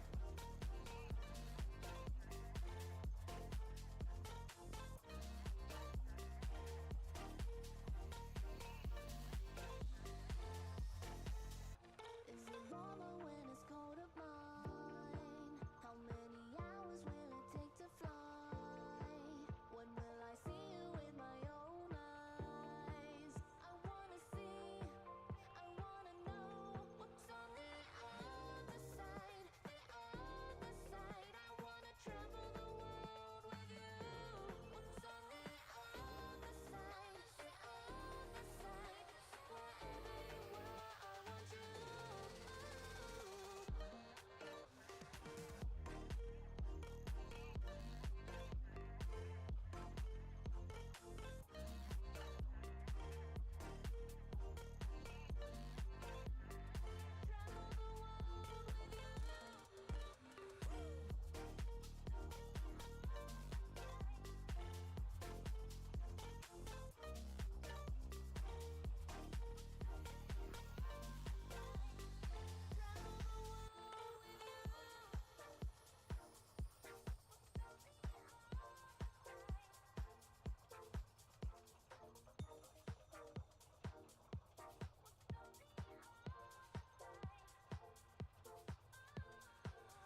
This is Sentinel. It is very fun.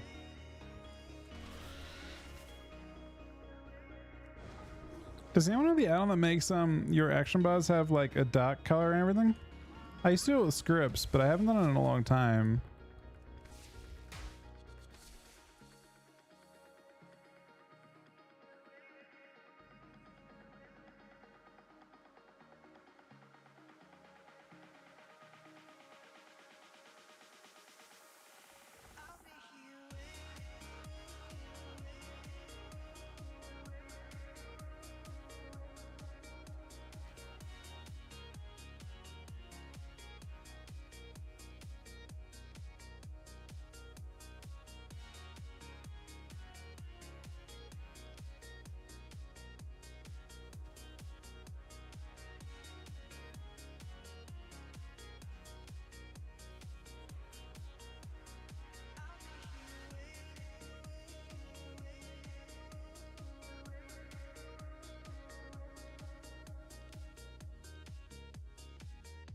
I think it's Mask.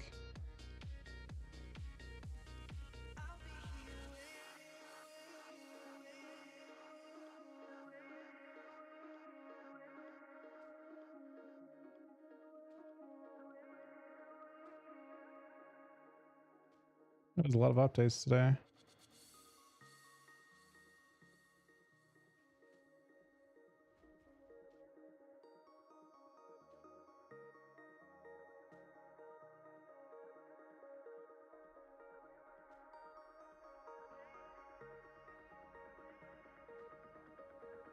Does I already have it?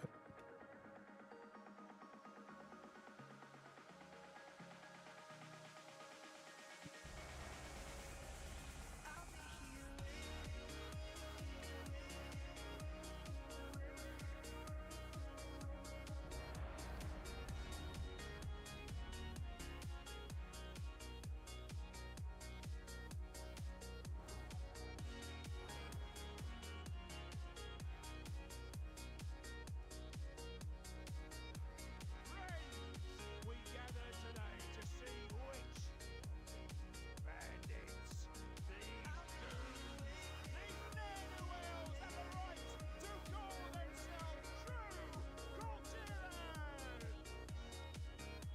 Only the last one Wait, standing will have earned that. doesn't seem to do anything. And this likely won't be a clean one. So keep your distance, eh? Are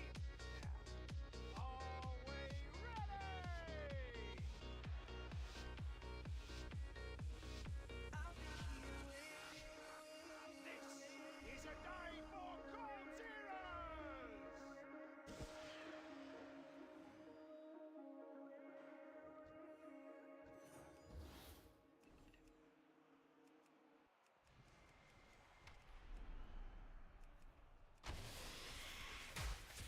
You know what it is? It's Barrage, man. No one sees it coming ever. This hunter had no idea what was going on. He just respect. He saw what I just did, and he actually respect because of it.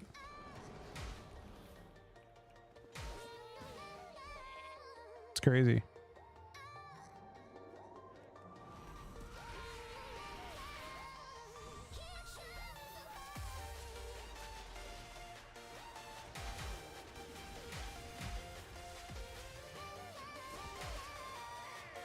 What?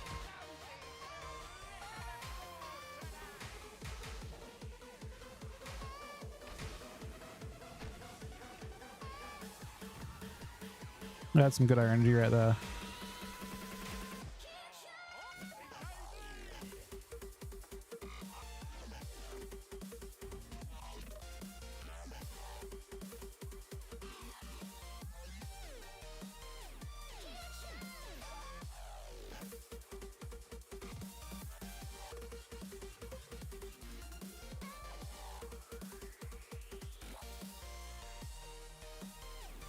Big boy nurse, I'll get you the more.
Can I get it to do anything?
I mean, I'm in a good mood today. Oh, I don't think it matters too much in general. Global means all registered buttons,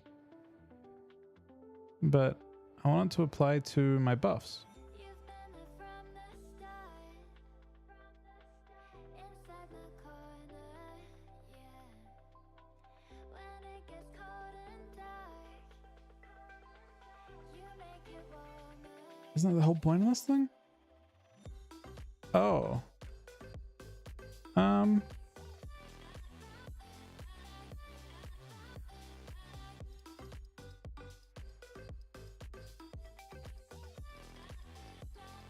wanted to change that to like a darker mode. No, I mean, if I'm in a bad mood, maybe, but not really. I'm usually in a pretty good mood.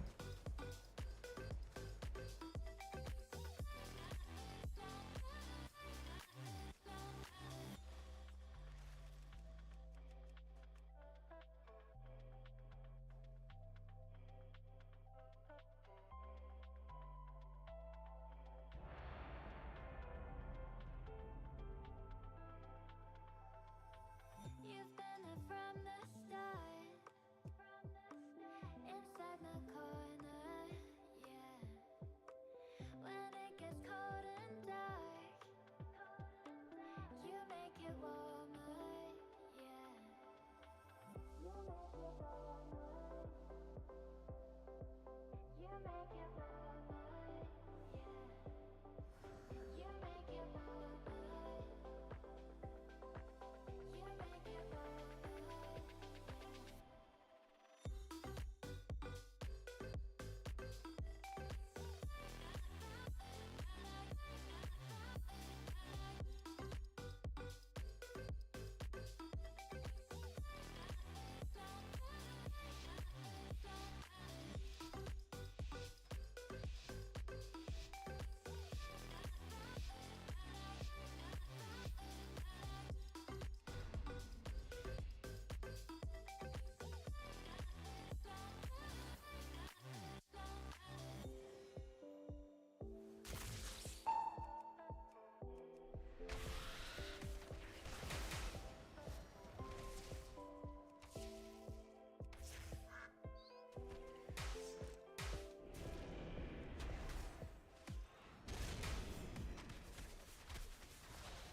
See, they're afraid of it right away. It's terrifying.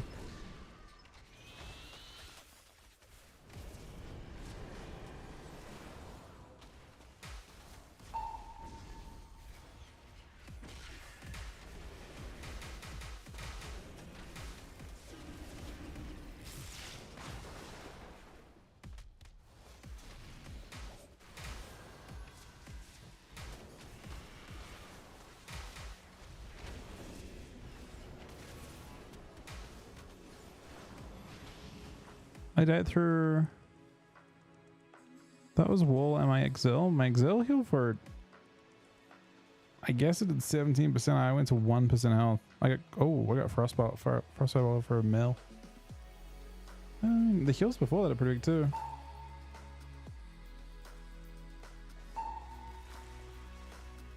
I think I had a Ray of Frost ticking on me as well.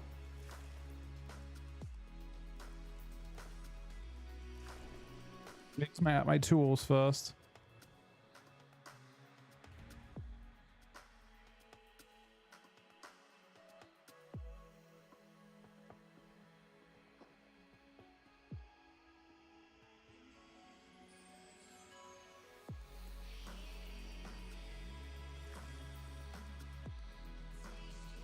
I mean,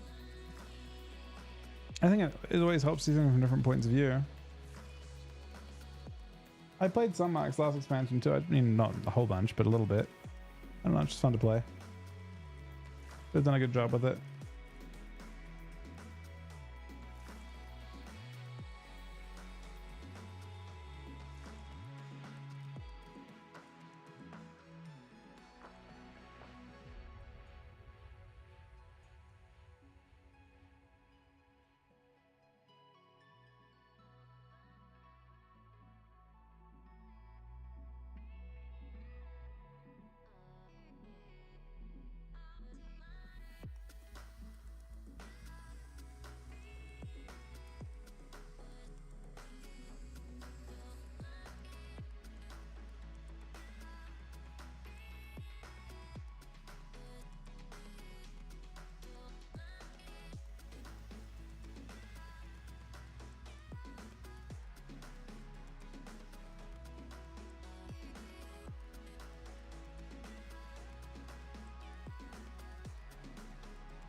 You couldn't see enemy team.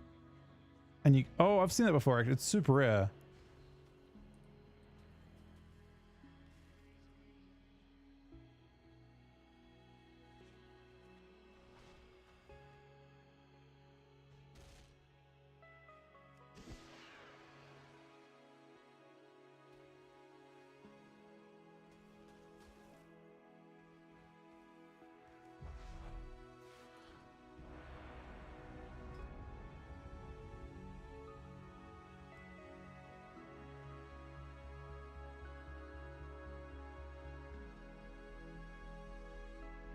Chow's getting mad at Af. I saw him play Af like a week ago and he 6-0'd pretty comfortably. Was he not destroying everyone? What was he having trouble with?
That really doesn't do much damage, does it?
Get a bit from us.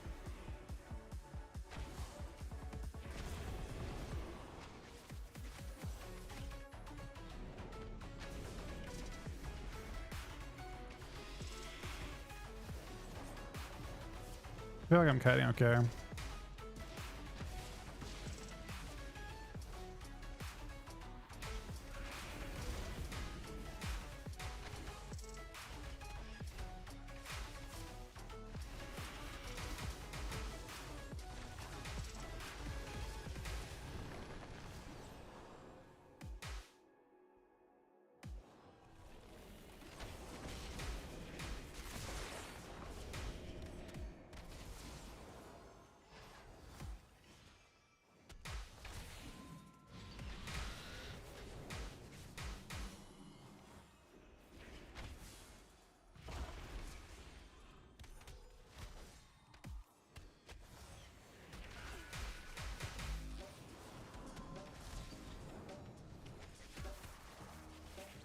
The barrage, man.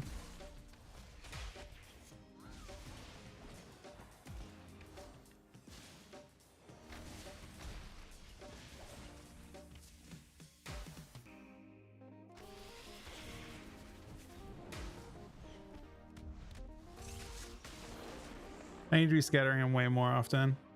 So that was the mistake I was making. Done more damn. But we could have done better. I think we should have won that. I played it a little better. Why didn't he? We're CCing, they're not. Although we're doing more damage too.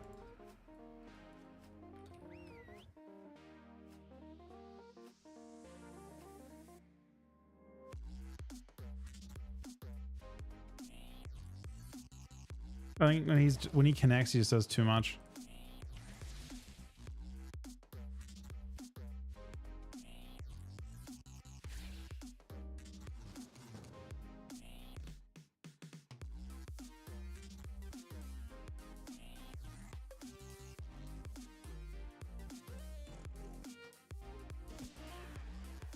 I feel like 100 a decent amount.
Really, like actually vanish and escape though.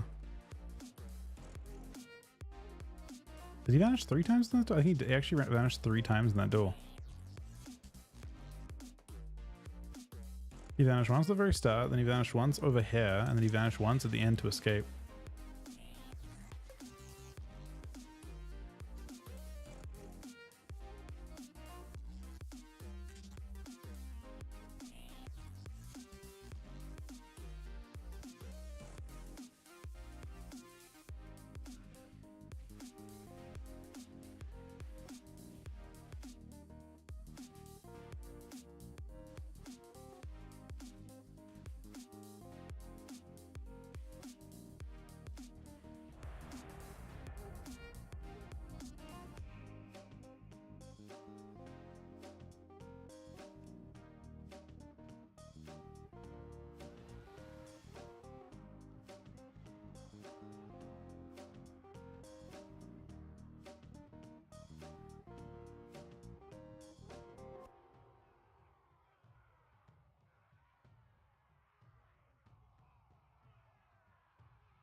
Uh-oh.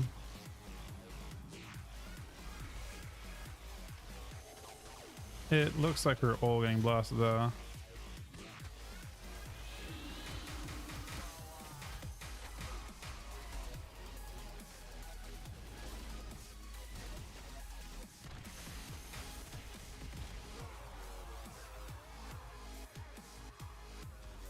Who killed who?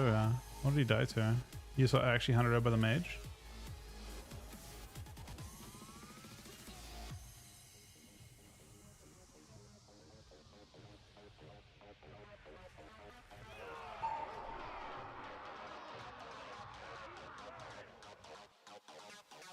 Nice there, heal skewing.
This is threes too if someone joins, I think.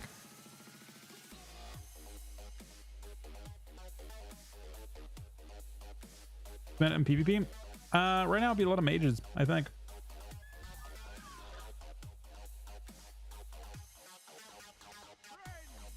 We gather today to see which bandits, these goons, these ne'er-do-wells have a right to call themselves true Kultiran! Know what is best for you. Only the last one standing will have earned that honor. And this likely won't be a clean fight, so keep your distance, eh? Now, are we ready?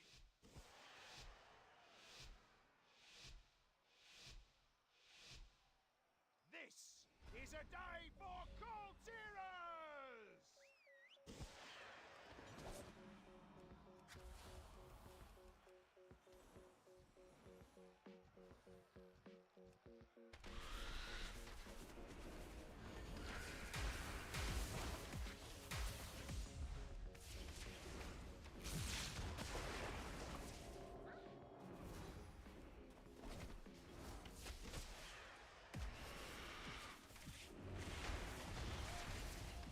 Boy, now, there will be blood and patience. No,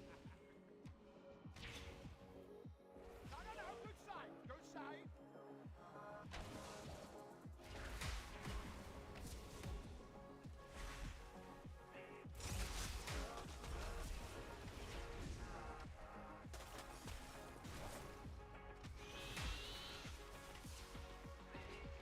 No, we're hurting him now.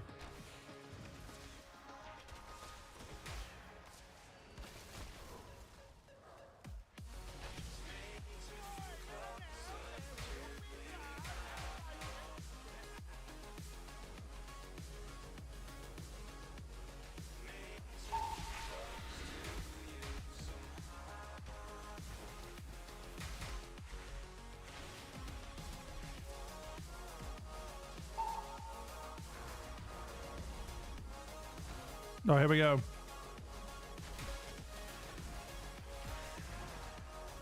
The disarm though, man.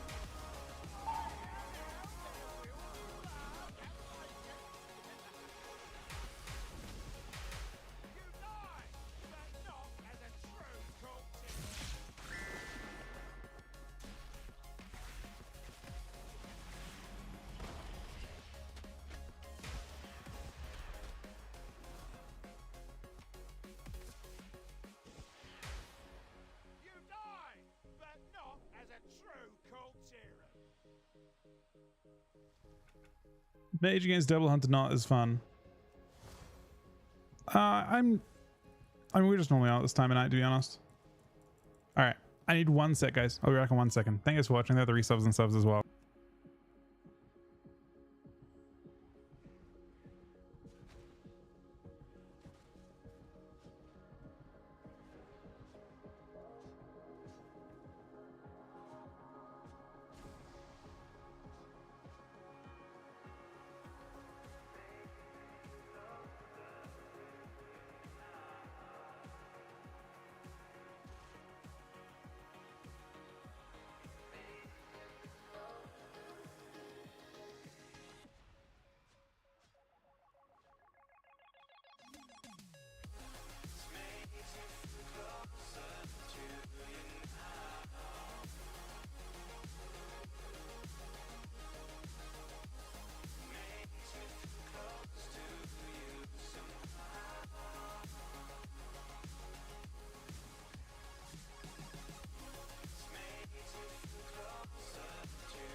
No, I'm back. Yeah, I'm using I'm mostly downloading on Frost at the moment.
Oh, so much damage.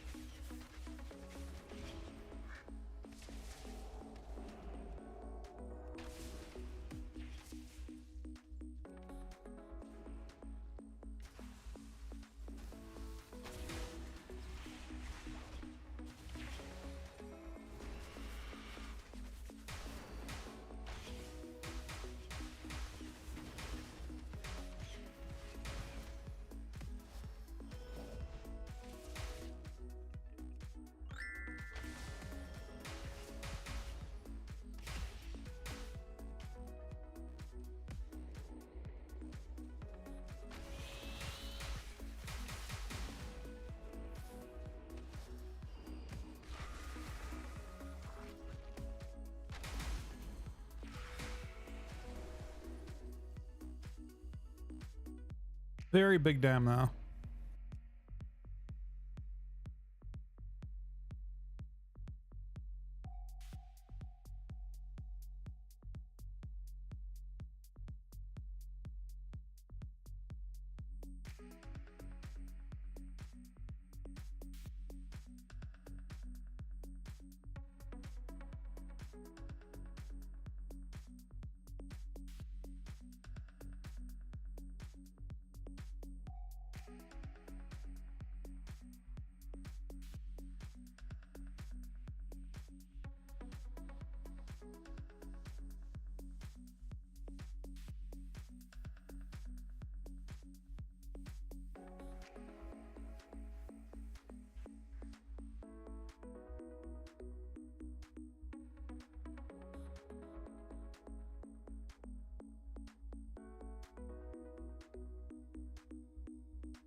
I can't get back on my feet. I fall right into you. In the air, an angel cries, "Oh, I awake your ruse." And all of my senses Name of DK. I think I'm Ezex, Tichondrius, and same name on Ellen.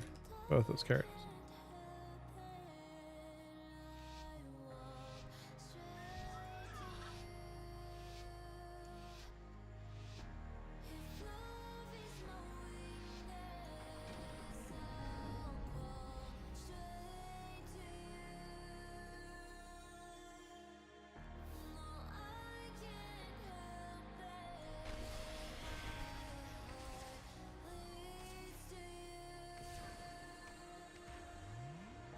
Hey, it's Goof.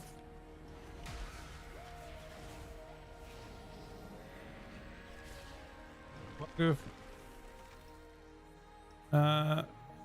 What?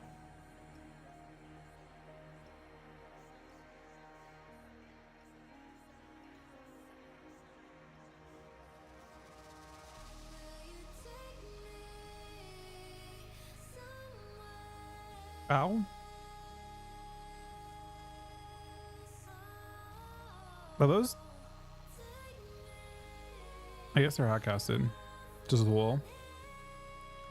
I just total as wool, I guess.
Alright, let's twos.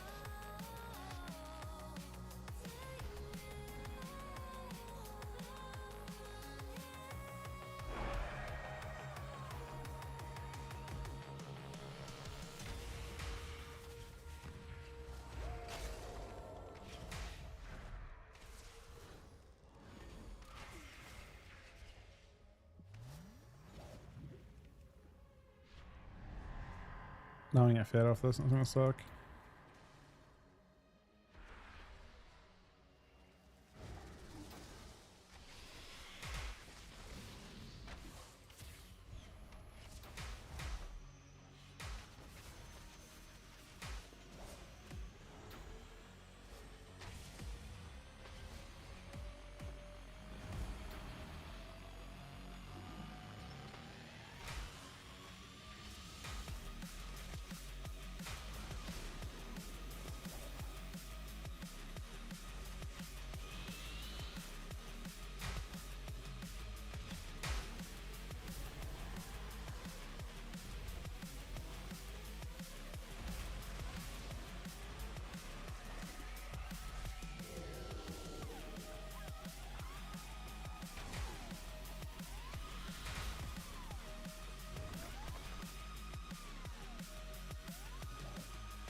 Now at least.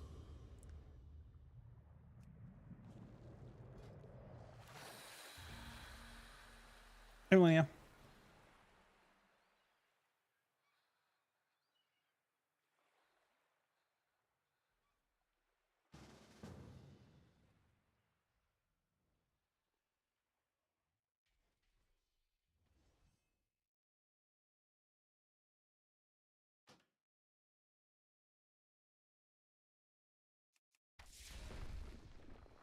That's weird.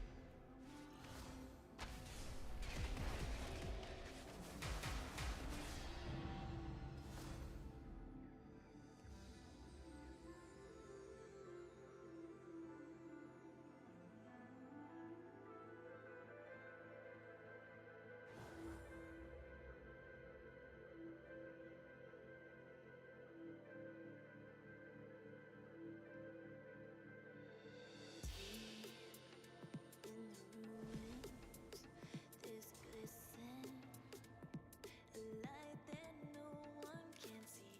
Dust is in the air, and there's a mysterious gust of iridescent breeze. Never seen the sky so starry. I can see the world so clearly. Didn't think that I'd uncover another world that's undiscovered. Now you've wandered into this place. Realize it's my sacred space.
Got a little lucky though.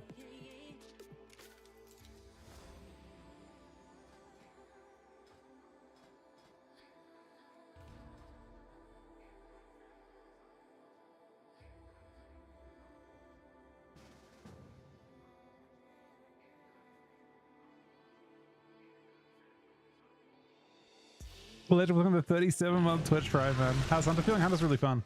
This glisten, a light that no one can see. Dust is in the air, and there's a mysterious gust of iridescent breeze. Never seen the sky so starry. I can see the world so clearly. Didn't think that I'd uncover another world that's undiscovered. Now you wandered into this place. Realize it's my sacred space.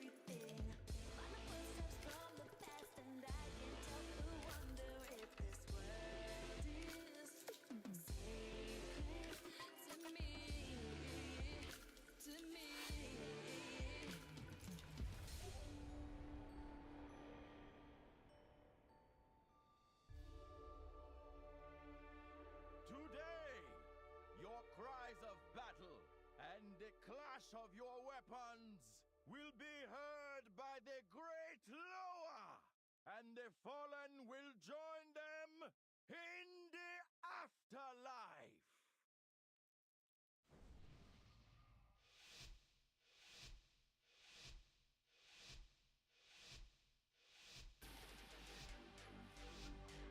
think Marks looks strong. Yeah, this is 2 BM hunters though.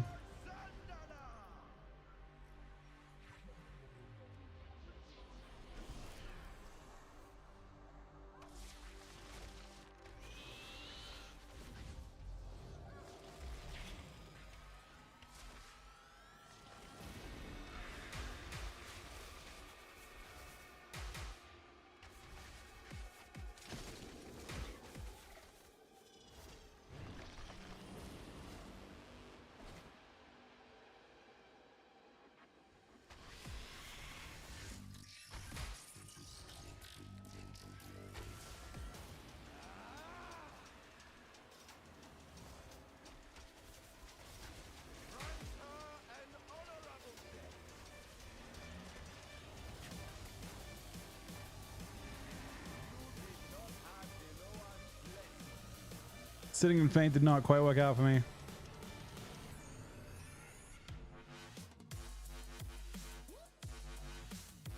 Hey, click.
Oh, that hit me.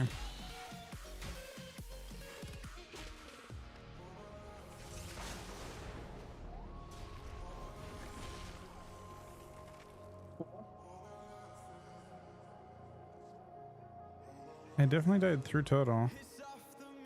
Pretty late in too. When's total go off? 3. What can hit you through it though? Withering Fire?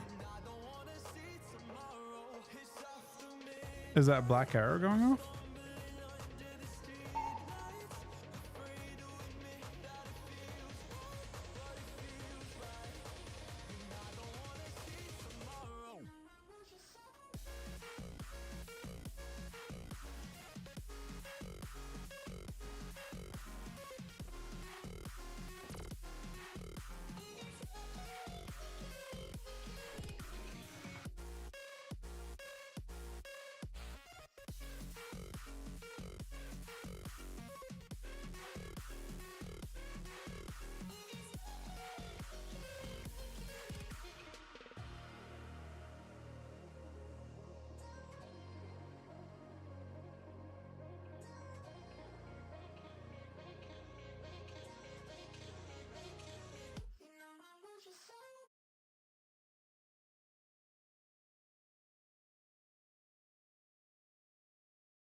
Uh-oh. It's on the city right now.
All right.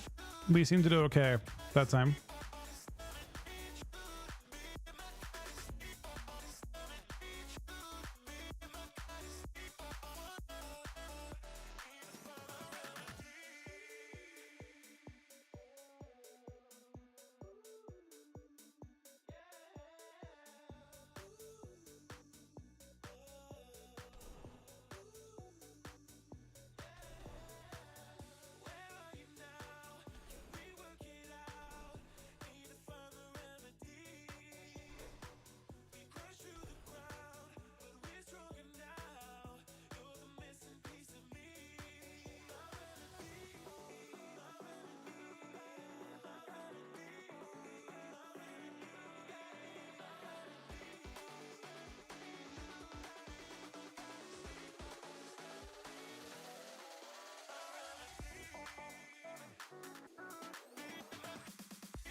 Empty threats, empty promises.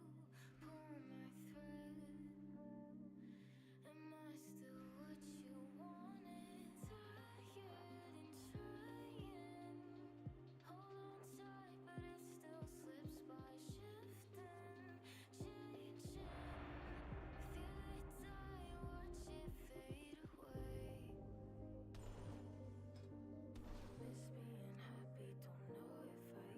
happy, don't know if I even was. I think you'll be happy the moment that I am gone.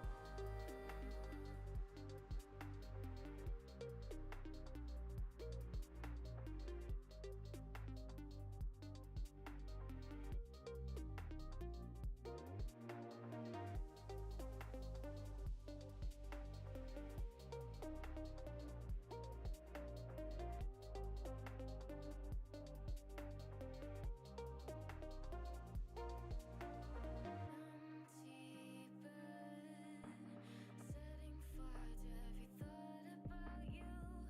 You're in my head. Do you still think of me too? Toxic and lying.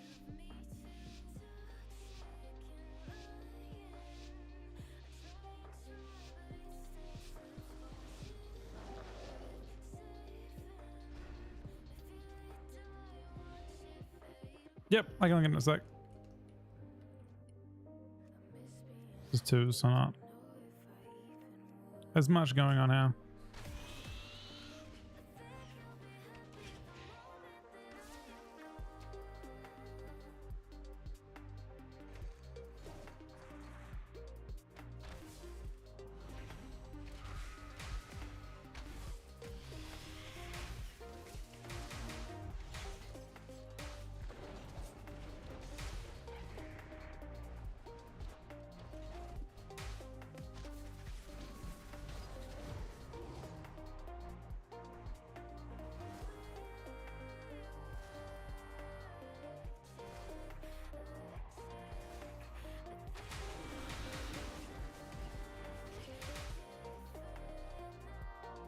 Well, he got kind of two-shot, didn't he?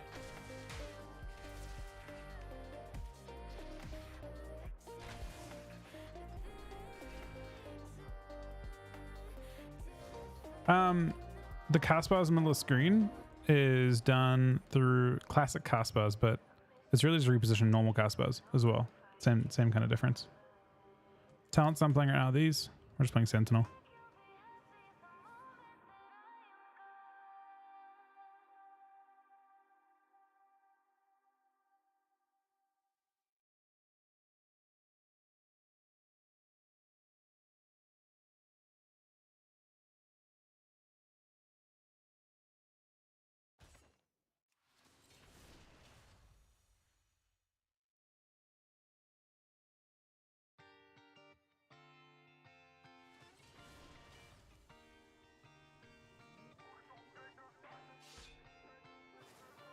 I'd like to be a little teeny bit smaller, but yeah, basically, you should like that.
All right, I'm short true shot this time.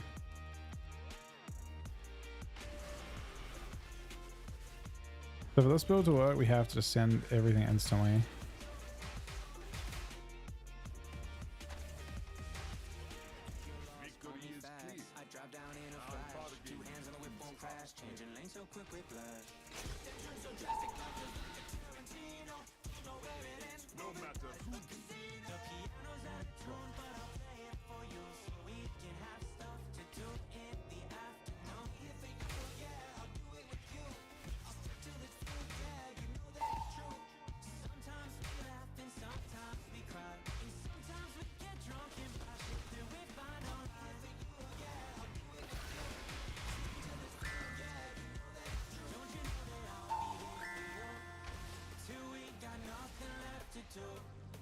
It's kind of crazy how fast we reset a true shot though.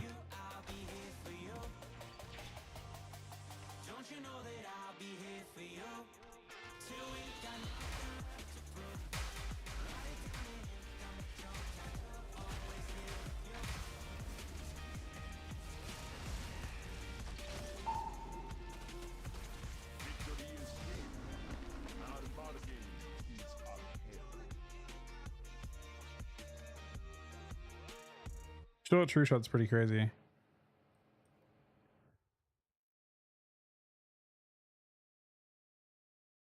I mean, I think it's better than.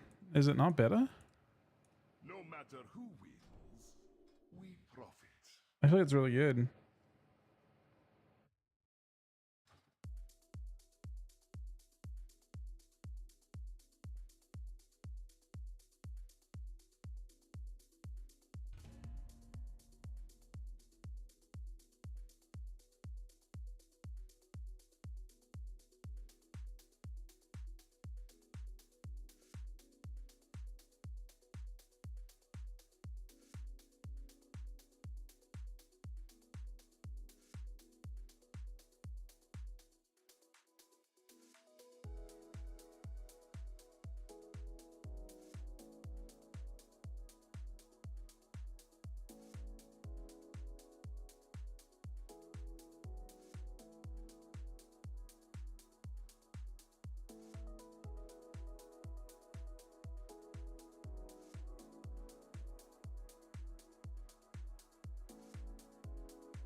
Oh, we're stacking master right now.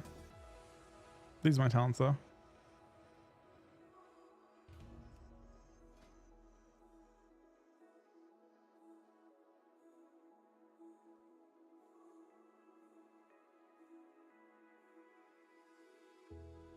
getting better day by day, preparing for a future that I wanna see. There's no one else I'd rather share this with. Nobody knows my imperfections quite as perfectly. You guessed it, it is you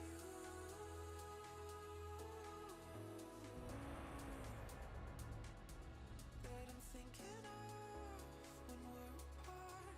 You're my searchlight when I'm in the dark. It is true.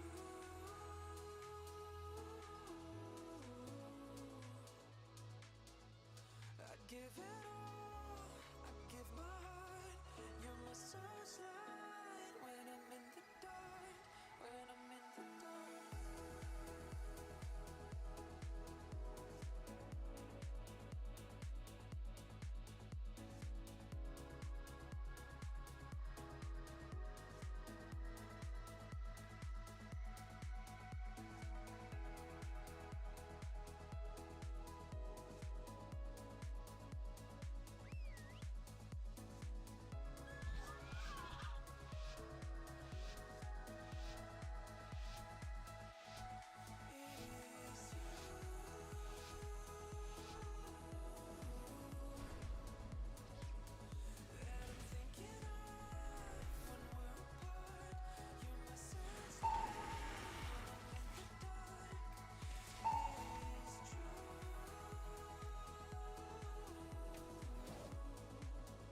It's an old pen.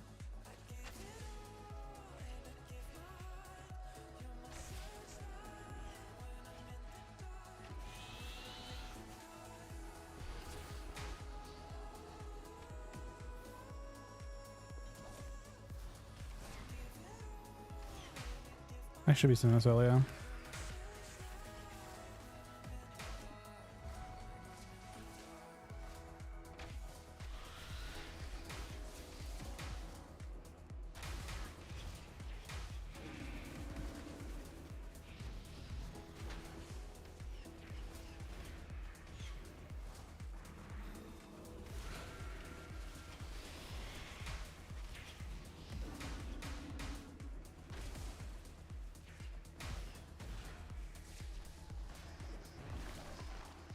That is interesting.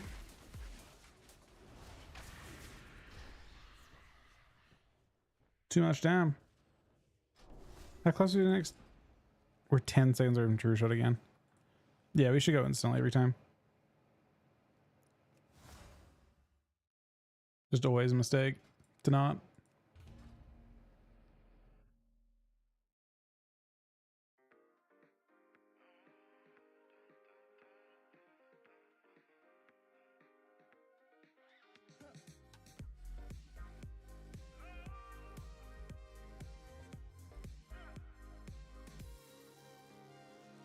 She found a way into my heart. Oh, oh, she don't make up, no, she make art. And I need a way to treat it, 'cause I keep getting high off of her. Off of her. I know that you'd be bad from the minute I saw you. But somehow I keep running, running back to you. Back to you. Back to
I'm about to better up now.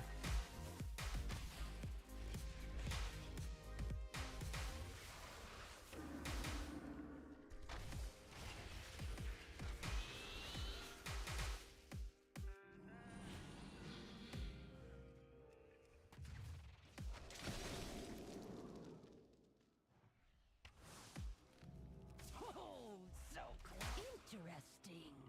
I did not expect this outcome.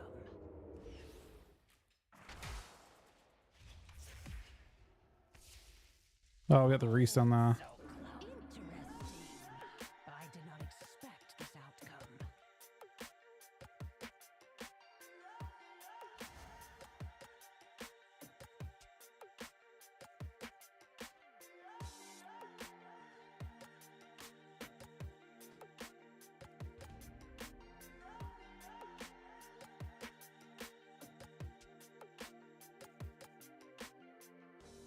Will you be my lighthouse, baby?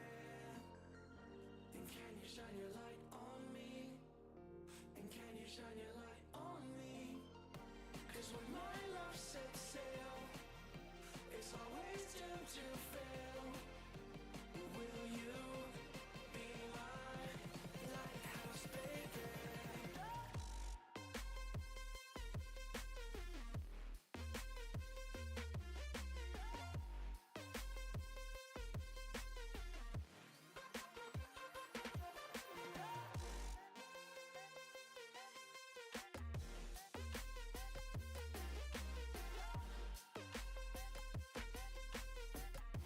Lighthouse, baby.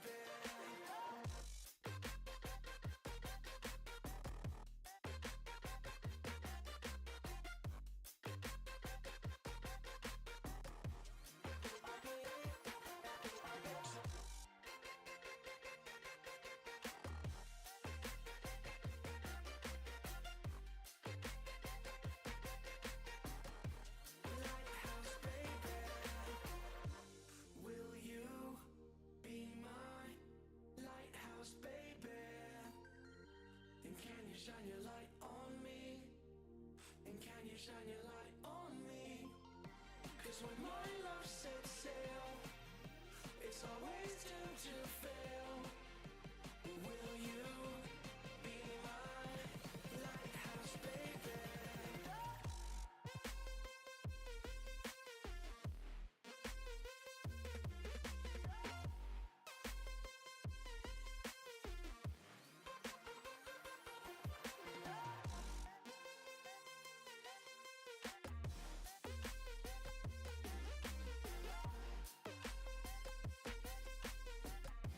Lighthouse, baby.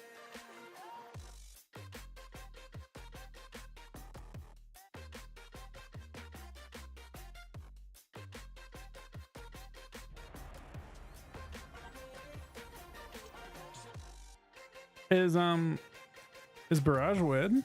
I mean, Barrage. I don't know. I should play these instead, I guess, right? But it's like super irrelevant. They all seem bad. As for Wailing Arrow, wait, Wailing Arrow, I'm definitely taking. You talking about readiness?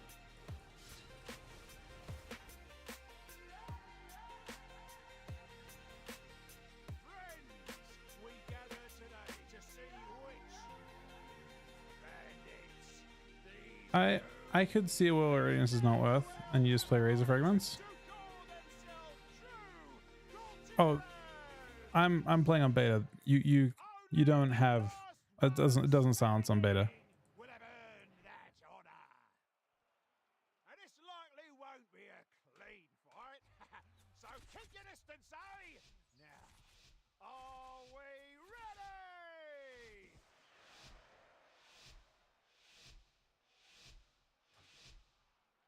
This is a day for Cold Heroes!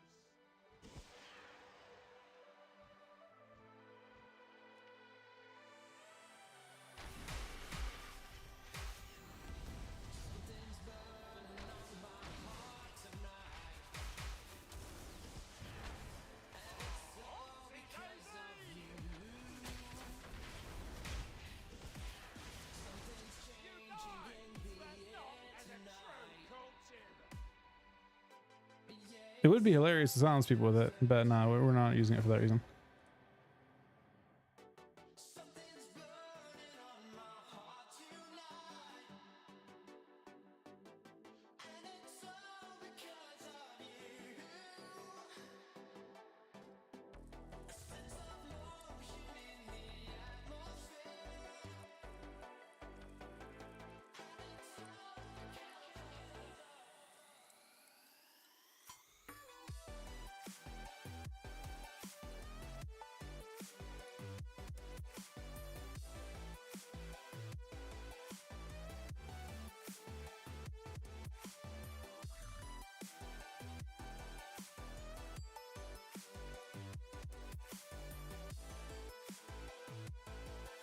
What the fuck, man? Anonymous are 20 more gifted subs.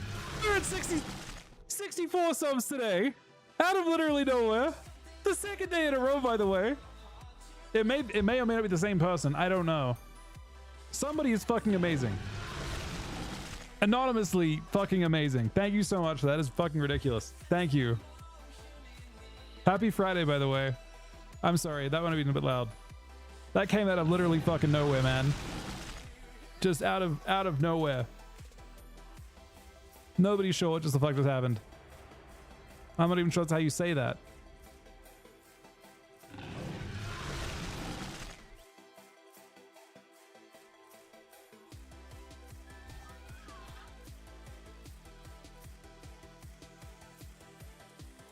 Look, I'm calm. I've been calm, man. Anonymous with 20 fucking gifted subs. Thoughts on beta? I mean, the more I play it, I think people are going to enjoy this expansion quite a bit. Because beta is actually more fun than last time, despite having... Like, I played a lot of Dragonflight beta too, and I found it harder to get into different classes. Most specs that I've played, except for Red has not felt fun at all.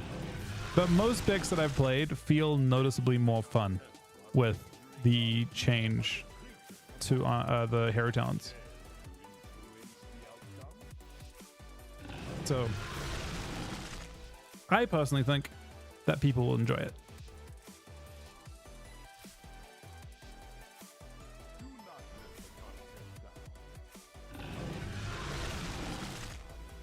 This is 2v3.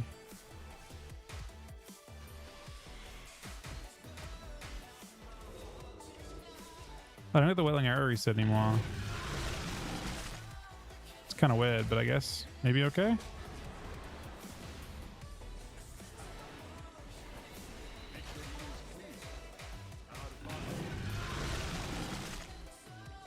Yeah, I'm personally thinking I would way rather the big opener. Oh, never mind. Never mind. I just chunked that guy with a giant kill shot. Victory is clear. Our bargain. Victory is clear. Our bargain is upheld. The 1 mil kill shot did change my mind a little bit.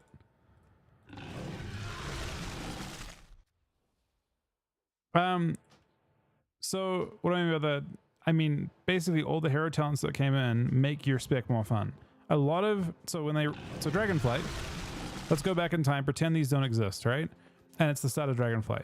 Now, a lot of specs didn't get much different with Dragonflight because most of what Dragonflight was about was just getting functional talents for every spec, right? That was the goal. So a lot of specs didn't really move much. That's why they had to rework them so much. Like Ret Paladin went back. They didn't get anything new. Ret felt literally the same in Dragonflight. It had no improvements whatsoever, right? And then they did the red patch. So a lot of specs were in that position where they just didn't feel like they moved forward at all. It was just Shadowlands with the tiny, they basically put all of your Shadowlands talents into your one class tree. Class talents start moving that forward. And there's also been like a lot of reworking for each spec as well. So the result is that I think that most classes that I've played just feel more fun to play.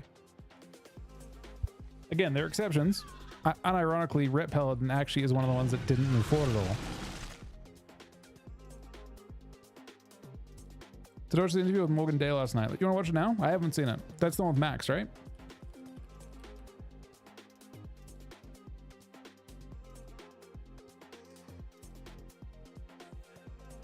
Wait, he called out Max? What do you mean he called out Max?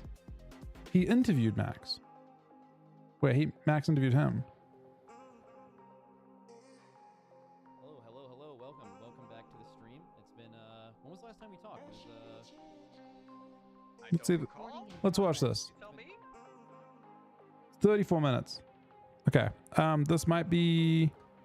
I'm gonna change this real quick so I can hear it too. Actually, I think it needs to get much louder for you guys, if I'm not wrong. So maybe I'll just do this.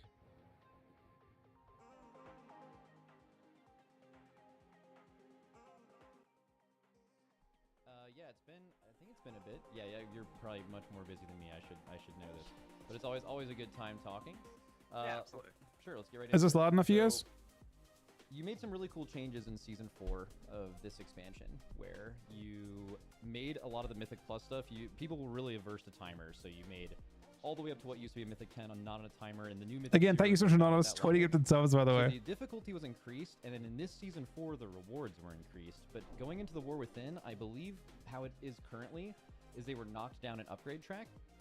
So I'm asking, I guess if that was intentional, and if it was, what's the reasoning behind Mythic Plus's difficulty being increased, and instead of dropping Champion track gear when it's the only thing to do in that week with Heroic Raid, down to Veteran?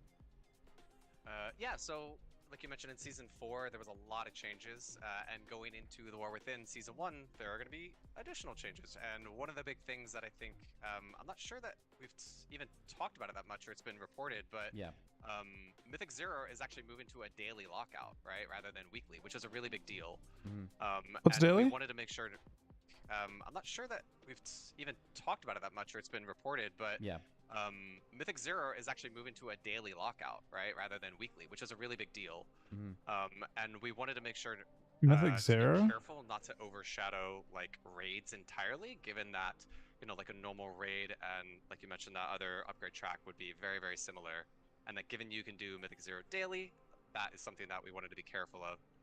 Ultimately, like when we think about rewards and item level, there's almost like an equation that you can think about, or in terms of like determining the item level of the gear, which is essentially It's very like, quiet. what's the challenge? You know what's crazy? This is as loud as I can make it. This is maxed out. Unless I have the option to...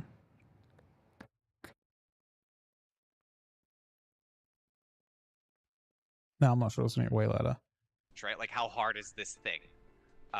What is the frequency, right? Like how often can you do it? Is it weekly, like raids or the Great Vault? Is it daily, like Mythic Zero will be? And I think it's turned it up a ton. Or is it completely spammable, right? And then finally, It's loud now, right? Essentially coordination, right? Like is this a solo activity like Delves?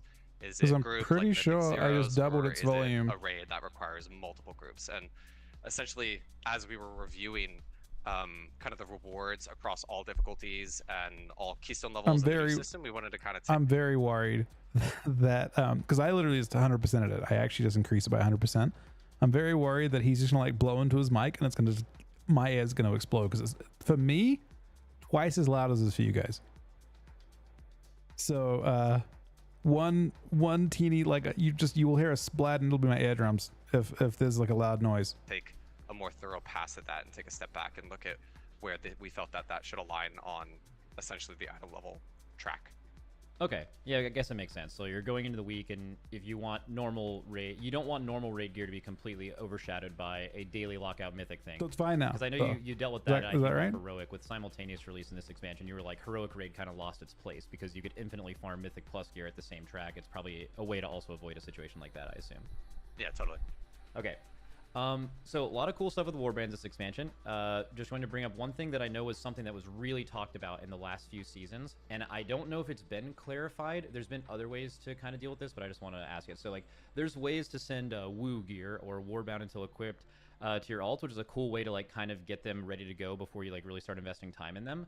But I was wondering if there was any plans to add some kind of like crest catch-up system for alts or like an upgrade cost reduction. Like if your main is already max upgraded or something, if you're starting to play an alt, maybe you don't have to go through that same road. Maybe you don't have to farm 100, mythic plus 10 dungeons to get enough aspect crest. Like, is there some way to shorten that road through the warband system planned? Right. Yeah. Separately, I love that Wu has been catching it's on. good. I wasn't sure if that was going to happen. Anyways, yes. I am mostly sure we haven't announced this, but I always like to give you scoops. We are going to be adding, essentially, like you mentioned, a catch-up system for Mythic Plus and giving you a discount on upgrading gear, a crest discount essentially. And the specifics aren't entirely nailed down, but essentially, when you have outgrown a crest level and you normally accompany that with like an achievement, that'll unlock across your whole warband a discount to upgrade that character. I think ultimately you're asking about like, hey, we added the myth track got longer, which meant progression got longer. Correct. Turns out when you add more item upgrade levels, progression should take longer, or does take longer, and in a lot of cases should take longer. But when we took a step back and we're like, all right, a lot of people who love Mythic Plus and love alts, and especially with warbands being such a big feature of this expansion, that maybe that first time through should have a bit longer of a tail of the progression, but let's make sure that on your other characters, it's not quite as long. That is the best answer I could have possibly hoped for. That is like probably the thing I'm the most passionate about, because there's multiple times the last couple patches where I'm like, I'm so ready to play this alt, and then you just look at that road and you're like, that's such a long road to get where I want to be at, and that is an unbelievable. So you said both that there is well, I know it'll probably be fully fleshed out when it's like announced, I guess, but you're saying that there's potentially both an upgrade cost reduction if another character in your account has achieved some kind of achievement to prove that you have gotten to that point at some point already, and then also you could be getting more crests as you're farming. Both? No, you just made that up. You're trying to like. I did. Inception. No, me I right thought now. I heard that. Okay, so it's just the upgrade cost reduction potentially. Yeah. I Okay. think I want to say it's like a 30% off the top of my head. Okay, that is the best news I could hear today, most likely. Sweet. Okay, so a question on raid buffs. So recently, like, raid buffs have gone through a pretty interesting road in the last couple of expansions, right? Like there was like half of them, and then a lot of people got them, and then very recently it was like shamans kind of felt like they were the odd man out with only one of their specs having one. They were given one. And then it kind of made me think about how raid buffs have an impact on other areas of the game. I remember speaking with you, I think it might have been Ian in an interview, but I know it was definitely Ian at BlizzCon, where I was like, like, what is like the point of really raid buffs? And really, I think this has been stated in interviews as well, where it really stops exists. class So when you're stacking. doing the hardest raid content in the game, in a mythic raid, we would like you ideally to want at least one of every class. Like that kind of diversity is good. You can clarify that if that's as well. I think that's. I think it was a Wowhead article that Yes. Ian and I were in, but Yeah. I don't think think it's it to stop mentioned the class hardest stacking. difficulty, just raids in general. Oh, just having raids, At least yeah. one represented across classes. Yeah. Okay, sure. So when thinking about that, I was also thinking about its relation to Mythic Plus. So in a way, a raid buff, maybe in a perfect world, not exactly, should be something. I mean, honestly, a better solution to raid buffs in general, I think, is you just get a like incremental buff based on diversity and spec, and also an incremental buff based on like role and spec. So like if I have four different melee classes, buffs maxed. If I have 4 different range classes, buffs maxed. If I've got let's say 2 different healing classes, buffs maxed. So you have like a buff independent for each one. So you're buffing your type, right? So your melee class, if you bring 4 rogues, you have a 5% buff. It's one class. You bring a warrior, a rogue, a death knight, and a feral druid, now it's a 20% buff. Or like some, but basically you get a perk, a small perk for each additional, and it doesn't go beyond a certain point. Like you don't have to bring an entire rainbow of different melee classes, but you do that for each thing. And the same thing for healers. If you bring 4 Resto Druids, you get like a 3% healing buff. And if you bring a Resto Druid and a Mistweaver Monk, now it's 6.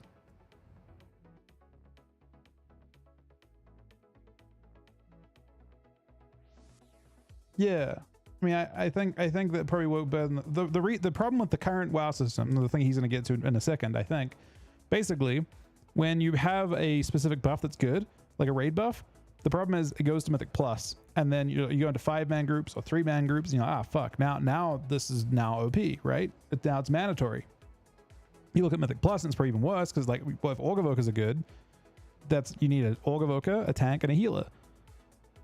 And then you like have buff synergy, like they have God Comp in Mythic Plus, where it's like you bring like Priest, Mage, I think they had Druid, Healer, Orgavoker, and DH, and it had every buff pretty much. Like it was just the god, like had every single possible buff scenario for that. It was just like you just stack. Oh no, it was Disc Priest. No, it was Shadow Priest, right?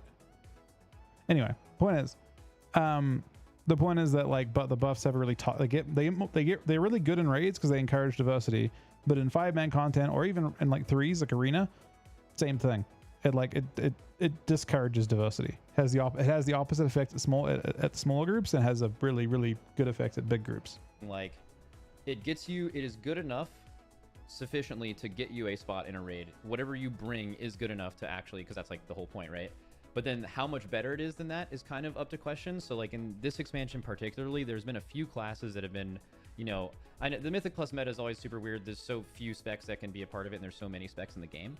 Like, how do you balance how good raid buffs are in Mythic Plus, right? Like something like Mark of the Wild or Fortitude, or the interaction between Arcane Intellect and Augmentation Evokers, like that kind of thing. Do you guys ever consider the power of them after the point where they have dictated your raid spot and how much it can impact the dungeon environment? Right. There's always like a question within a question, I feel like.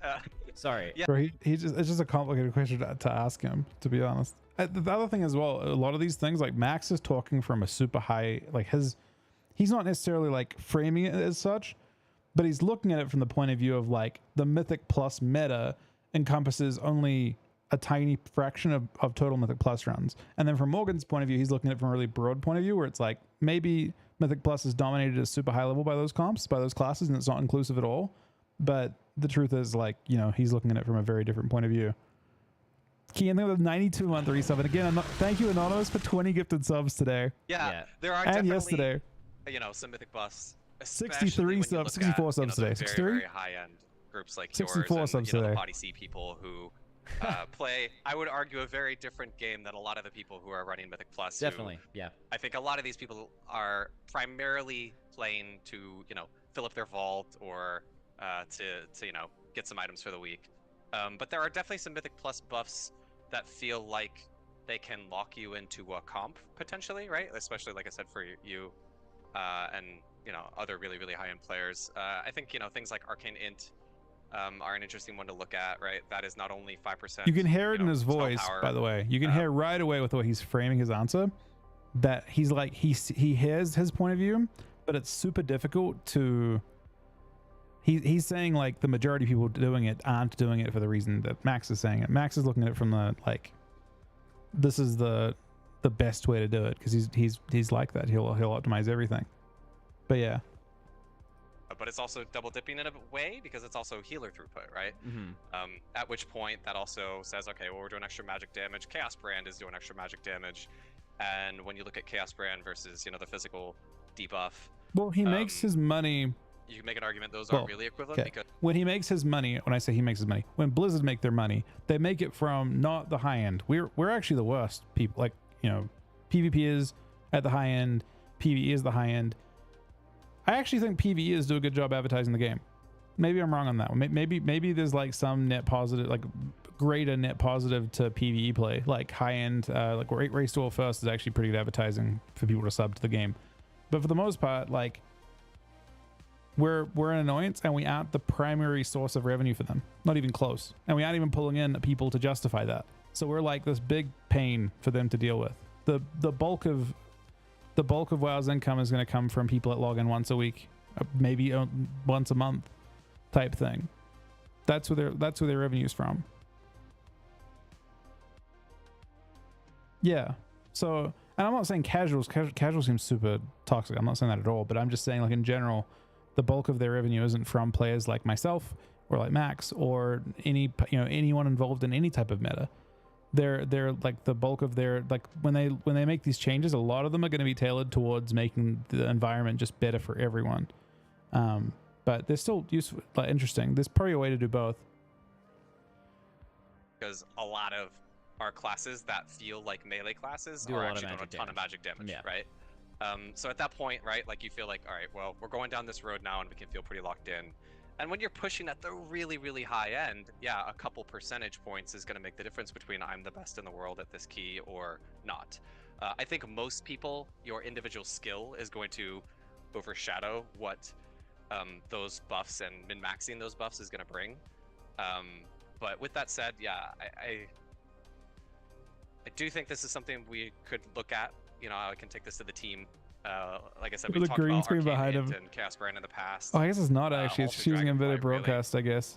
So I have to That's follow what it them, does. But I will say, if this ends up getting nerfed, you're gonna have to make like a tombstone of things that you've gotten nerfed. Oh, come on, don't do that. This I've just now started. I haven't. Okay, well, okay. So that'll actually lead me into my next thing, because I will do It's one not for, really some, shade. for some people who think that I definitely got one of their abilities nerfed. So specifically about raid buffs too. Now that shamans have gotten one, I think there's an argument that like basically every class. The interesting about this is because they've got a good relationship, right? There's a part of this that is them actually just having a conversation about what is important to them individually, and Max is just bringing up points, and then he's like, "Oh, that's important to you, huh?" And then he thinks about it, and then something may or may not happen from that. But like he obviously, you know, Morgan, his day to day is going to be looking at like very, very broad topics, and not super like targeted to like, you know, for example, what like Max likes and what the preferences of the high end are. Class has a spot, and I know the one that has always been famously given for Death Knights, RIP AMZ, has been that Thanks, Max. yeah, that they have grips, and no one else has grips, and this is true. I mean, you can see this with representation throughout raids so far, especially in raids. I think in Mythic Plus this is definitely not something that is relevant, but with the amount of stops there are. But in raid, you always need some kind of grip on an end boss or a second to last boss, and because of the way gearing works, you need to have one geared when you get to that boss. So they kind of get their spot in raid. But I think, do you think there's potentially some of the same issue with DKs that was had with enhancement? Like you needed a shaman, but you really needed Wind Fury, and only enhancement brought it. Serious question. Do you think they need that, right? Because like raid buffs are a avenue to give people, you know, access. And oh, he's trying to get a raid buff to DK. Or feel like you should bring that class. But like, spoilers, yeah, I was eavesdropping before I came in, and you mentioned warlocks, right? Like they have gateway, they have hellstones. That's not like a hour-long buff. It's not an hour-long buff, but really, really powerful. It's something you need. Yeah. I do feel like grip, like you mentioned yourself, is very frequently one of those things that you're like, all right, we definitely need, you know, grip. And need is too strong a word, right? But there are definitely a lot of encounters that will, you know, benefit greatly from having Death Knights with grip. Yeah, so that actually brings me kind of into my question. So Blood DKs have access to mass grip, DPS DKs do not. Blood DKs have a vastly shorter cooldown on their individual grip than both DKs do, the other DPS specs of DKs do. So typically in a raid environment, not that this is something that all levels will do, certainly you could say the Potty C crew or top guilds or whatever might do this differently than others, but like on Firac you needed grips. You would have needed, the amount of DPS DKs you would have needed to equal one Blood DK for doing the gripping job on that fight was enough to where you just brought blood and you didn't even think about it. So I guess the initial question I was going to ask was, especially with AMZ being stronger for blood and grips being stronger for blood, do you see potentially an enhancement style issue where like, yes, DKs have a raid buff, but really only for one of the specs most of the time? Ooh. Right. So you're saying only, under the definition that we were just discussing, only blood DKs have... Ali's thinking. His background goes away. Look at it. Look at under the definition. Look at that.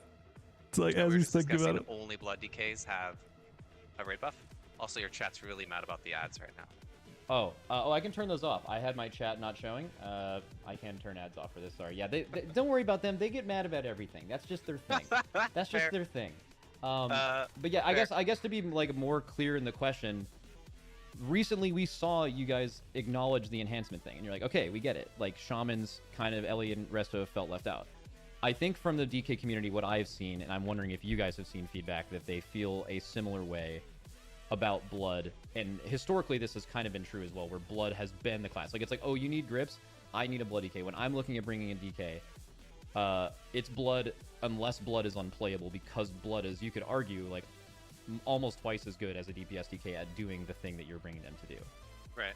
Yeah, I mean, I guess a lot of that really just depends on the context of the encounter. I think, like you mentioned, Farak, that's a great example of one where, yeah, there was a lot of grips, and you know, I'm sure the encounter designer who made that probably did that intentionally to, you know, create a specific gameplay there. But I don't know. There's a lot of nuance and texture there. I do still feel like Death Knight grip is such a powerful thing. Not to mention they have slap. Oh, sorry, I call it slappy hands.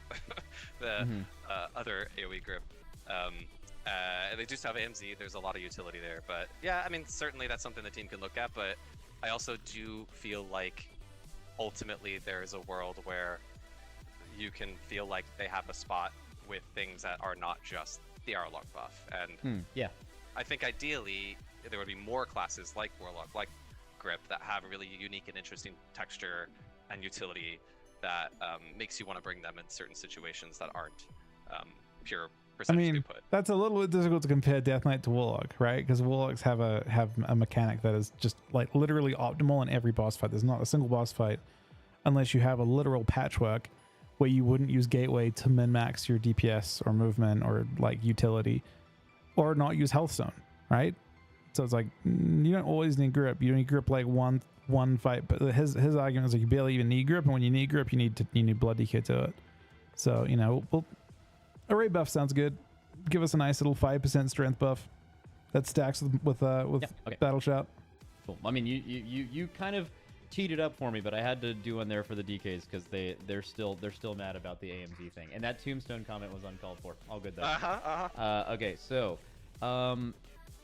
we saw with Tindral and Fyrak, they were two bosses that were like super powerful and required a lot of nerfs, and I know they were like kind of felt like walls for people. We talked about this previously in an interview. I don't know if it was me and you, but I heard you with someone talk about like part of the issue with that might have also been there wasn't enough of a difficulty curve leading up from Naimu and Laredar and Do I watch it? Nimue, sorry. So I typically stream at the same time, and technically you aren't allowed. I mean, I imagine I wouldn't get permission to watch on my stream.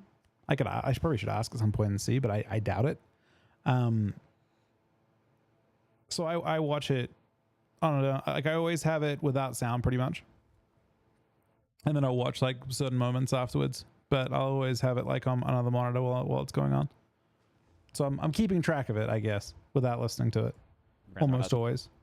Bolderon, right? And then it was just kind of like you got to Tindral, and there were so many boss nerfs. Is the new scaling like Hellstream's Warsong, whatever it's called, buff?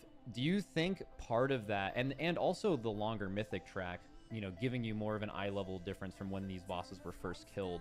Do you foresee having to nerf bosses less in this upcoming season? Is that a goal? Is that part of the goal of that, or do you think that sounds really rough for them, though, right? So for those that don't know, what they're doing is, and this was talked about a little while ago, they're putting in a thing where as you kill bosses, you get a buff. I think it's every week or something. You just basically build a buff, and it's for your entire warband. That makes it easy if you like. It gives you damage against bosses inside the raid.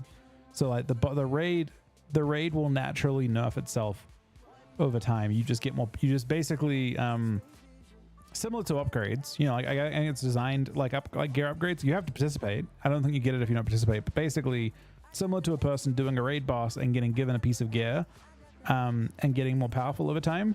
You just get that for raiding. So you're basically getting a piece of gear every week, no matter what. With that, so it's like super interesting. It means that bosses will have like kind of similar to again they're using the example from Wrath of the Lich King, but similar to that, there's like an inevitable point where the boss fights are nerfed enough that you will kill them no matter what. ICC is the example we're going with, yeah. That's happening, yeah. That's already been announced. They got announced at the systems, and like they had like a little like preview thing a couple days ago, and they announced that. So basically, you're getting gear. It's designed that way. It's designed to be like you're obtaining power just for existing. So like no matter what happens, if you kill the boss, you kill the second to last boss in the raid, then you are going to get an extra like 2% enter or to whatever it is the following week for when you do the next raid, which is pretty sick. Any wisdom, DK wisdom for a new DK enjoyer? I don't at the moment, but if you like have any questions at all about the game with anything, I'm here pretty much every night. If you got any questions at all about specific stuff as you play through the expansion, I'm always down. Yeah, so to go back to what I was saying, so that's coming in. It sounds nice, right? But it sounds like it could be like one of the things that Max has to be uneasy about is like, is that going to be something they design around, Like, is it possible with gearing being harder that these bosses will not be killable week 2? It's just maybe like a side benefit. And if it's not the goal, what was like the main reason for adding that scaling raid power increase? Yeah, I mean, for sure. I forget if you and I talked about this, but you know, Mythic Raid in particular is almost like multiple raid difficulties within one, right? Like you've got the initial tier, you've got kind of those mid-raid blockers, and then you've got the end boss. And yeah, I mean, like, ultimately, we never say, hey, we will nerf this boss on this date. We look at the data, right? We look at the pull count on the bosses, we look at the different skill levels, and determine if that's within the range of what, you know, we're hoping for that encounter. And we're not looking to like change the frequency in which we look at the data and monitor this stuff just because this buff exists. But yeah, I mean, the hope is that we will need to nerf it less because of the changes that were implemented there. Okay, cool. We're having our first Heroic Week in an expansion coming up, which I'm a huge fan of personally. Is this the plan going forward? It was kind of weird at the beginning when you announced it. It's like, this might be something we're doing at the beginning of the expansion. I know you're not going to announce, hey, we're doing this for the rest of the time, but like, is this something that you think can exist in the future? Are you monitoring feedback for this time? Is this like a test? Or do you, like, what are the philosophies of like why you think a Heroic Week is better potentially than a simultaneous release? So I will actually announce, because why not? I can. We don't actually plan to have a Heroic Week in Season 2. We had a long discussion about how do we want to approach the seasonal unlocks in The War Within, and we talked about, hey, you know, in Dragonflight we didn't have a Heroic Week. How do we get planned out? What do we want to do moving forward? And a lot of, you know, things weigh into that conversation, but some of the things we discussed, and it really boils down to, you know, at expansion launch, there's a lot of moving pieces, right? In terms of the tuning, there are a ton of class changes, there are new systems, and also most importantly, right? Like, there's actually a ton of item levels, right? Like, there's a huge amount of item level space in a relatively short time that players are progressing through, and we want to make sure that that has time to breathe, right? Like, the number of, you know, item levels that you're essentially progressing through at the start of expansion looks very different than, say, in a Season 2. And once you go into a Season 2, you know, you've had a lot of time to farm gear, and you're probably really ready for, you know, that content to come out, and it doesn't need as much space to breathe, essentially. So That's ultimately, smart, a lot of I it comes think. down to pacing.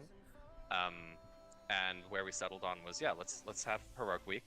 That had some It's interesting. He's saying, okay, so basically, in both of those instances, and this is why you've got the two very different like, this frame frame is interesting. You got Max, who's like, damn it, man, because for them it means a lot because they can actually optimize their gear super hard going into week 2, and there's no juggling involved. They can just be done with it. But you can see on the right hand side, he's focused on the broader game and not his own not his own, like, you know, very specific POV. So he's basically like, well, you know, non-RWF people don't benefit from that gate as much, but the IWF guilds obviously massively do. So I think he's at the right idea. He's just like, okay, you know, week 1, there's people still leveling, and then the people who have leveled have to go through potentially reputation grinds, and they have to go from, you know, literally, you know, what is effectively Dragonflight plus kind of available gear. So like, they're gonna go from, you rapidly go from, let's think about the eye levels in the season. So you start at, like, last season was 532. You progress up to 600 ish for normal gear, is my guess, and then you're gonna end up at like 636. So there's obviously like there's nearly 100 eye levels, and presumably that means that it gives people extra time to catch up during that Heroic Week, and not feel like they're already left behind when they may not be get up enough. So it actually is very, very smart. Yeah. So I think the Heroic Week is good when people are just trying to get their characters ready in the first place. So I think it makes sense for this. I think it makes perfect sense in terms of like its approach for Season 1. And I think that if you're focused on, like, again, the bulk of the game, it makes sense to not have it for later on. Just let people raid and do what they want. And for and that way they also, yeah, it's not probably as exciting for the race itself, but overall for everyone else, I think it's decent. One second, just gonna drink real.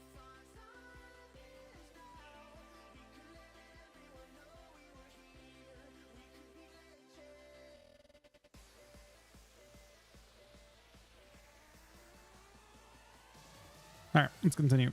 Some ramifications because of like the dungeon changes, like you mentioned. We used to have to lock Mythic Plus at like a really awkward level. It was like Plus 6 or plus 7 or something. Yeah. Yeah, it was +6, which is like, okay, well, with the new season 4 dungeon scaling, like there isn't even the equivalent of +6 anymore. We're kind of starting at a +10. So like, what does that mean? Do we just like? Basically, what they used to do is they used to cap the eye level on gear that would drop in Mythic Plus. They might still do that a little bit, but it meant that you had this weird thing where at the start of the season, the Mythic Plus gear was like significantly worse, and then they do the same dungeons the following week, and that would drop way better gear. Well, you can do Mythic Plus, but only Mythic Plus 2. Like that. It's awkward. So we ended up just saying like, all right, let's just hold Mythic Plus and Mythic Raid in the same week, and then Mythic 0 has a daily lockout, like I mentioned. So there's a lot of opportunity to run those, run your normals, run your heroics, and it felt like delves will open up at that point in terms of. Oh, I realized why they're doing that. It's gonna make it really I'm thinking back to when I actually did PV a lot more in BFA. I didn't bother doing the last 2 expansions, but basically, it's gonna be really grindy. Basically, for the first couple weeks before the raid starts, you can do mythic dungeons every day. So you can spam like every day you log on and you just fucking go straight to an entire world tour of dungeons. That's every day on every character. If you want a PvE, you're going to be literally in dungeons like grinding every day. The race starts then, I guess, because previously it was once a week. So the amount of content you could do per character was quite limited, and now it's going to be a lot more content early before Mythic Plus comes out. There's no weekly lockout on mythic dungeons. So as a PvE player, you can basically farm full mythic dungeon gear. It's actually probably an equalizer more than anything. It just means you go into the heroic week with way better gear. For PvPers, it's not a huge deal, but for PvEs, I can understand that gives you a lot more to do in that first, in the first 2 weeks. The game comes out next Thursday. Apparently 6 days. In 6 days, it comes out, and then the season doesn't start until like the 13th or 14th, right, of the following month. So you get like 3 weeks, and in those 3 weeks, you can do Mythic Zeros every day, pretty much. Yeah, it's not that crazy, but it's something to do. Like I'm thinking of it like in terms of like as a PvPer, you're like, okay, I'm gonna level a character, and then I'm gonna get 4,000 honor, and then I'm gonna do nothing, right? So for PvEs, they actually have like a good amount of content to do. Oh, it's only when season 1 opens? You don't have it to... What can you do at the start then? Only heroics? Oh, okay, they're making it more rapid then at that point. That's kind of awkward then. In that case, I don't know what I'm talking about at all. I figured they'd do it like that. Early access normal dungeons? No, I mean... Global launch. I want a PvE, Cookie. I mean, I've always loved PvEing, by the way. I've always loved PvEing. I stopped PvEing. I raided until I started PvPing with Chuck and Ryan and Sam, because it didn't interfere with our schedule a little bit. The moment there was a schedule that we had to kind of keep, that we wanted to keep, raiding became much more difficult, because the problem is you have a raid time that's scheduled for a time where you we have like a tournament coming up or anything like that. And it just ask Av. I don't know if Av's here, but ask how fucked over Av has gotten doing PvE with me in any of the games so far.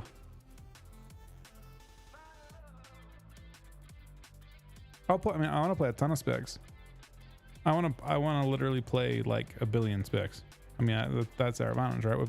I've actually played, I think, 8 or 9 specs on beta, and I think I enjoyed like all but 2.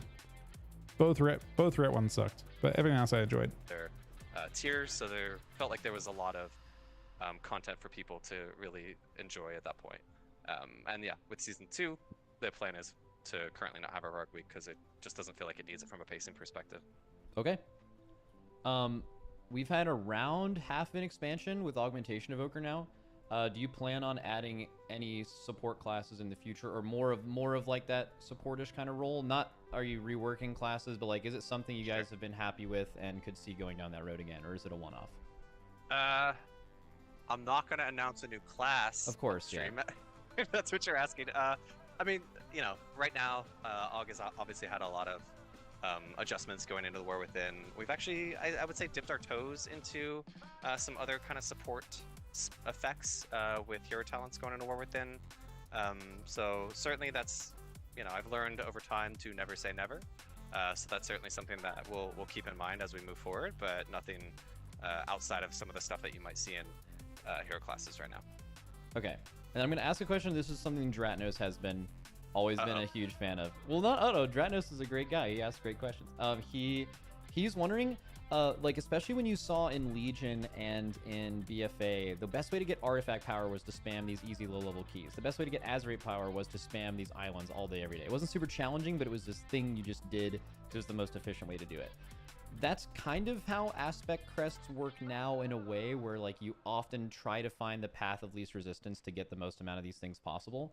Something we've noticed is that when you fail the timer of a key, it makes it so you don't get a certain amount of crests. I think it's like you get it's basically meant as a reward for timing it that you get the extra crest. But do you see any potential concern with people not actually trying to do more relevant, more challenging content? Because the more chance you have to deplete, the like more you're pushing against your goal of your main goal of getting aspect crest. So it can make people kind of feel forced to do that. I guess the question is, how do you feel around the, I guess, penalty of not getting aspect crest if you don't time something? Yeah. Let me think about this one for a second, because there's a lot to unpack there.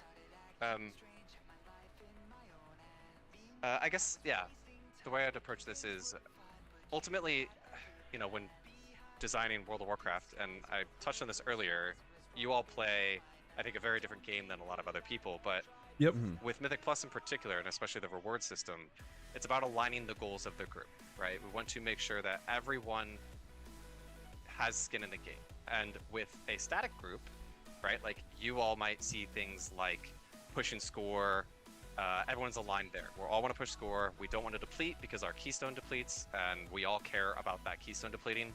But like if you're in a pug, right, and like I said earlier, you just want loot or you want vault progress, you might not care about your score. You know, you don't really care what happens to the key. We used to downrank the entire second item in the chest, if you remember, and we made some changes there.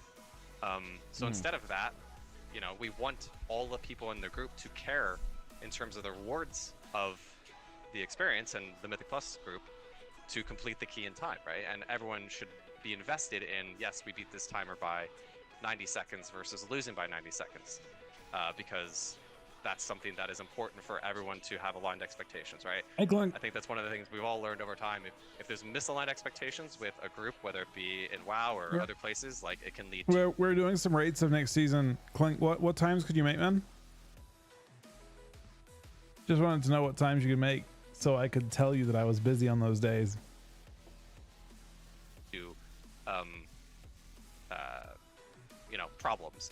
Yeah. So that's the main reason ultimately that we have had that the number of crests downgrading in there, and we felt like that was a change that we made rather than having that whole item downgrade that had enough impact to have We're people rating invested Clint, in the not success of the 100%, group, man. but We're didn't rating. feel overly punitive. Obviously, we're always listening to feedback, and we've made changes in the past. Not to say we never will again, but that's kind of the reason of, you know, why we do that. Okay. And yeah, I guess It's not really answering his question super well. pivot But off it's, of that a little bit. You know, I've said it a couple times. Like, there are a million ways to play WoW, right? Like, it's one of the things I love about World of Warcraft is, I've said this in like other media outlets, whatever, but like, you can only play like 10% of WoW and have a really, really awesome time.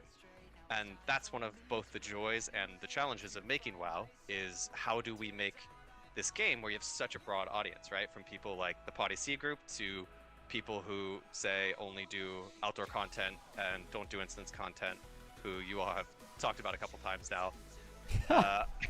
But you know, that's one of the things that we always have to, you know, think about, and that's one of the major challenges of WoW. What is there's days do you always have more work, that we Clint? wanna It's the do what that we time? have What are the to work do. hours? So how do we kind of like That's the strike a important balance thing. between Probably the making best sure way to that do it, there's right? content for people who, you know, might not ever want to touch a piece of instance content, or people who We're gonna raid Monday through really wanna Friday, push keys really hard. 9 a.m.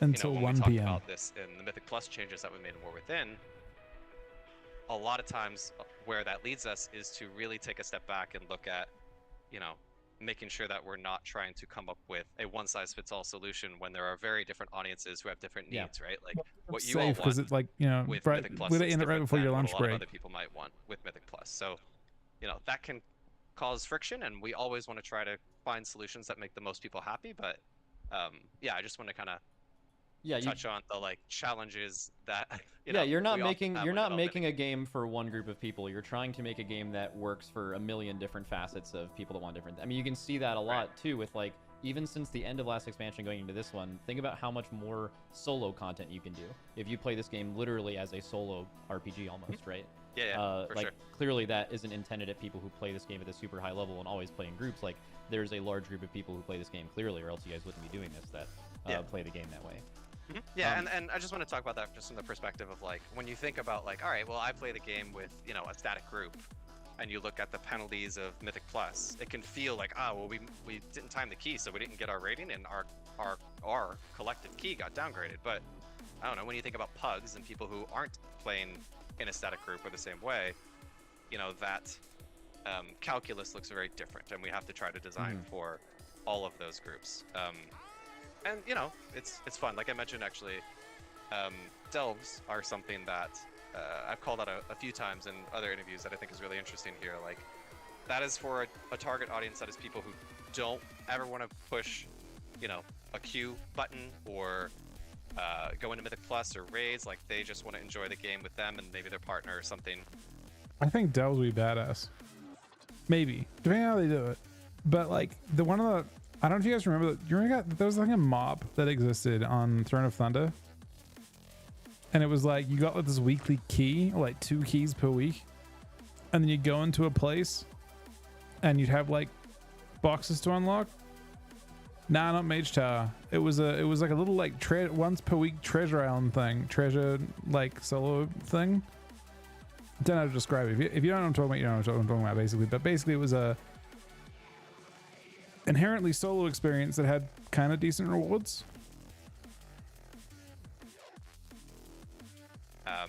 And you know, we want to make sure that delves are exciting for as many people as possible. And one of the things that we did through beta was actually added that, you know, kind of challenge mode, almost Mage Tower-esque hard mode on the 13th delve to try to provide some interest and excitement for people who do really like a challenge, even though the rest of some of the delve progression. This interview was bad. What about this interview do you not like so far? I'm 25 minutes in, which is 2/3 of the way through, and I mean, I don't think he's dropped a ton of new stuff, but I think he's talking quite nicely to what Max's audience would want to hear about. Like Max is talking. They're from very different POVs. I don't think the point of this interview is to give much information, though. Like what info would you? What info could he give? I feel like we know everything about the expansion at this point. I think the point of this interview is to talk from the point of view of like his motivations and like help people understand where he's coming from and design decisions and stuff, which I think is doing. Just taking in the 31.37 again, anonymous thing of the 20 gifted subs as well.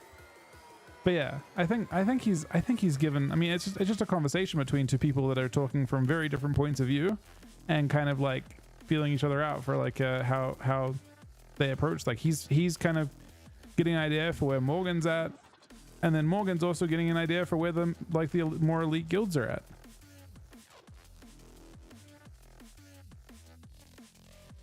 Yeah, well, the Mythic Plus answer, honestly, can I be totally honest?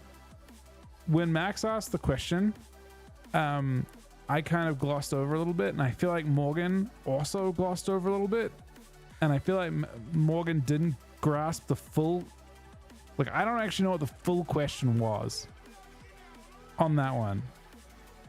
they might zip through really quickly because they're like mythic raiders or something, but there should be something there that they can find interesting and exciting, and we try to find those solutions that, you know. Well, I feel like he gave him an answer, and then I feel like he's like, I need to give you something with this answer. I don't feel like it's good enough. And then that's why we're on this part now. But then it's also like a part that he can talk about for a very long time. Does that make sense? No PvP questions? I don't expect PvP questions. The game is inherently mostly PvE. I would be very surprised if there was any kind of PvP interview. Mostly because the vast majority of PvP interviews that would happen, that if you took it from the community's POV, would be asking them some very difficult questions. And I think that they would not be ready to answer those questions in a way that you'd like. So it'd just be like a very negative interview. For the most part, a lot of PvP based, like PvPers want to ask questions, sort of like Max is, right? The difference is that the community that Max represents is quite large, and the audience that he commands is very large. And PvP, the PvP community as a whole, is just such a tiny fraction of like you want to be able to punch like the PvE community, but the truth is the PvE community is just 30 times as big. So it's really tough to like ask those types of questions, and also like, well, that's the other interesting, like you ask questions like that and we're asking from a different POV, right? Like, because they would answer you. I could answer that question for you, Sonny, right? I'm like, why is Rogue so OP? Well, like they're not necessarily OP right now, but in general, historically. And the answer is so simple. Because at most levels of the game, they are not. They're only really OP at the high end.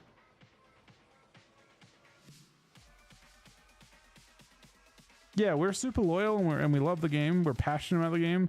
But we aren't the bulk of their income. So while there are PvP devs and they are very, very good, they aren't necessarily going to give you guys answers that you guys want to hear. That's your problem, right?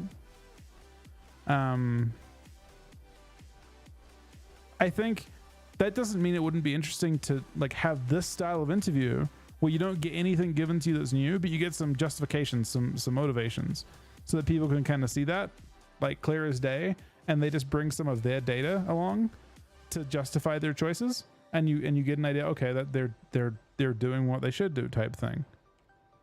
Hit as many audiences as possible without like, you know, skewing the initial intent and, you know, moving away from the goals of what some of the designs or pieces of content were originally. Yeah, definitely. And I also think that something like the 13th Elver, that's its official name, but Zekvir's Lair. Yeah, Zekvir's Lair, that official thing. I also think that's something that isn't just for people who play this game at a super high level. Like even the Mage Tower is something that was very, very positively received by a lot of people in the community, because they could have done it over the course of the expansion as they got more powerful, and it was like a challenge they could aspire to do. So I don't think it was like, I think even the people who are primarily delves are designed for, I think will end up trying that as something they can do, especially with it being a solo thing. We have a little time left. I want to ask two questions specifically. You talked about making the game for different kind of people. I want to ask a question kind of specific to something that you have designed specifically for High Mythic Plus players. So like this is the first time you've really like created High Mythic Plus for High Mythic Plus. You know, at a certain point the affixes go away. There's like the increased death timer. I was just going to ask a lot of the people that... Challenger's Burden? Yeah, something like that. I don't know what it's called. But the people who do Higher Mythic Plus, a lot of their, not concerns, but one big pain point this expansion was that it felt like, and this is a big reason why AUG was used for a long time because their defensive power, was you weren't really worried about doing enough damage to time the key, you just needed to live. So the comp that you needed was just this hyper-specific what class can live and also kind of do a good bit of damage, but it was really just like super tanky.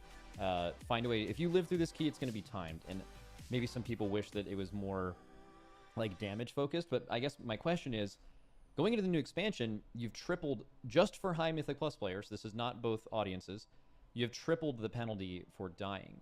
I guess my question is, are you concerned that it could only compound that feeling that deaths are now so important that the only real thing you're doing in a high key is no matter what, you just cannot die under any circumstance? Is that an intentional angle, or did you feel that specifically deaths needed to be more punishing going into the war then?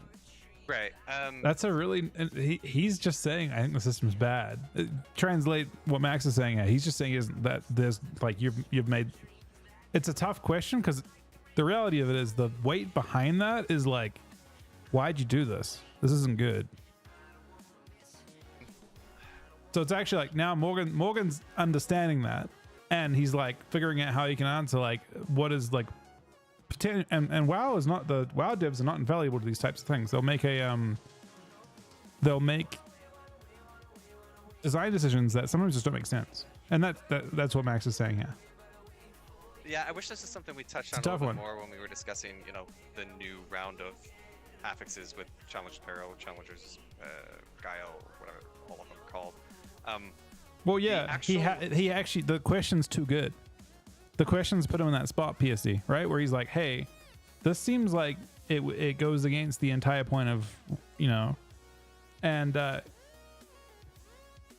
think what's happened is he's going to have to dodge it, right? Because otherwise he's got to admit to them having an oversight, especially if it's a specifically, he even framed the question because it's designed only at the high level. It's only for high level Mythic Plus players, not for the greater audience. So he actually framed it's like an auto win. It's not like they're in a yeah. Like baseline timers for War Within Season 1 dungeons are a bit more forgiving, right? Mhm. It's not something we announced or talked about, but like I remember when the initial timers came out, there were like spreadsheets where people were saying Mythic Plus is going to take so much longer to run. Like, look at these timers and how much longer they are than the other seasons. But a lot of that was because we knew we wanted to have Challenger's Peril turn on later, and that was a way to make the baseline experience at lower keys a bit more forgiving and a bit more approachable while still rewarding execution at the higher end. And by higher end, I mean a lot of that affix was designed for 7 to 10, right?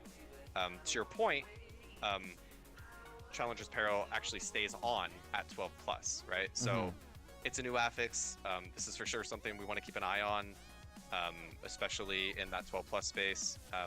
There's totally a world where we revisit how it works. Maybe it, I shouldn't even say this because people get upset, and I'm not saying we're going to do this, but like maybe it should actually like reduce the keystone timer instead of make deaths more meaningful, just to you know, add that mastery in that way.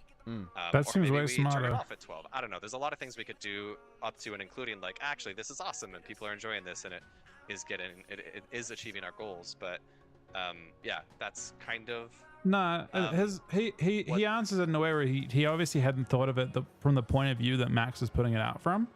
And again, you have to understand that from Morgan Day's POV, he's like tasked with a lot of he's at a very high end, right? It's him and Ian are like the ones that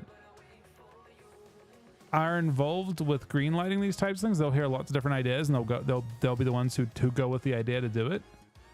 They won't necessarily have, like, he won't, this may have been like Ian's forte or any number of other people that could be involved in it. And if there's a flaw, I mean, yeah.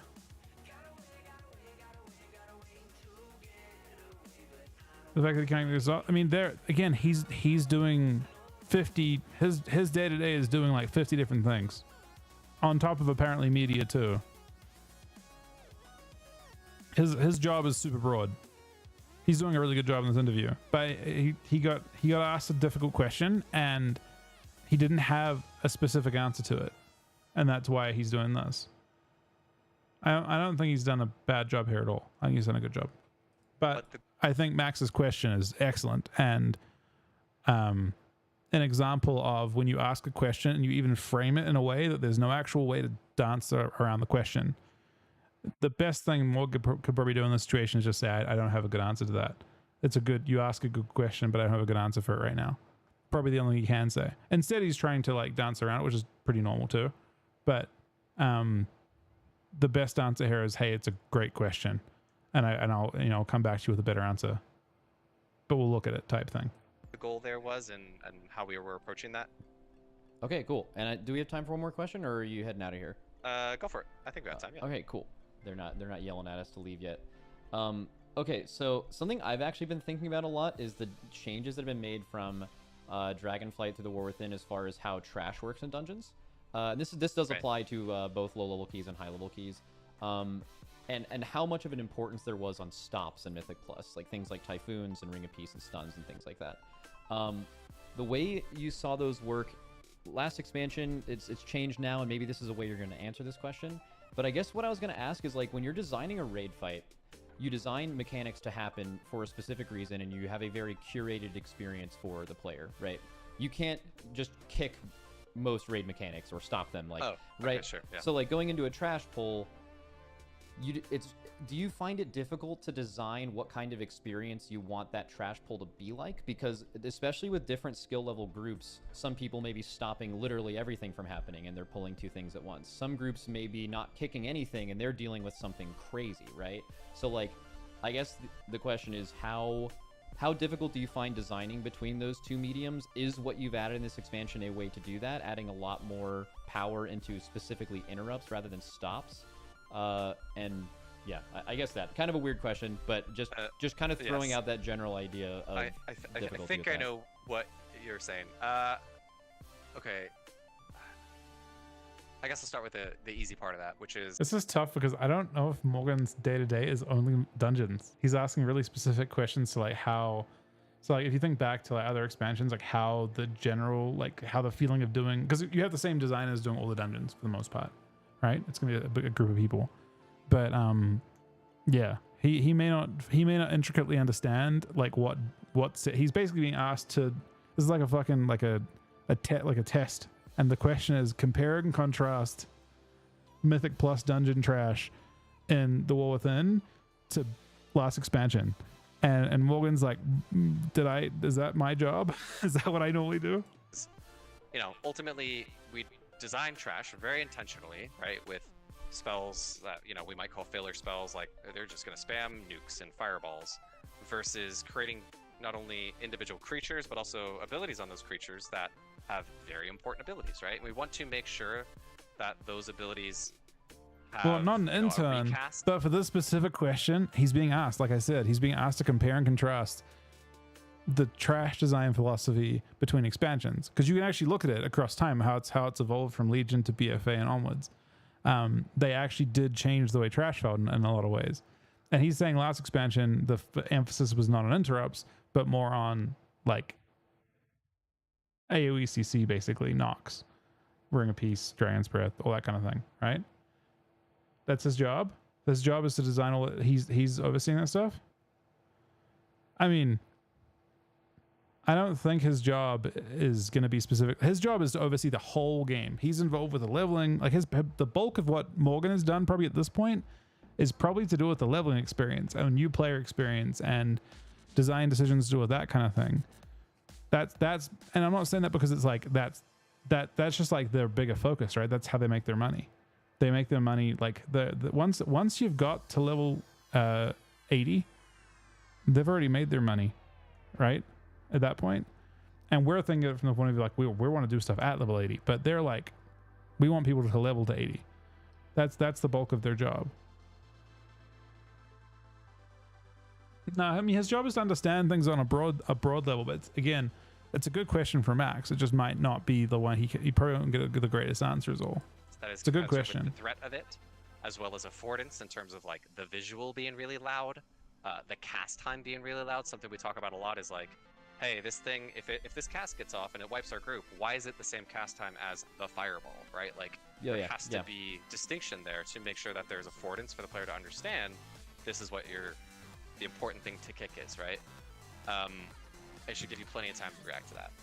And then after that, you know, we generally design those creatures and then kind of piece together the pulls in a way that allows the player's agency to kind of approach it like a puzzle, right? And oh, interesting. You know, often there are routes that get picked up where a lot of the routing is associated with like where kind of some of these scarier monsters are.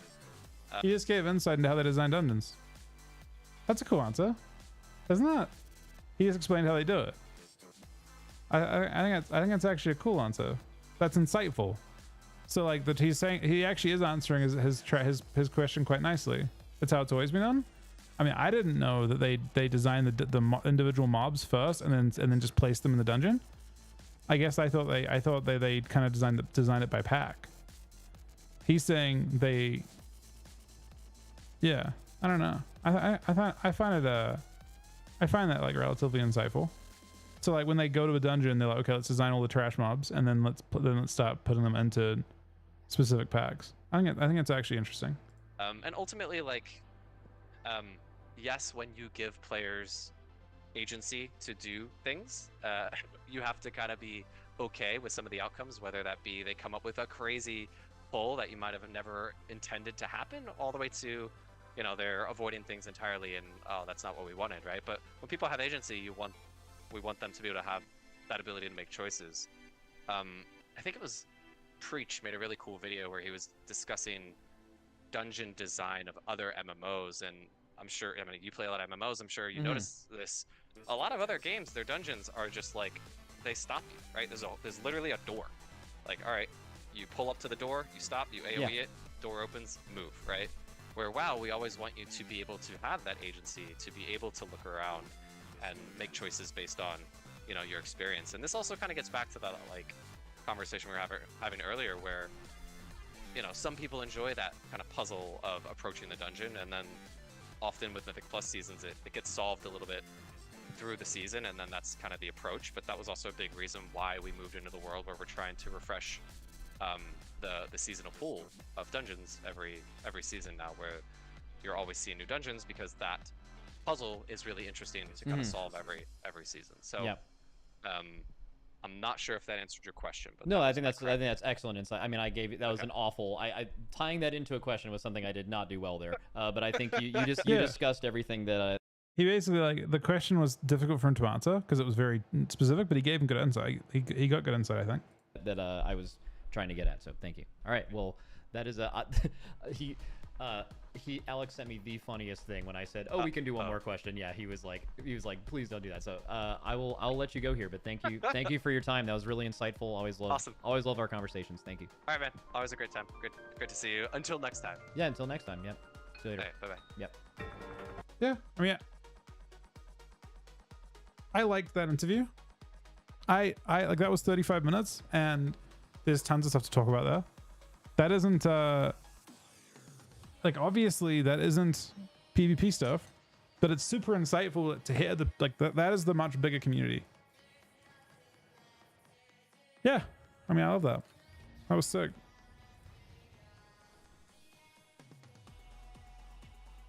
All right, I'm just turning this down. I fuck with my sound quite a bit, and I'm worried. Honestly, I'm a little bit worried. You know what's weird though?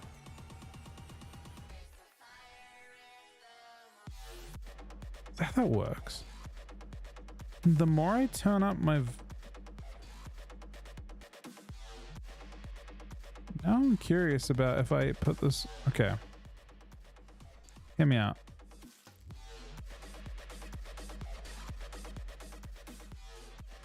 I know it's getting loud for you guys. Wait, no, this is not smart. Is it? It's interesting because it's loud. And now it seems as loud for me as it is for you guys.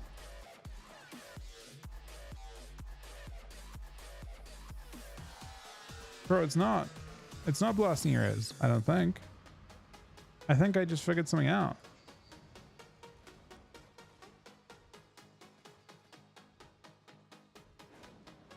Is it noticeably loud for you guys now? I may have figured out why my sound was being quiet this entire time.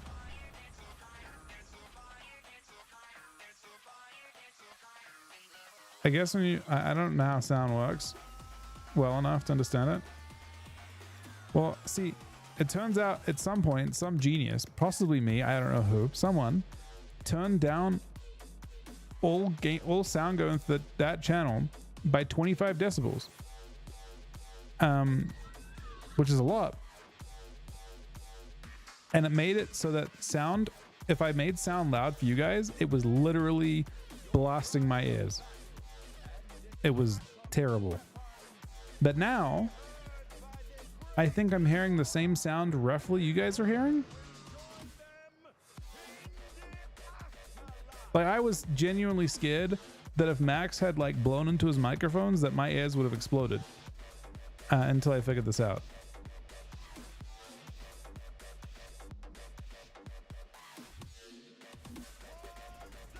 The arrow of my teammate is a weak core that does that. Uh-oh, I've been found, man. I've been spotted.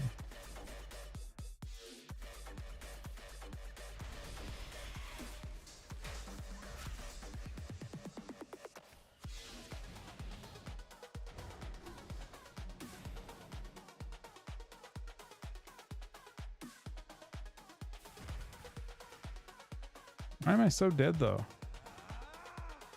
What the fuck, man? Wait, what happened to his health? Oh, bro, I almost one tapped him afterwards though, technically.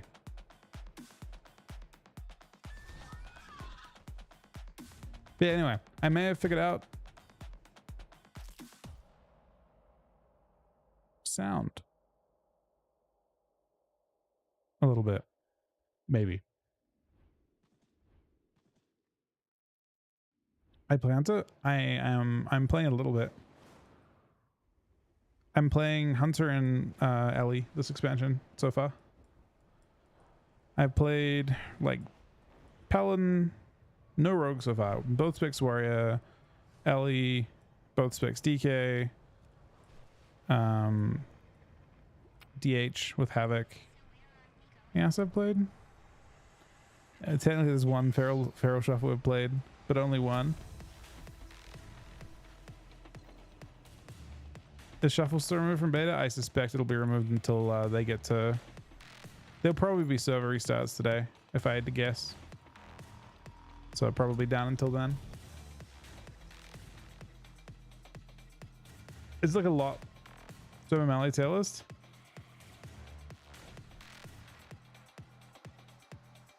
There's some gaps in what I would say. If there are no changes today, I'll make my like unofficial tier list, I guess.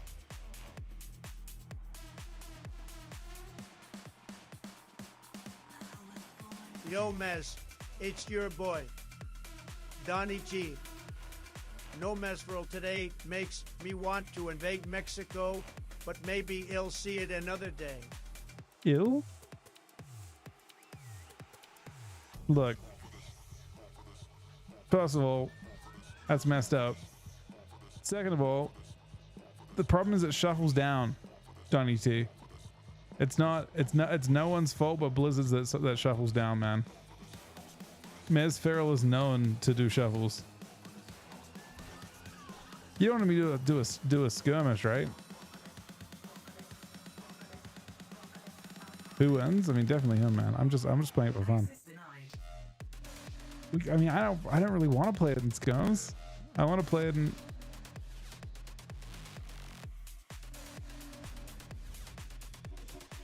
I guess I don't really play it in shuffle either, but I definitely don't want to play it necessarily in skirms. That's all I'm saying.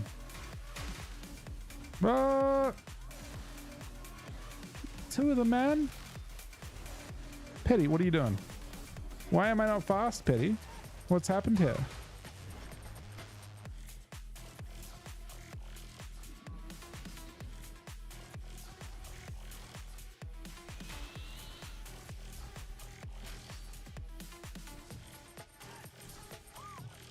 No, I'm dead, man. I'm dead. I died. I'm dead. Yes. Yes. Yes, I am dead. Just kidding. I'm back. Bro, he actually gave up on me. I don't know if he thought I was dead or what. That's never happened in retail where I've actually not realized someone was actually alive.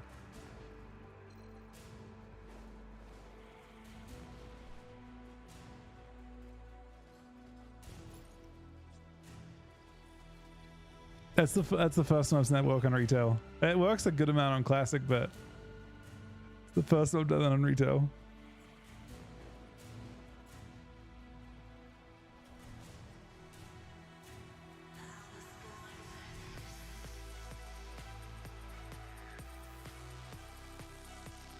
Damage ticks for clan numbers. I mean, I'm using classic numbers still for that. I want a new add-on for that. I want a more like recent add-on for that if I can. All right, chat. Someone give me a recommendation, by the way. Am I getting the 7950X 3D or the 7800X 3D? I'm making my choice today.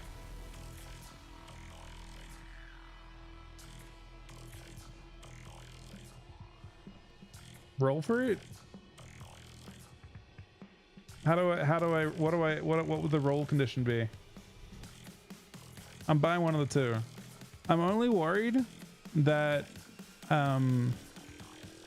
so when I get the X3D, I think I lose 2 cores. No, I actually lose 4 cores. My current one's got 12.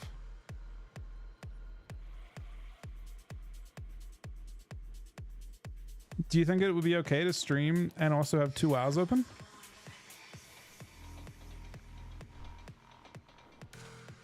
That's my main concern. Like, have you tried? Can you tell me if you have an impact on your performance at all if you open up multiple copies of WoW? Because as like a, so when I'm streaming shuffles, you kind of have to have 2 hours open at the same time and also be streaming. So it's not really just one WoW.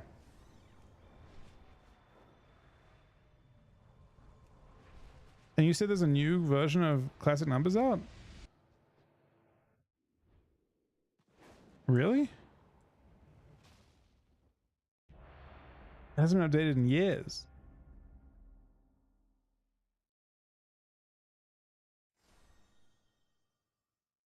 No, Classic Numbers hasn't been updated in... Bro, I'm not... That name doesn't seem like a WoW add-on, man.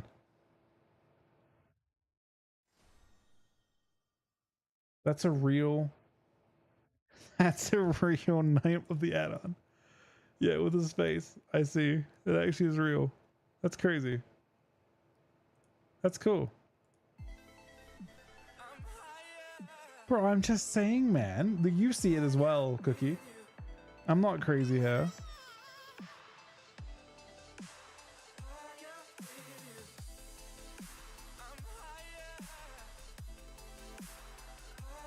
I mean, I wasn't going to type it in because I feel like Google is not necessarily going to come up with the right shit there. It's not my fault that Google's like that. Statistically, it's the internet's fault, not mine. It's actually collectively your fault. That is cool though.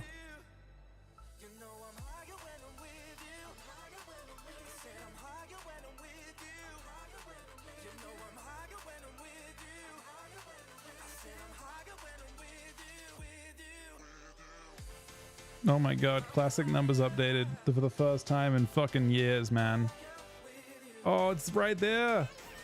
Let me see. What's it do? Oh, it's giant.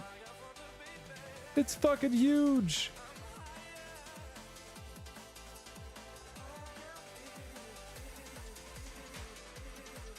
There it is, man. All right, we're gonna play with the giant numbers for one game.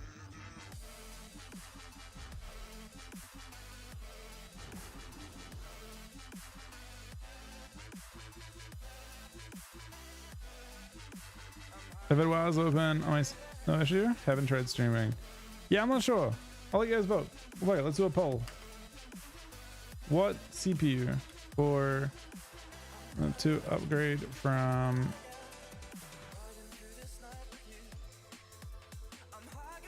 I was gonna get one of the new ones. Okay, I'll put it in there, but I don't think it's worth it. I think it's super not worth it. What's the new one called? 9950. I mean, there's not like a really good one.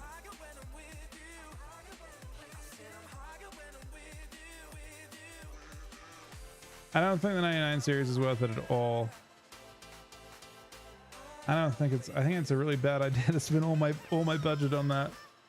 And also I don't think it's actually that good, but you guys can pick.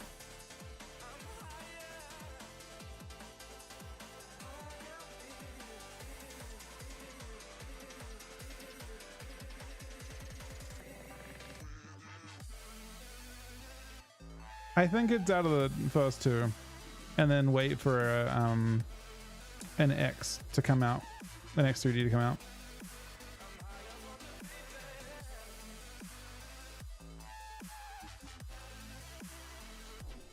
Yeah, I mean, apparently the X3D is insane for WoW, and it's funny because you guys won't notice a single thing when I do this. My stream will look the exact same for you guys. The only difference is that hopefully I'll be able to actually game inside of Arena at closer to my refresh rate, like by a lot. Because right now we dipped to like 100 FPS in combat. So instead of like seeing, you know, half the frame time, it would maybe seem smooth, which would be nice. But I think I'm always above 60. You're gonna be fine for 2 hours and stream and not having any big impact on that? That's the only question. There's like $100 difference between the two. I think I think it's like $180, $170 difference between the two. I don't think there's any improvements to streaming because streaming goes through your GPU anyway. And I don't need to replace GPU. My GPU is fine for WoW. My GPU is great for WoW. So I think I'm just going to do motherboard, RAM, hard or solid state. Because I'm not sure if my solid state is fucked as well. So I'm just replacing all the stuff that I think could be the problem. It's a 1v1, man. It's me versus Grizgut? Not today, Grizz. Oh shit, he trinkets instantly. We're gonna trap and let that one reset. Let him think about his decision to do that. And then, oh shit, he's pissed, man. We feign that though. Is he Vengeance? Is that allowed? What is this? He's not Vengeance, right? You would never do that to me. It doesn't look like your Vengeance.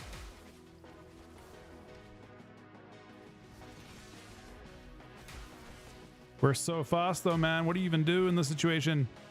Kind of nothing, right? Oh, the trap needs to land though. It does. We shoot. Boop.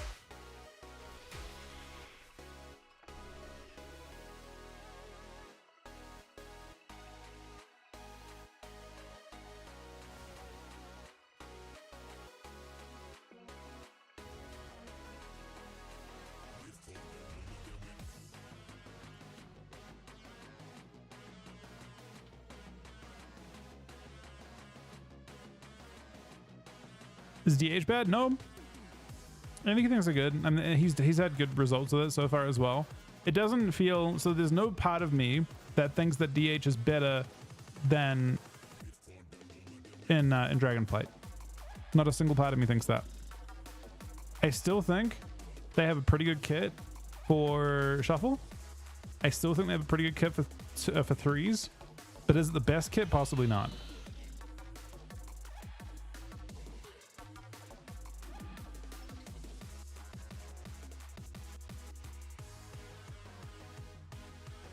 I mean, it's not bad. It just isn't, you know, exceptional in any way.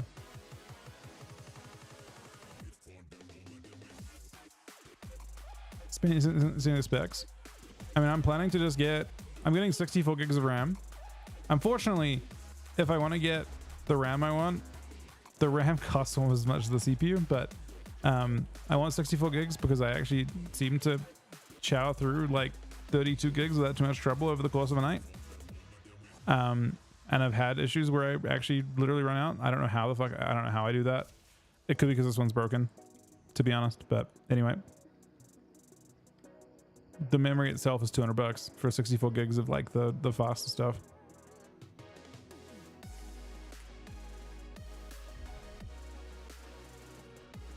Which is weird. It seems incredibly expensive. I guess you can't get like a 48 gig step.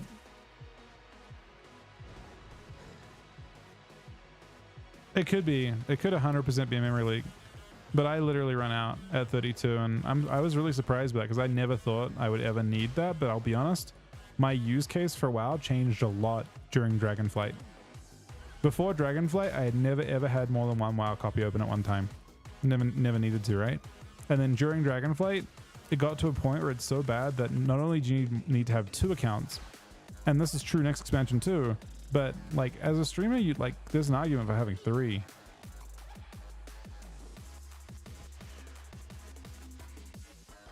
The RAM kit, I'm gonna get some G-Skill 6000 30 CL30 64 gigs.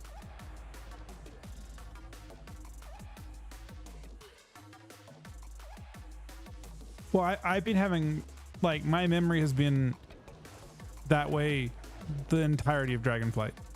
I've had issues with it. I've honestly struggled with PC issues for a while now, so it's time.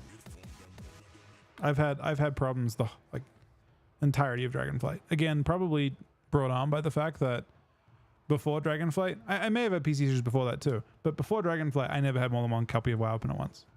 And then during Dragonflight, that just became like really common.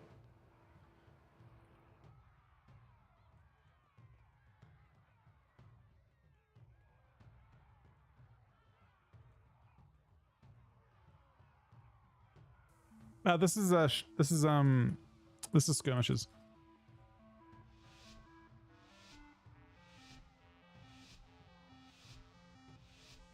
It's not the same price. Well, the CPU is discounted. I can get a discounted CPU. I think they can be a bit cheaper on that.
The classic double DH, man.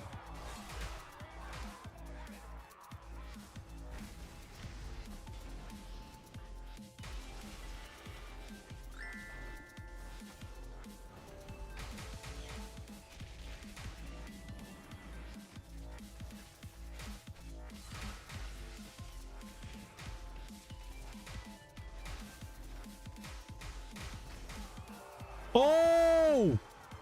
Oh no! What happened there, man? We actually just went crazy.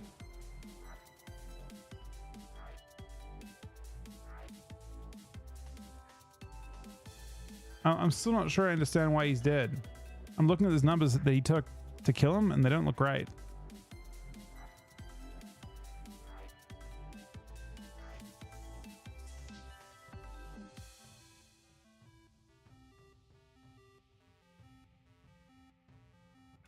He just randomly evaporated.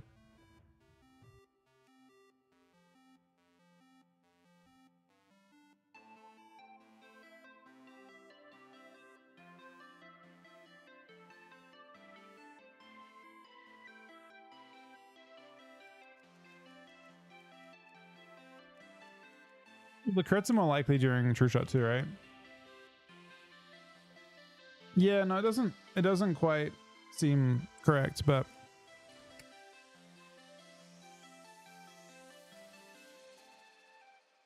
anyway, originally I was planning to get the new stuff.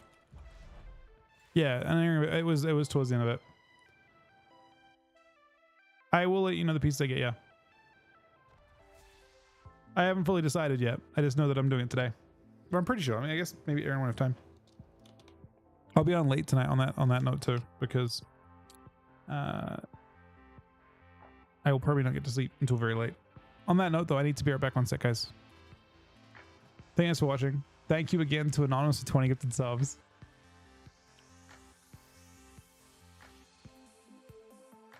Wait. And 25 gifted subs. And Diva for 10 gifted subs. Anonymous with 45 subs today. I am blown away by that. What the fuck? I will be back with the milkman. Don't worry. We'll be back in a sec. Thank you guys for watching. I'll be back on a sec, guys.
All right, we're back. Alico buddy, thank you for the 37-month resub, man. I've been on Hunter most tonight, yeah. I just figured it's more useful to like learn with skirmishes, I guess.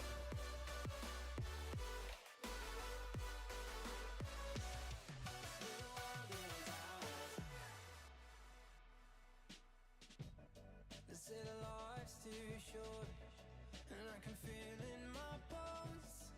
The horizon is close now, and the world's been changing lately. But after the storm, we come out strong now. And I got all these friends, and we're like, it's not the end. Whoa. This new world is ours. This new world is ours. And all these friends, and we're like, it's not the end. Whoa. This new world is ours. This new world is ours. This new world is ours.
This kind of tells them where I'm at.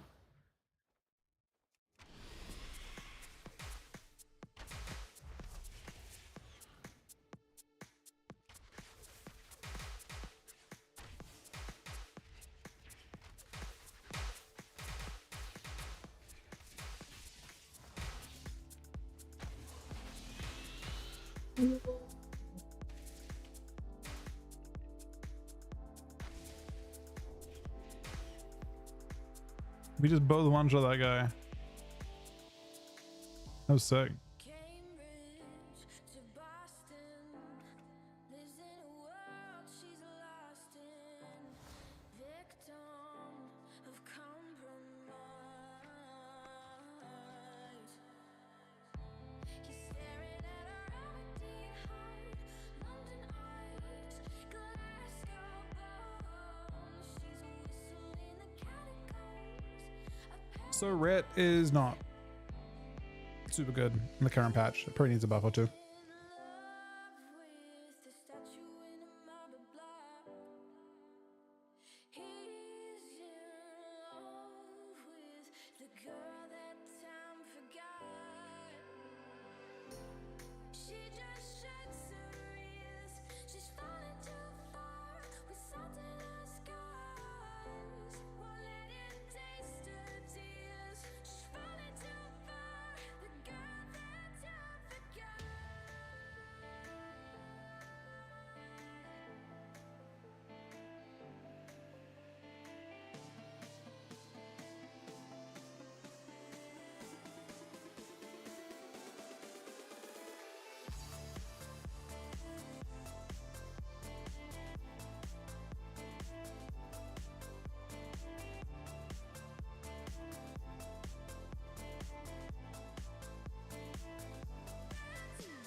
Oh, it's WH. Why are they taking shuffle? I'm not sure. I mean, I don't know exactly what. Usually it coincides with balance changes.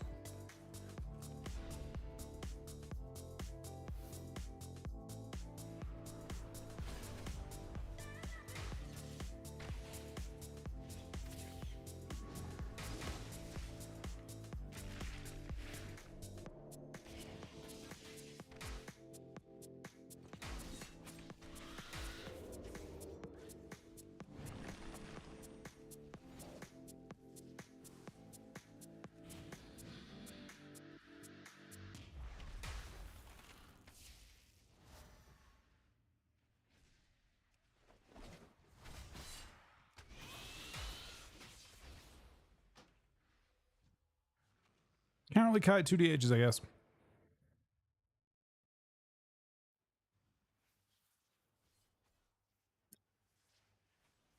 What are you playing, Diva?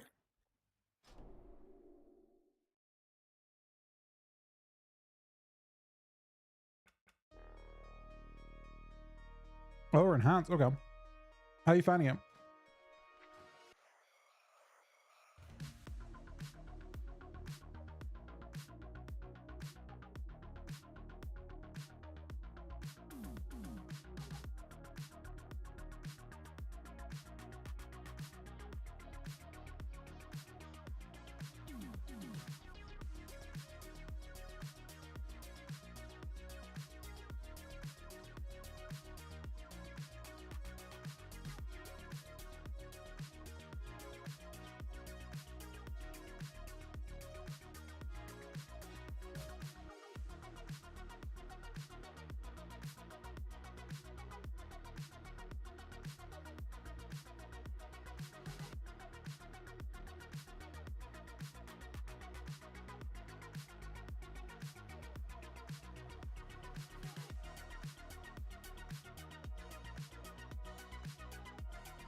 That was fun.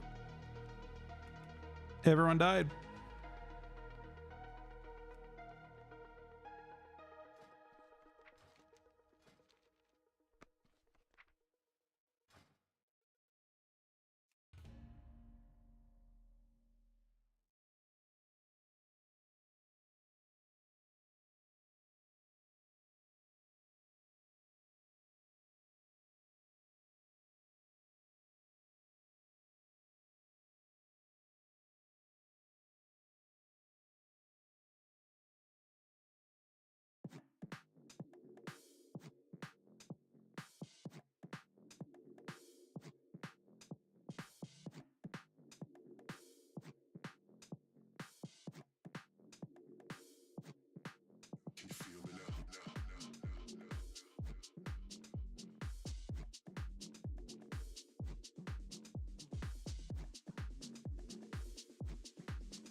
how's it feel in terms of like its rotation and stuff, Diva? Is it just rotational? The only issue?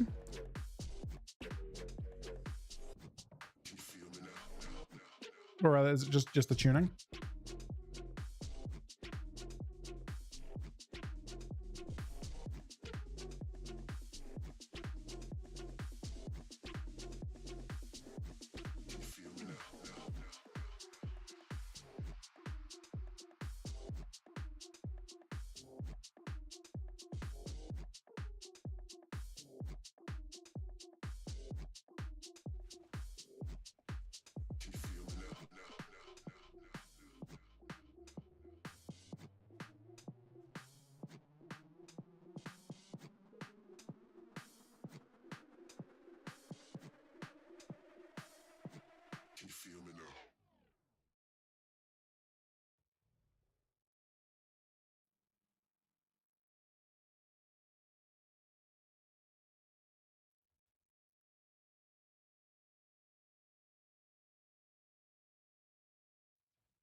So I personally don't think DH is specifically weak, but I also don't know if it'll be strong because it isn't tuned in a way that's kind of crazy at all.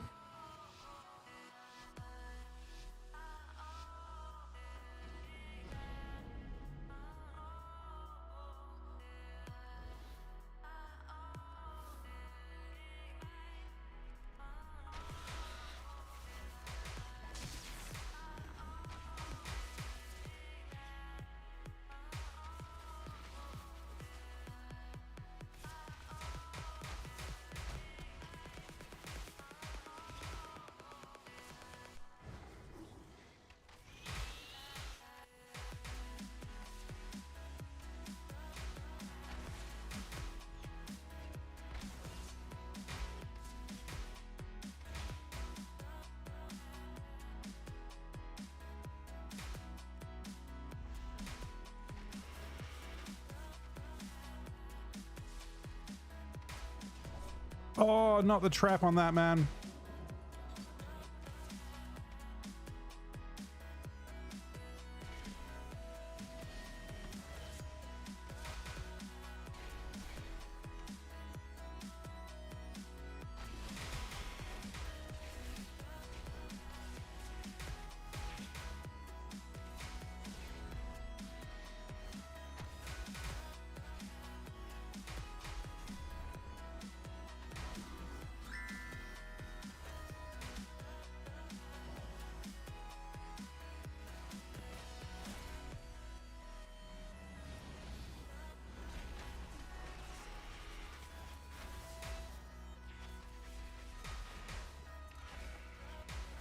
Close.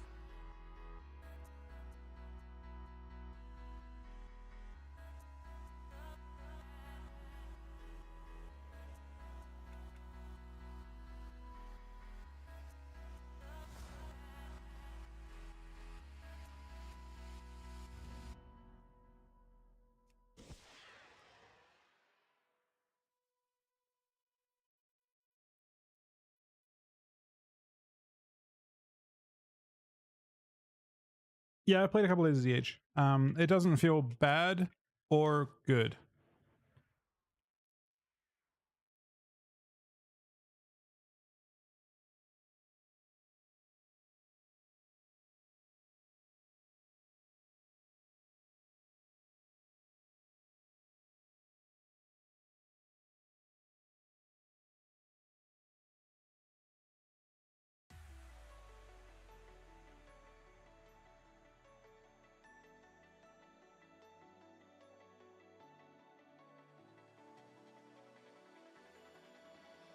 Paralyze my heart.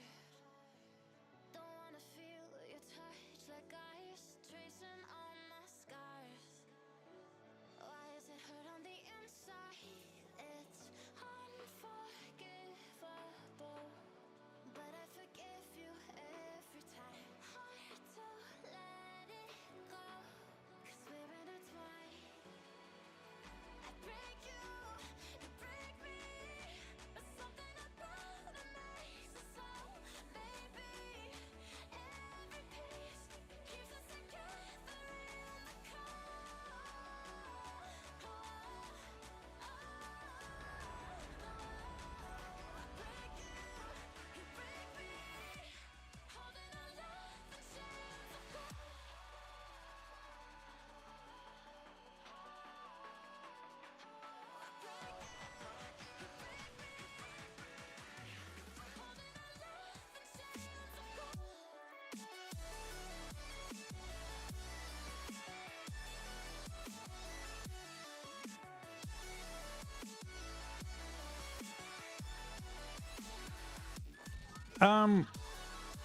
If shuffle comes up, yeah, I'd love to, but I don't think it will. Is the biggest problem. I can't escape the thoughts of you if I try to leave. When I'm with you, I can't move. It's unforgivable, but I forgive you every time. Hard to let it go, 'cause we're intertwined.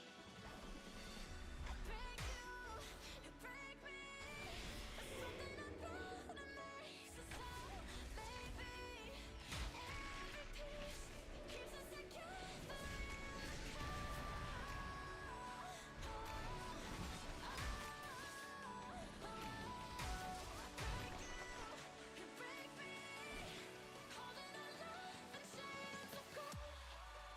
My pit was just CC'd too long now.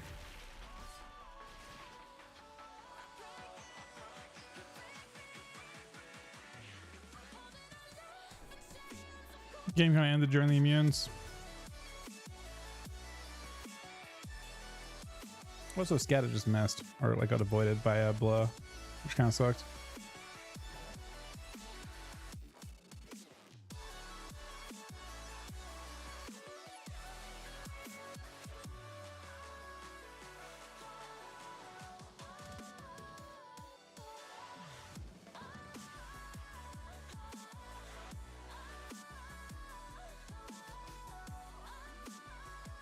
But I don't have trinket or anything.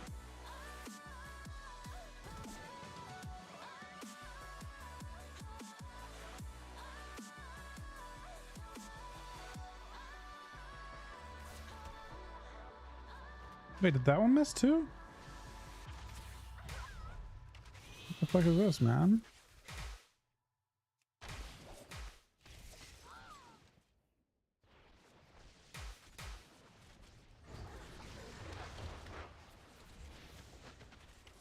That missed as well.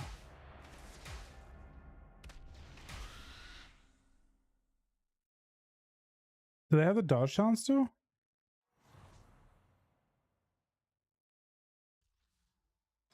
Yeah, he dodged the first scatter.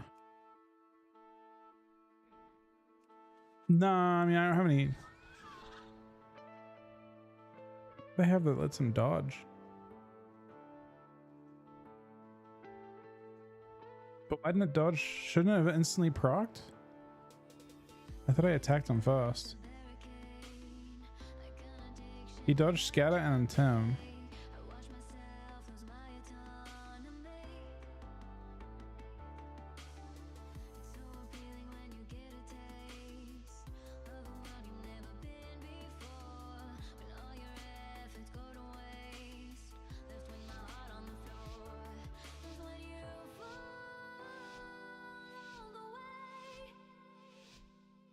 You can't stop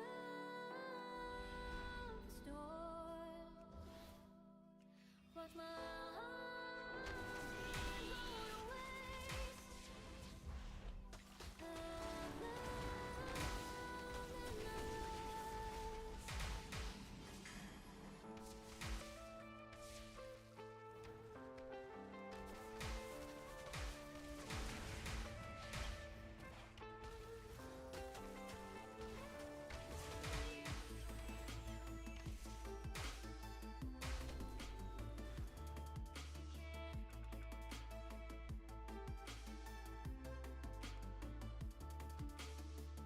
You invest so much of yourself. Sometimes it's hard to just let it be. 'Cause when the lines are blurry, our love gets greedy. And I look at the mess we made. We always needed more. And now my heart weighs heavy. I lose my autonomy. Autonomy. Autonomy. Autonomy. Autonomy. Autonomy. 'Cause when you fall away, you can't stop the storm. Watch my heart go to waste. I've loved and I've lost. 'Cause when you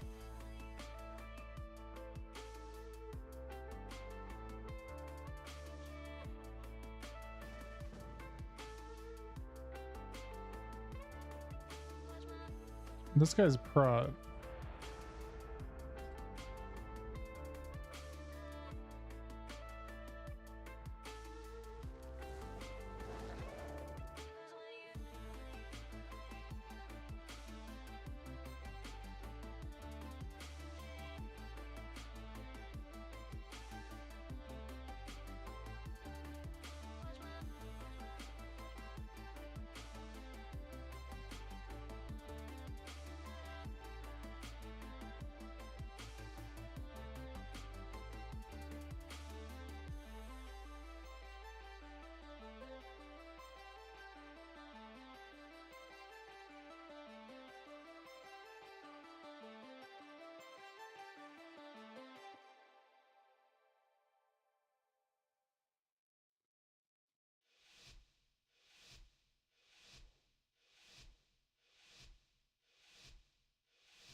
Mr. Monk seems to have won that one.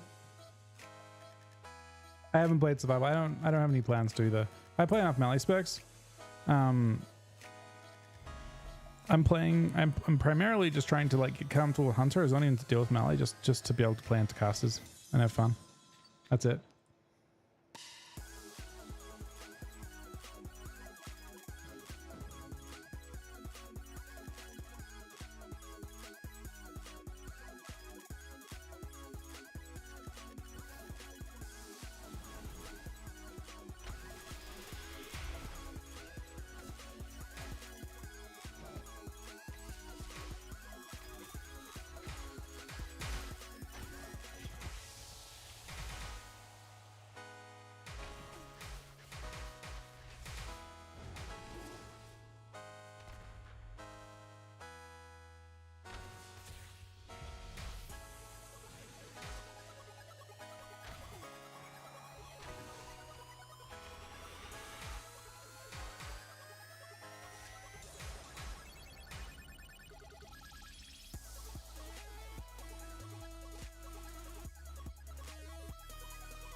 I don't know if I prefer the big kill shots or not. They are big hits.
It's a fucking 3v1, man.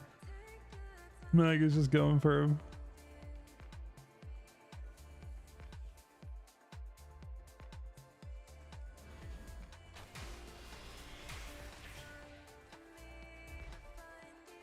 I may have killed his pet.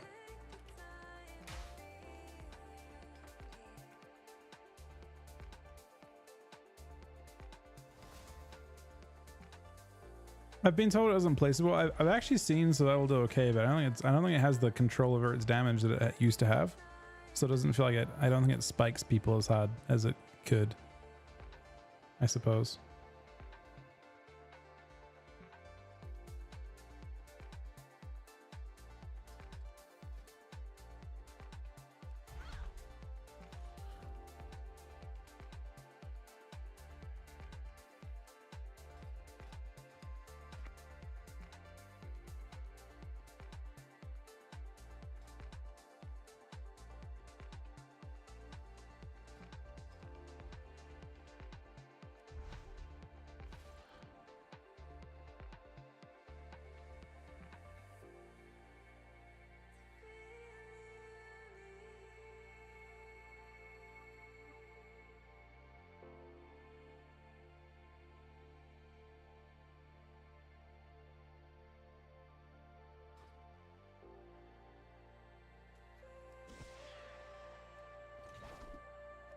No shovel on beta right now.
Interesting.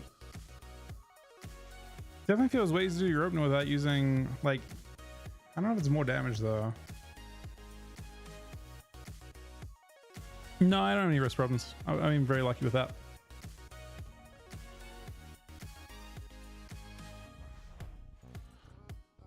Generally not really any problems at all. I'm like super lucky. Everyone have a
yeah, Max is really good.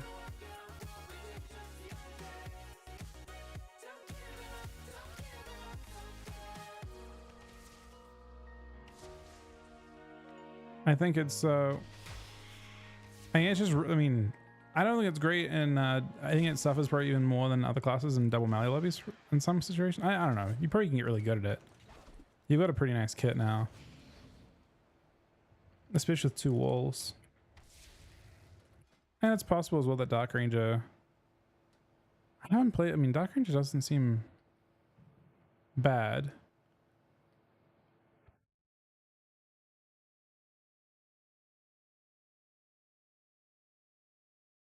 And Smoke Screen seems kind of insane.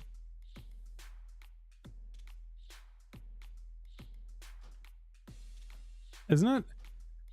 I thought it was Sentinel. I can play some Dark Ranger.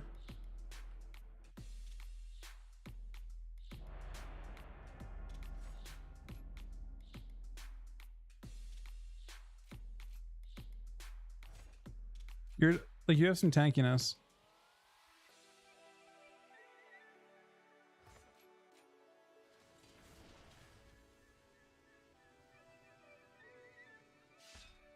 Yeah, I know that Dark Ranger seems tankier. I'll try it for a game.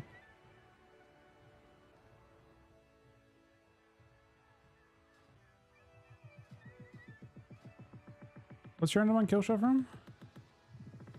Black Arrow gives it, oh, it gives it guaranteed, right?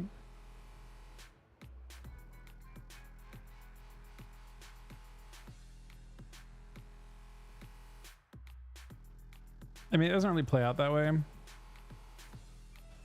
Like if you're playing Dark Ranger, you also need to play 10% more dot dam.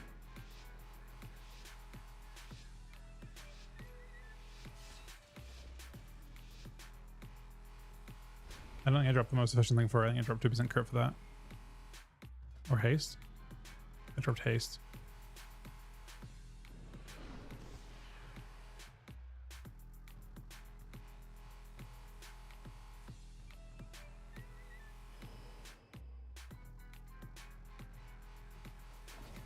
No, it's not. This is not a shuffle.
I think with Dark Ranger,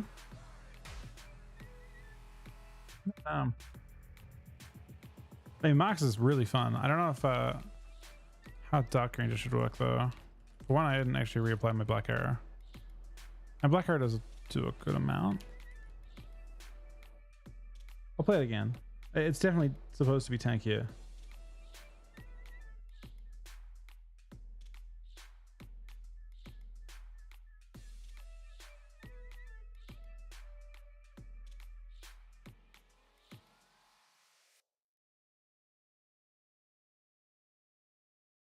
I don't know if you play all the True Shot talents.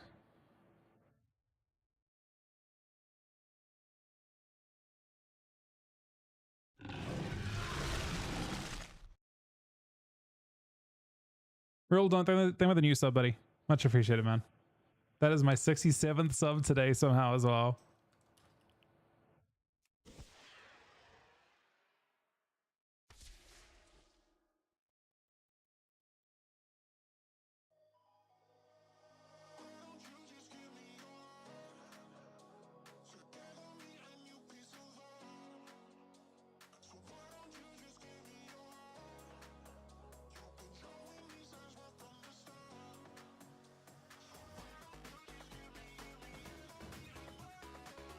We're doing a shuffle game.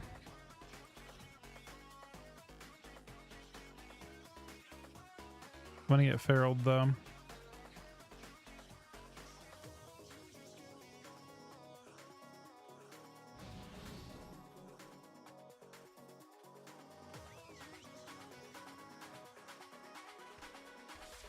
When you're playing that, are you playing Salvo? Or just all the existing talents? Normal talents? Like all the True Shot talents basically. You are Salvo with that?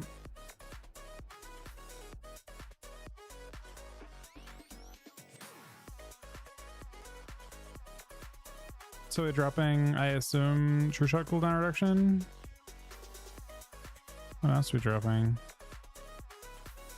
We can't drop Unerring Vision. We have to drop Unerring Vision, alright? Unless you drop Wailing Arrow entirely. Here.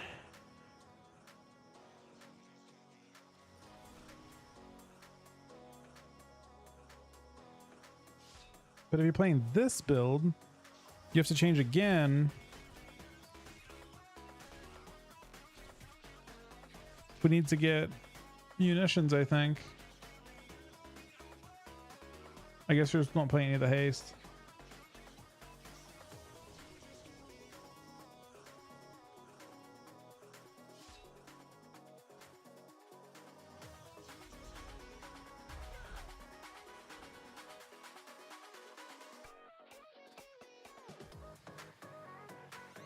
I mean, the feeling is super satisfying when it goes off.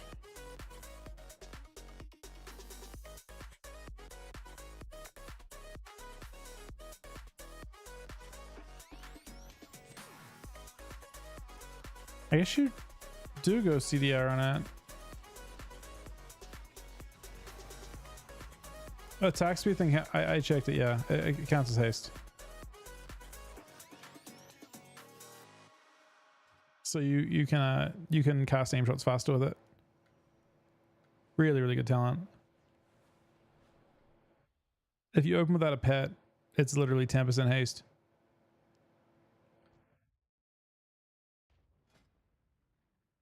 It's actually not expensive to play Lone Wolf and open without a pet too. Not just auto shot. You can spec into the talent and check it. My aim shot cast was going down if I looked at it.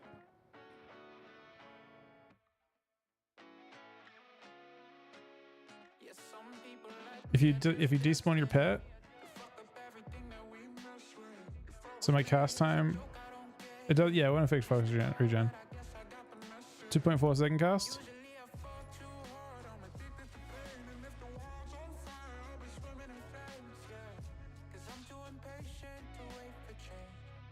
.2 second cast.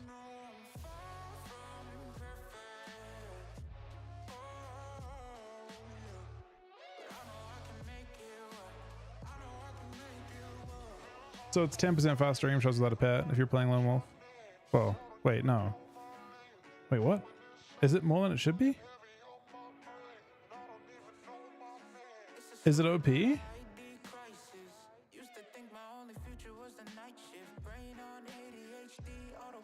Is it OP? Why did it remove? It must be like a fraction of 2 point.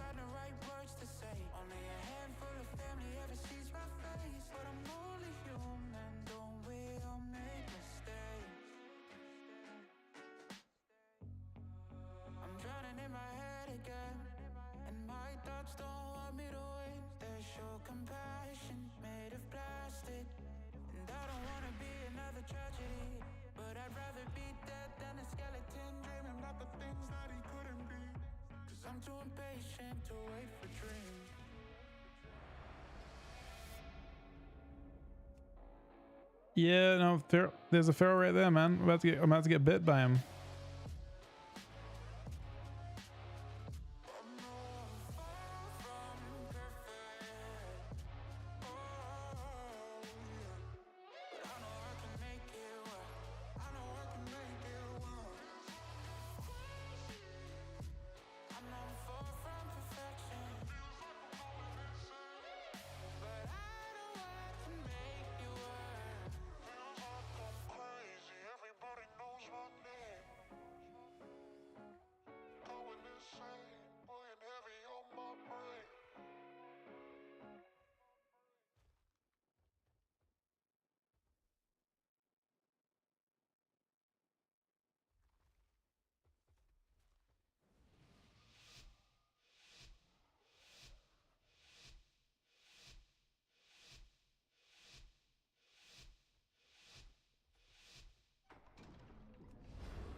We're bursting with us, actually.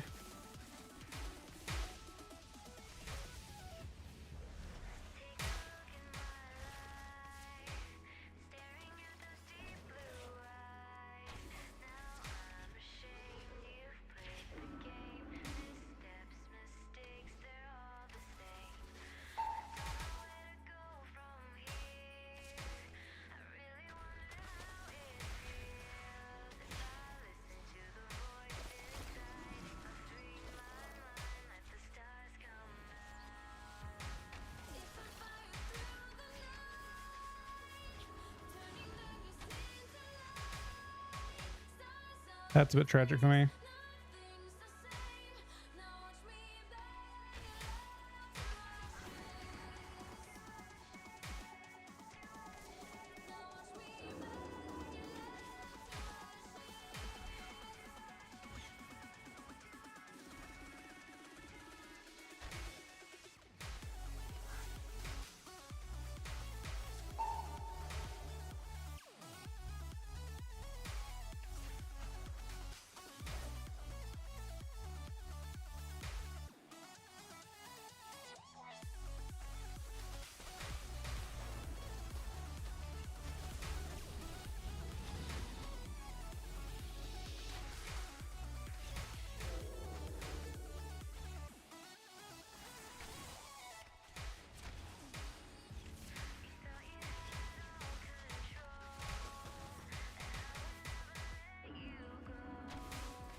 All right, so now shuffles are broken. This is just a war game. Is Marks? Nah, I'm just playing Marks when shuffles are down. I'm being specific about it because I'm not comfortable on Hunter, and I don't learn as much from like if I'm doing random skirmishes like double DPS and random shit.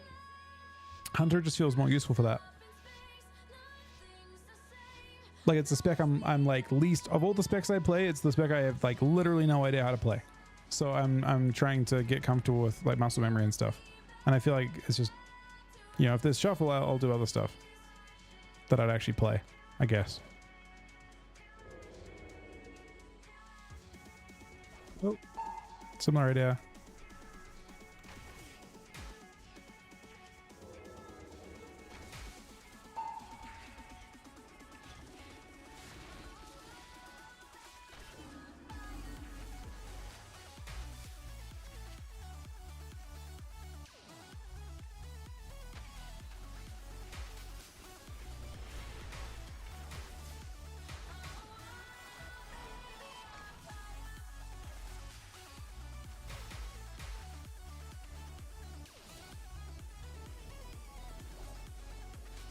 Random lob on that.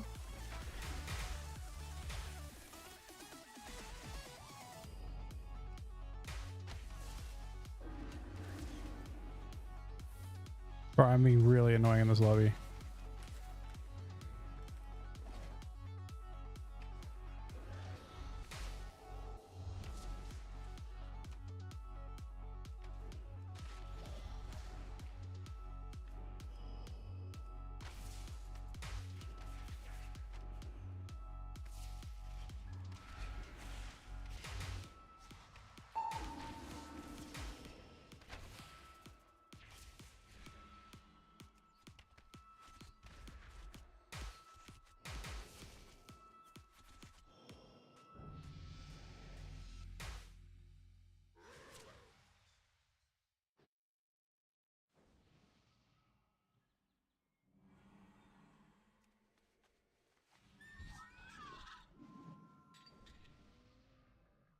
No, this is just a shuffle game. We're just doing one of them. Probably the last thing we do today. But yeah, I'm just playing Hunter because it's like mechanically not sure how it should feel. And the more you play those, like the better understanding you get, and then you can like actually use them in shuffle. But we're not mechanically comfortable with it. We've gotten a lot more comfortable over the last couple of days though. I didn't really play it last expansion too much. Other than trying to one-shot people. Which it did. You know, it does one-shot. 100%. No question about it. Not like this in the opener, man.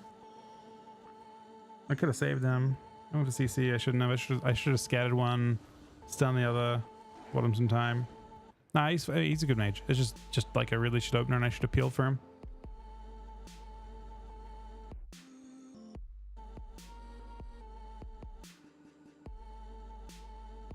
I never played it enough to actually understand it. Obviously, you know, last expansion you could definitely press. What was it? Sniper shot, aim shot. That could happen, right? And you could randomly kill people with that. It's good times. But mechanically, we had no idea what we were doing at all. No muscle memory.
Uh-oh. So I think my Salvo talent's not actually working right now. I think it's casting in the reverse order. Yeah, it is.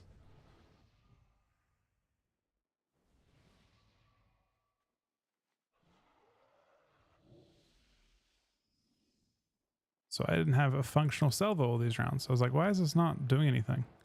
And then I realized. And I'm like expecting to multi-shot, so I have no other way of applying my thing.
Three druids is a bit overkill, man.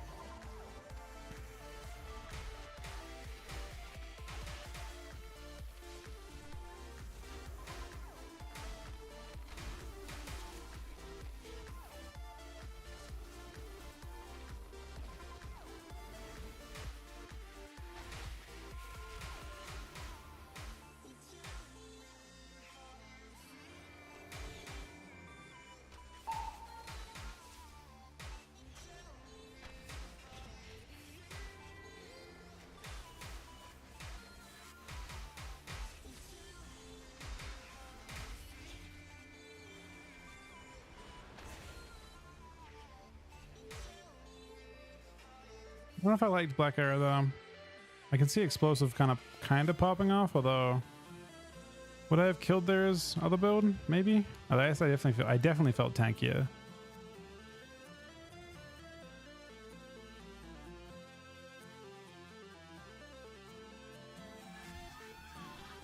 I also think Evil Talons is just better. Although maybe it's Sentinel that makes you proc a second time. One of them feels really good with your full set. I think it might be that 30% thing.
I could have feigned that.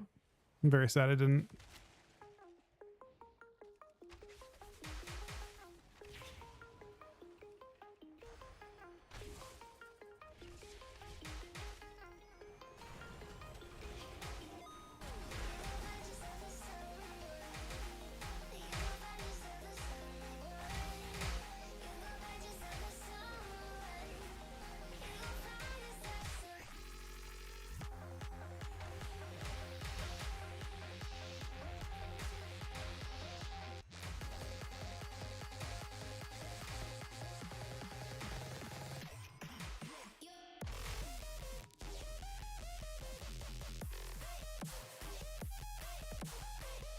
It's a bit unfortunate for the mage.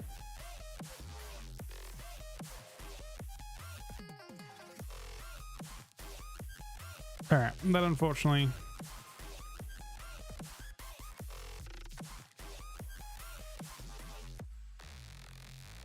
I don't know. How did I feel about that? Like trying that as Black Arrow spec. I mean, like in the last lobby, I probably did it. I mean, I make a weak order for it probably. I think I would have done a lot more as Sentinel and probably had more control, but I definitely noticed being tanky. So the main reason you play this is when I press my wall, Survival of the Fittest, it heals my pet to full HP, and it gives me a heal as well, like a 30% heal. What did it heal me for just then? It doesn't say how much it healed me for some reason, but it heals me for a lot, I'm fairly sure. And it full HP heals the pet. And then when I press my other heal, it gives me a wall, and it's a full, like a full wall. So it definitely, like, tankiness wise, this Talon is crazy.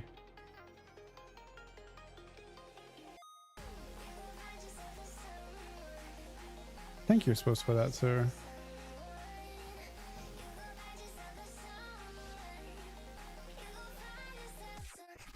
Barris asked me the duel right after I'd... This guy's got a fucking flask on, man. This guy's literally going around dueling people with a flask on. What do you mean?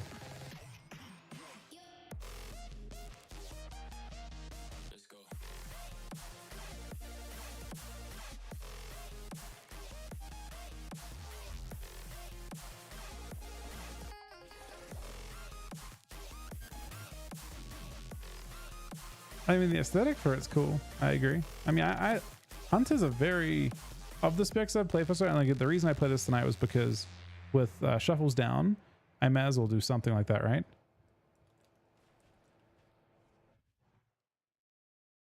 Is he Ken? He's been putting a lot of work in, man. Wait, is it you?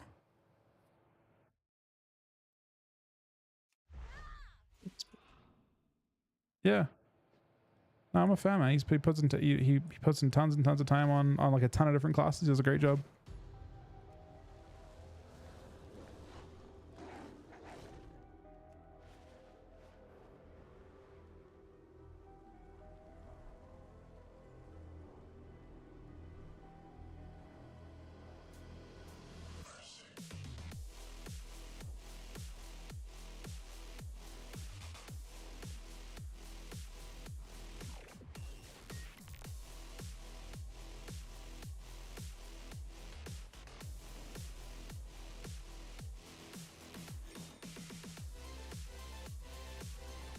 Getting some of the 7-month resub, buddy.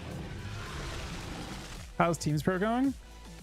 I mean, I don't think the team's really put in a whole bunch of time so far. So Ryan is busy with other stuff at the moment. Ryan has had a million things going on in his life, I think, the last little while. So Ryan's had a combination of break plus just other stuff going on. And then Chuck's put a ton of time in on every healer, so I'm pretty confident that Chuck is ready for whatever comes his way in terms of healing. I think I've spread myself pretty thin in terms of like what the different classes and stuff that I've tried, although probably not as much weighted towards ranged, and I think it actually is a ranged meta. So you know, I've been slowly going insane, queuing shuffles on beta into frost mages over and over again, which is why I'm on Hunter right now, because Hunter is the one class that I play that I feel like I don't hate queuing into mages on. Ellie as well. But a lot of my classes just have a really, really bad time against mage. Like the majority of them do. But yeah, as a team, I mean, I don't know. The meta's pretty indeterminate. Like, no idea right now, really, what it'll end up being. I think Sam's done some mage Moonken, which I think is pretty much all he has to do. I think those two classes both seem fine / very, very good.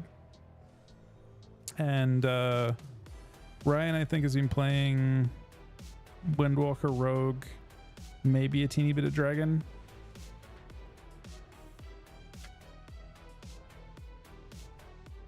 I mean, if it's Shadow Priest of Pharaoh. I mean, I don't look, if it's a Shadow Priest meta, like Sam plays an excellent Shadow Priest, or has got a lot of experience on it.